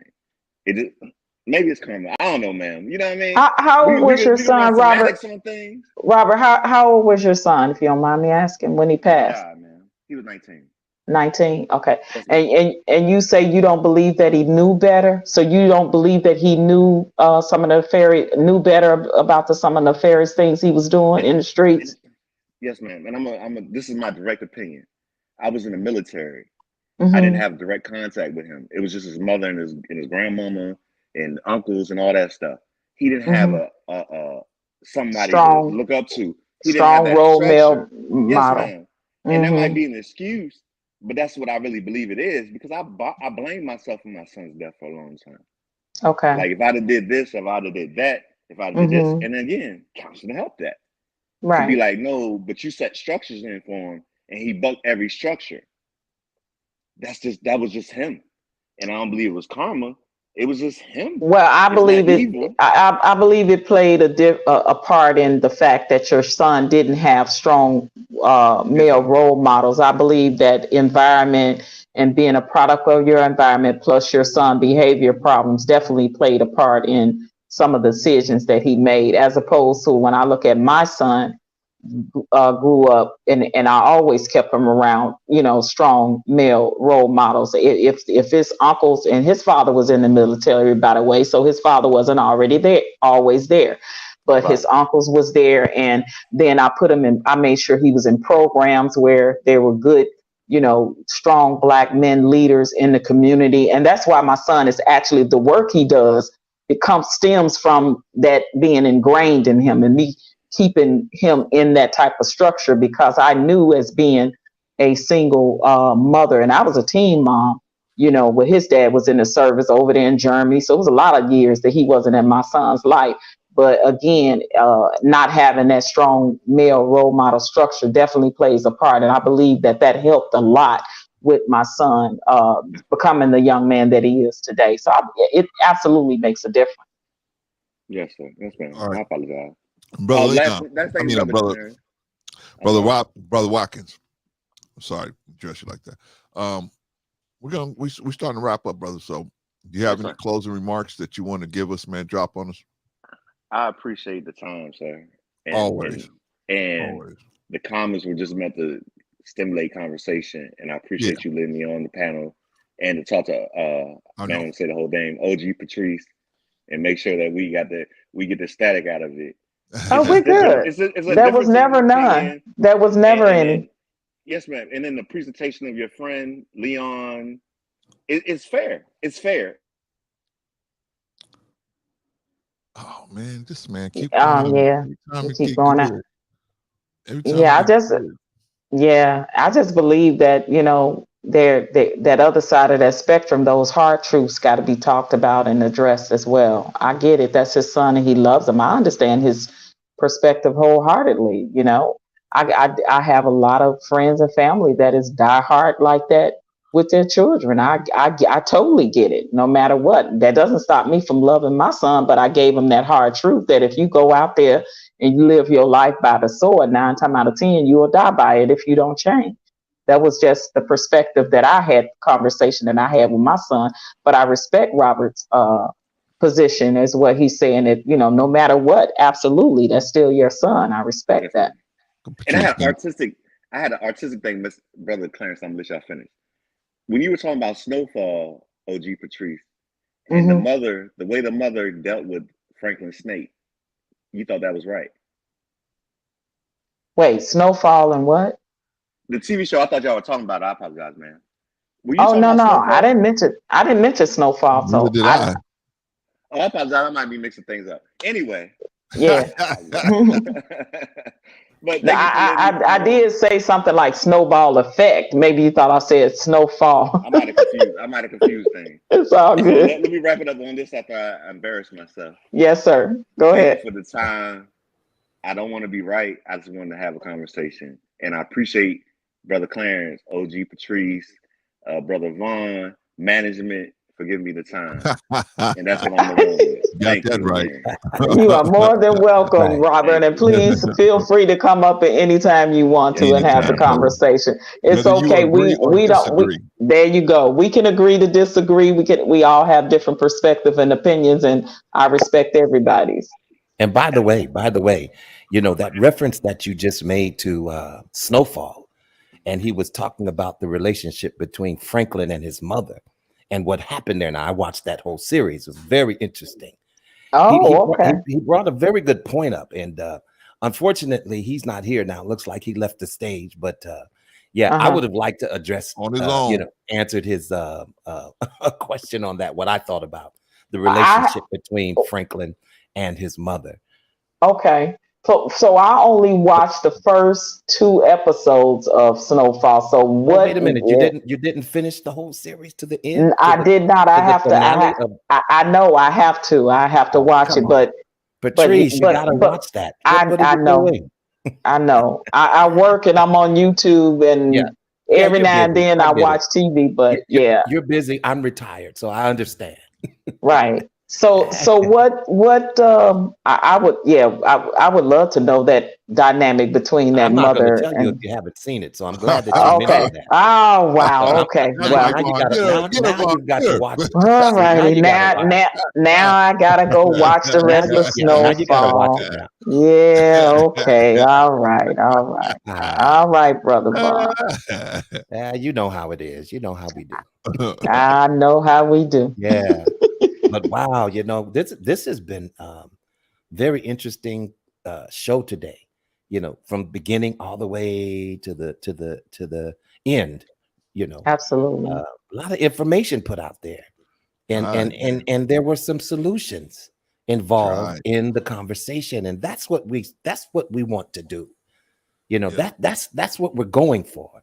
It's not just talk about a thing, but what is the answer? What could possibly be the solution? You know what I'm saying? And so, man, what a great dialogue we had today. And my heart goes out if Brother Watkins is Brother Robert is still watching. I can't imagine the gaping hole that's in your heart. Anytime you lose a child. God, man. And my son is just turned 18 on April 1st this year. And I've been there. I've been there every day, every step of the way. You see what I'm saying? There's not a day that I can remember that I didn't wake up and see my son, whether I was on my way to work or back home. You see what I'm saying? And so I can't imagine that, man. And I just my deepest condolences and absolutely. And I just pray that God gives you that peace and the comfort, that is so necessary. When you go through something like that. I can't even imagine. You know what I'm saying? And I know we were talking around the situation, but it would just tugged at my heart a little bit because it's unimaginable to me at this point, And so for someone to have to go through that, regardless as to what the reason is, it's still devastating. It's absolutely. You know what I'm saying? Yeah. Yeah. But Brother Clarence, man, thank you. You've allowed me to be a guest on this show for how many years now? Always. 3. Always. We 3 years solid and in. And you know what? But I'm glad, that you all have decided to put up with me. With us too, right? Sometimes I have a little angry man going on, sometimes a grumpy old man, rather, not angry man. Please don't say angry man. Exactly. Let me clarify that. Not angry man. But a little bit of grumpy old man sometimes. Grumpy old man. And God's helping me with that. But man, the love that we share is, man, something. It's something that should be watched. It's something that should be seen. I believe it's a good example of how we should coexist, how we should exist together. You see what I'm saying? It's not all about the black man is against the black woman and the black woman is against the black man. You see what I'm saying? Right. Come on now. There's love involved. And so that's what makes this particular programming so awesome to me, And when I go back and listen to it again, I learn something else, Because a lot of times when you're on the panel and you're trying to form thoughts and get ready, try to make your comments or whatever in between other people's comments. And, sometimes you may miss a thing about the stream, but when you go back and look at it, man, it opens up a whole new aspect of the conversation. See what I'm saying? And then you can learn a lot about how you conversate yourself. Where should I pull back? Where should I push forward? You see what I'm saying? But man, Patrice, I got great love for you. And I guess this is my closing remarks because I'm just going on, right?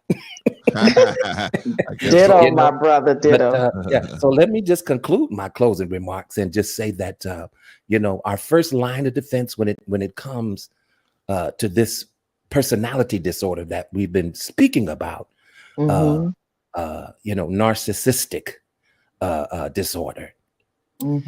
Our first line of defense is basically recognition of the behavior.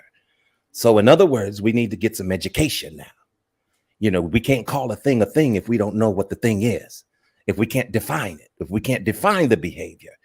Once we are educated to at least that point, we can kind of speculate as to where it's leaning.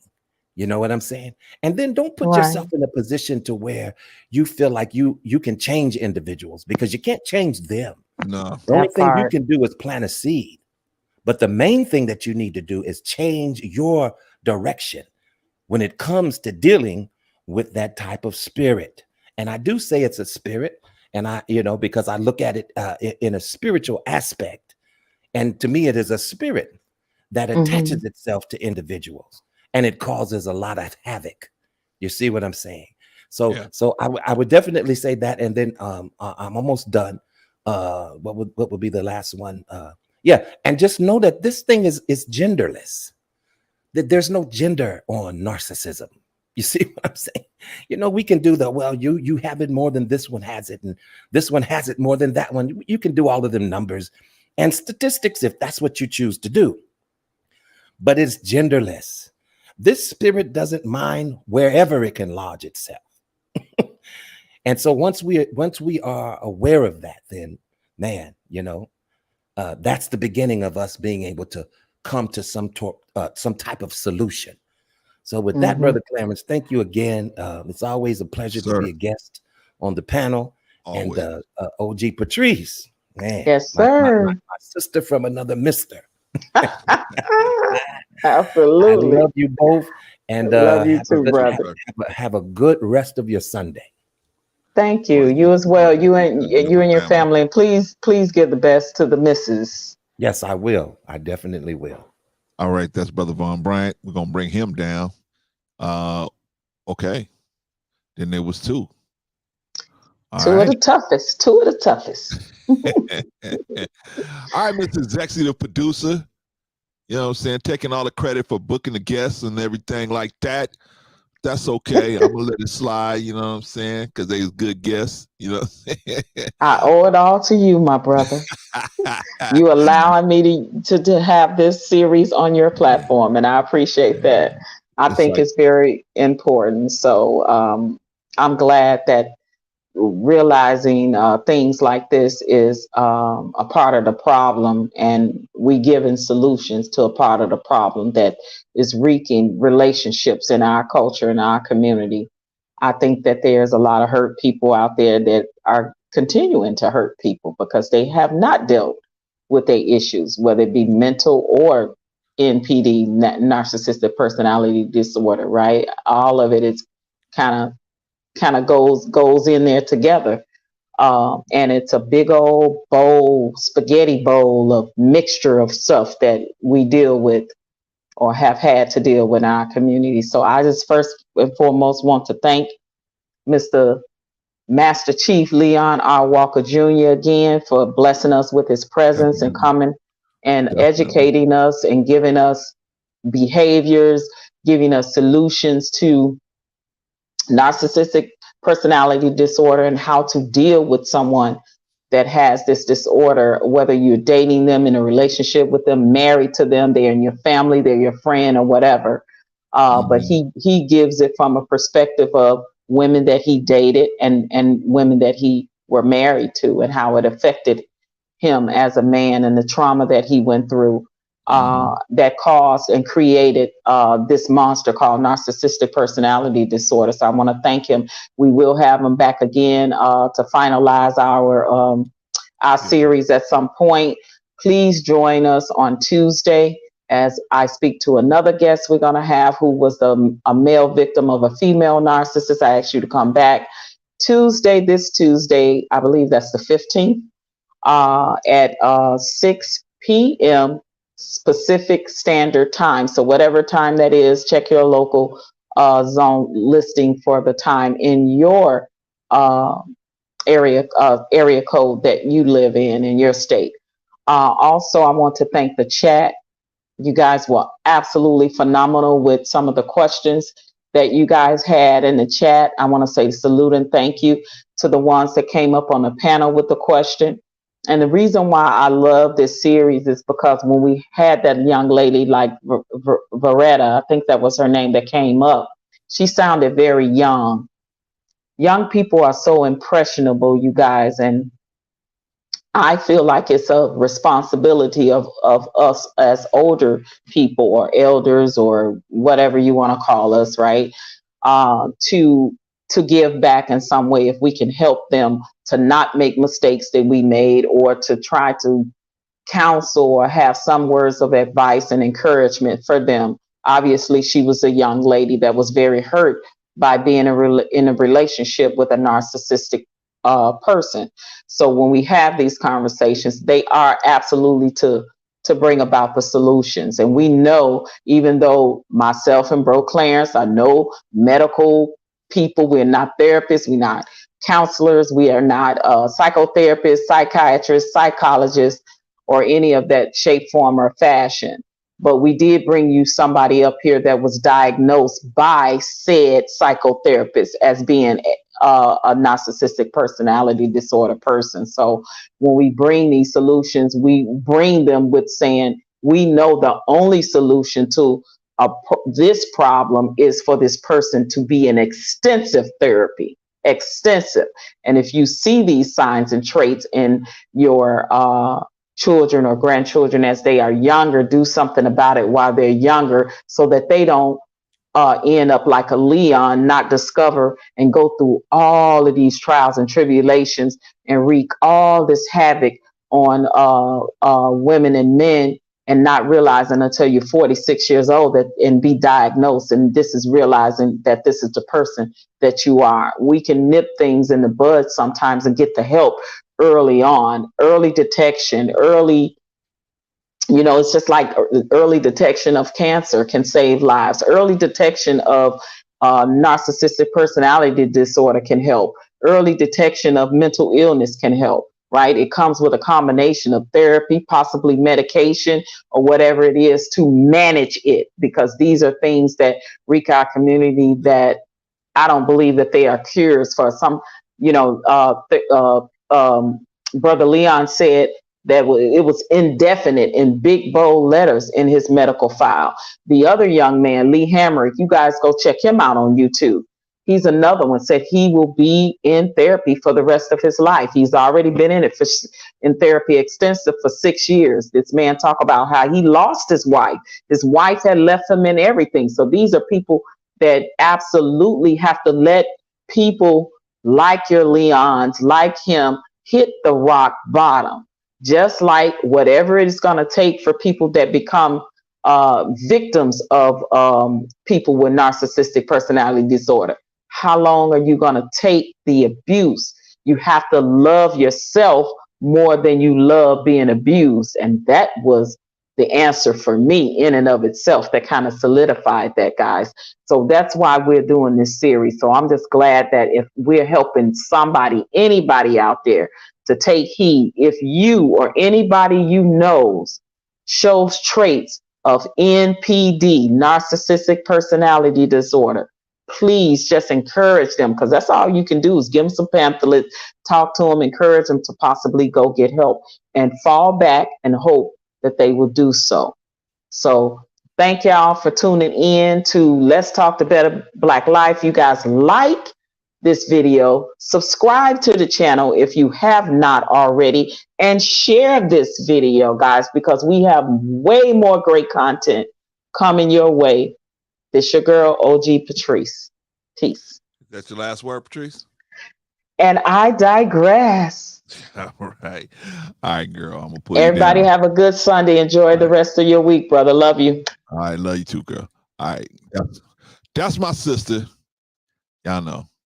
You know, we may get into it between each other, but don't y'all say nothing to her here. All right. That's my